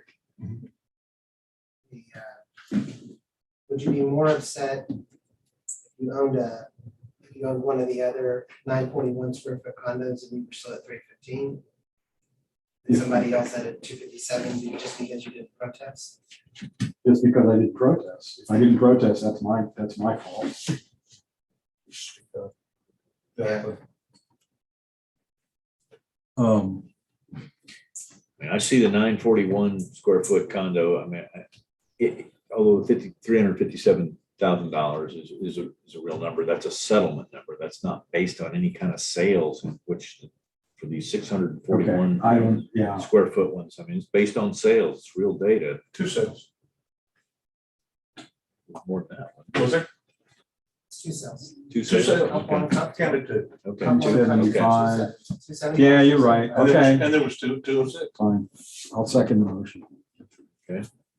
All in favor? All right. Aye. Opposed. One opposed. Okay, now. Reagan. Okay. All of them, Reagan? Are you good to just stay? Yeah. Okay. If that's okay. What's Yeah, that? no, yeah. You want me here? You want me to get out? No, you're fine. Making the Help me out donuts. here. I didn't bring anybody down, so I'm kind of real alone, so I'll hang out with you guys for a little bit. That's okay. If I can snack one of these Snickers, it'd be cool too. 46556 is the only one that's different. Yes, sir, correct. Okay. You want to skip to that one? Uh, How do you want to do it? I was just gonna go down in order and take 1220 next and Okay. work our way down to it. Some good news is 46566 is the last one. So I would. No, it's not. on my paper it It's is. in the middle. 46556. Oh, sorry, 46566. Oh, yeah, my bad. Okay, so which, I have a quick question before you go, is what happened on the last one? We Sorry, left it the way it was. that's the Thank way it was. Now, there is a 46566, but so we need to figure out which one is it that's damaged? 46556. 556 is the damaged one? Guess it's 556, I think. I'll send that record. We'll catch you when you get there. All right. Okay. Opening a hearing on case 1220. Account number 46530. Who wishes to speak? Someone has to. Go ahead. It's double-edged sword, if you want to call it that. If the value is going to be that for the 621 square foot, it's going to be for the all of them. Yeah. Yeah, I'd go the opposite direction too. I wouldn't, even if it was a $2,000 cut, I'd ask for the same thing. So, I mean, I don't know that we have to sit here and go through, or do I have to speak You have on to make each one? you have to make a statement about what you're accepting the value to be.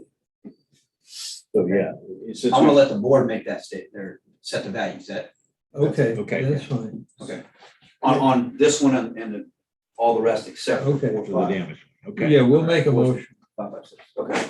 The district is gonna say that you guys have heard our opinion. Okay. Okay. Right. Catch up. So this is 1220, right? Yeah. Okay. So 46, 530.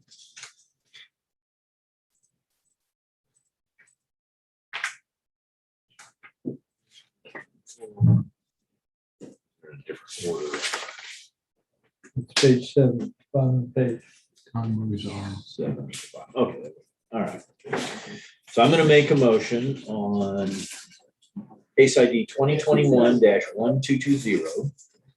When considering incorrect appraised market value and Q1 and Q2 appraisal ratio exceeds the median level of appraisal or equity value, that based on a prior case where value was maintained, I move that we maintain the value of this unit at $268,900. I'll second. In favor? Aye. Aye. One opposed. One opposed. Okay. 1, 2, 12, 20. Opening the hearing on case number 1222, account 46534. How about 1221? Right. 1221. Yeah, you skipped. Oh, you're in a different, okay. I'm going by. You go by this list. Okay, gotcha. All right, I'll make sure. we'll do that. Right. Cheryl Clayton, was that you?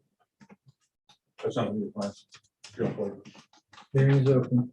Yes, it is. It's, Oh, you already settled it though. I did. No, we haven't talked about that. We're gonna be. 1217. Is it not in our list? That's a question. I don't see it. But y'all double check. It. We're all once. Yeah, I think we might have missed one. What's the case number? Okay. Wasn't one of our deals, so, Okay. but it is one of his deals. 46509. Okay, so we've opened the case on 1222 case. 1222. Okay. Wait, hold on. So we're not doing 1221? We're gonna skip it? No, yeah, the order is not gonna be exactly. The order is different here than Using this list. Okay. So we're gonna go by this order. Correct.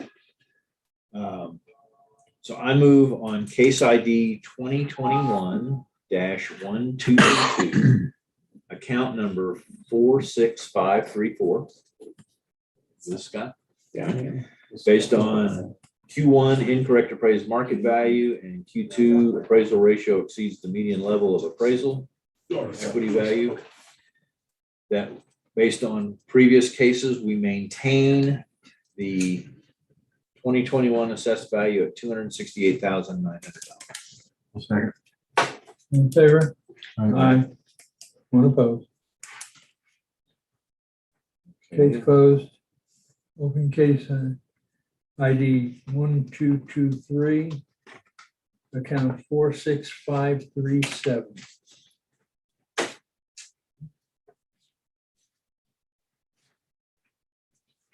I move that we, Wait.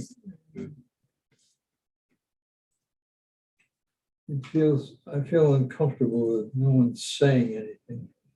Oh, yeah, no, we can talk. I'm sorry. I was looking at. yeah, we need you to Yeah. at least agree with what we're doing here. Say that you have no Say additional something. evidence. or- Yeah, that's fine. I have no That's fine. additional evidence. Okay, Yeah, and the Or district, you've heard my, the district leads, you guys have heard our opinion on that. Okay. Because you can't use previous previous cases. cases Okay. as you're already Okay. in motion. So I move then on case 2021-1223. Account number 46537. When considering Q1 incorrect appraised market value and Q2 appraisal ratio exceeds the median level of appraisal of equity value, I move that we maintain the 2021 assessed value at $268,900. Case closed. Opening case ID. Right, you didn't vote on it. Oh, I'm sorry. Beg your pardon. All in favor? Aye. 3, 4, 1 against. Have I got it right? So Okay. Opening case 1224, account 46546. any additional evidence for this? No, sir, the board has heard my testimony. Okay. Yeah, the board has heard the district's opinion. Okay. So I move then on case ID 2021-1224, account 46546. When considering Q1 incorrect appraised market value and Q2 appraisal ratio exceeds the median level of appraisal or equity value, that we maintain the 2021 appraised value of $268,900. All in favor? Aye. One opposed. Okay, opening case ID 1225, account 46556. Reagan, Yes, sir. what's All up? right, this one's a little bit different. If I can go ahead and read this, the remarks from the owner. This was dated May 24th, 2021. For our conversation today, the only thing I can think that currently needs updating is, in our condo is the floor to ceiling window, which also includes the sliding glass door. This floor to ceiling window looks out to the bay. We wanted to move the sliding glass door side to the center. We were told it would need to be completely replaced because the seal was bad. So is that a replacement of the entire window? It said the only way to fix this was to place the wall, the whole wall of windows. I'd say probably the neighborhood of $5,000. No argument here. Cost Maybe Yeah. $5,000 to $7,000 to repair that. Take 5 off. Okay. All right, any additional information from you, Rick? Well, I probably should have upped that because when we had to get special windows in my parents' house down on Water Street. And the windows were quite expensive. Yeah. 150 mile per hour, 125 mile per hour window, whatever. You go to that, go to even 260. That'll take a little bit extra. You know what I mean? That's a nice round number. Okay. So say a shower door was 1,500. Okay. All right, so I'm gonna move then on case ID 2021-1225. And consider, and account number 46556, and considering Q1 incorrect appraised market value or Q2 appraisal ratio exceeds the median level of appraisal or the equity, that we lower the value, 2021 assessed value of this unit from $268,000 to $260,000 even, 900, sorry, to $260,000 even based on a cost to cure. A second. All in favor? Aye. One opposed? Yes. Case closed. Opening case 1227, account 46561. Okay, any additional information from? No, sir, the board has heard my testimony. Okay, right? Board has heard our opinion, yes. Okay. So I move then on case ID 2021-1227, account 46561. When considering Q1 incorrect appraised market value and Q2 appraisal ratio exceeds the median level of appraisal, the equity value, that we maintain the 2021 appraised value of this unit at $268,900. I'll second. All in favor? Aye. One opposed. Case closed. Opening case 1230, account 46568. Any additional?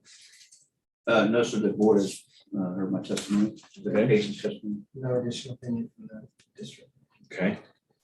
So I move in on case ID 2021-1230, account number 46568. When considering Q1 incorrect appraised market value and Q2 appraisal ratio exceeds the median level of appraisal, the equity value, that we maintain the 2021 assessed value at $268,900. Second. All in favor? Aye. One opposed.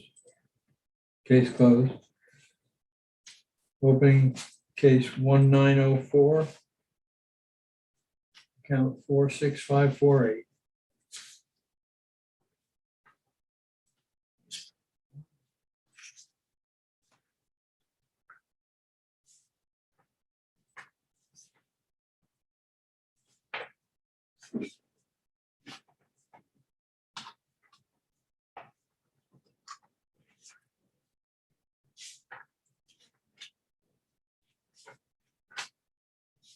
You got it? Not yet. Top of page 12. The one we just did was 27. 1230. Oh, okay. All right. Thanks. Okay, any additional testimony or No, information? sir, the board has heard my testimony. Okay. So I move on case ID 2021-1904, account 46548. When considering Q1 incorrect appraised market value and Q2 appraisal ratio exceeds the median level of appraisal or the equity value, that we maintain the 2021 assessed value on this unit at $268,900. Well, second. All in favor? Aye. One opposed. Case closed. Opening case 1905.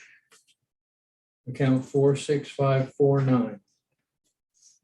Any additional? No, sir, the board has heard my testimony. No additional. Okay. So I move in on case ID 2021-1905, account 46549. When considering Q1 incorrect appraised market value and Q2 appraisal ratio exceeds the median level of appraisal or the equity value, that we maintain the appraised value of this unit at $268,900. I'll second. All in favor? Aye. One opposed.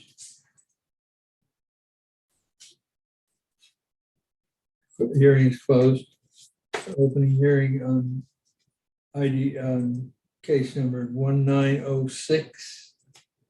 Account 46550. Any additional testimony? No, sir, that board has heard mine. The board has heard our opinion also. Okay. I move in on case ID 2021-1906, account number 46550. When considering Q1 incorrect appraised market value and Q2 appraisal ratio exceeds the median level of appraisal equity value, that we maintain the 2021 assessed value at $268,900. I'll second. All in favor? Aye. One opposed. Case closed. Opening case ID 1907. Account 46551. Any additional No, testimony? sir, the board has heard my testimony. No additional testimony from the district. Okay. I make a motion then on case ID 2021-1907, account 46551. When considering Q1 incorrect appraised market value and Q2 appraisal ratio exceeds the median level of appraisal, that we maintain the 2021 assessed value at $268,900. Second. All in favor? Aye. One opposed. Case closed. Opening case and case ID 1908. Account 46552. Any additional testimony? The board has heard my testimony. The board has heard the district's opinion. Yes. Okay. I move in case ID 2021-1908, account number 46552, when considering Q1 incorrect appraised market value and Q2 appraisal ratio exceeds the median level of appraisal, that we maintain the 2021 assessed value at $268,900. I'll second. All in favor? Aye. One opposed. Opening a hearing on case ID 1909, account 46553. Any additional testimony? Board has heard my testimony. Board has heard our opinion. Okay. I move in case ID 2021-1909, account 46553, when considering Q1 incorrect appraised market value and Q2 appraisal ratio exceeds the median level of appraisal, that we maintain the 2021 assessed value at $268,900. Second. All in favor? Aye. One opposed. This is where they slipped this one. Opening a hearing on case number ID 1221, account 46533. Don't ask me why. Top of page 8. Oh, we did that. No, No, we skipped we 21. skipped 21. Oh, I just checked it out. No, we skipped 12, 21. Okay, any additional testimony? The board has heard my testimony. The board has heard our opinion. Okay, I make a motion then on case ID 2021-1221, account 46533, when considering Q1 incorrect appraised market value and Q2 appraisal ratio exceeds the median level of appraisal and the equity value, that we maintain the 2021 assessed value at $268,900. I'll second. All in favor? Aye. One opposed. Case closed. Opening case ID 1910, account 46566. Any additional testimony from? The board has heard my testimony. Oh, wait, which one? 1910. Oh, 1910, I'm sorry. Yeah. Never mind. The board has heard the district's opinion. I move then on case ID 2021-1910, account 46566, when considering Q1 incorrect appraised market value and Q2 appraisal ratio exceeds the median level of appraisal, equity value, that we maintain the 2021 assessed value at $268,900. I'll second. All in favor? Aye. One opposed. That's it.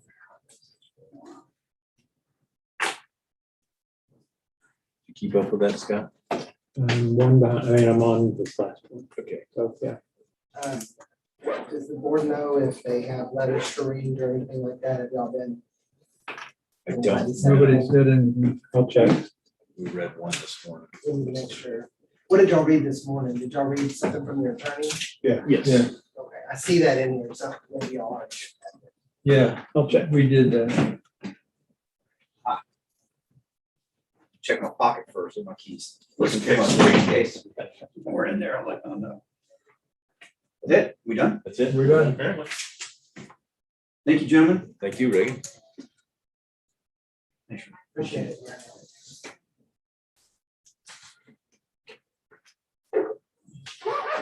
Where's Mike? Is he here? This off, this right back there. yeah. Okay. That's all right. Yeah, Here. This is, you got. I think so, yeah. You got none today, or you got more? Don't know. We're gonna Could find be out it. here This shortly. Could be it. Yeah, Because these are supposed to go in the afternoon. yeah. I don't do that. I've never seen anybody use a timer too. That's a good idea. The area can get, yeah. They can go longer, a lot longer, sometimes 45 minutes. Yeah. Not lately, because we've only had, we're doing stuff different, but yeah, that's a great idea. Time's running out.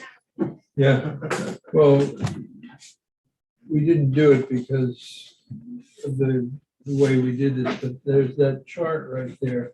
Yeah. Is the times. Yeah. Yeah. Oh, yeah, that's there. Got it. That's the times for each element of the hearing. Well, I don't take that long. Here's some stuff. Give us some to. Yeah, right. Right, so that will conclude today's hearing. Wow. Okay. So you guys are out of here.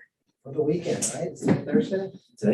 Yeah. Today's Friday. Friday, are you? Right here, yeah. Oh, that's good. No board hearings on Fridays? No. Yeah. If we can help Monday at 8:30. it. Yeah, no, thank you. And, They want to do a motion? Thank you, gentlemen. You guys have a great weekend. I'll make a motion we adjourn. I'll second that. I'll second, can I second? Can I third? Aye. we are adjourned. You forget- you don't-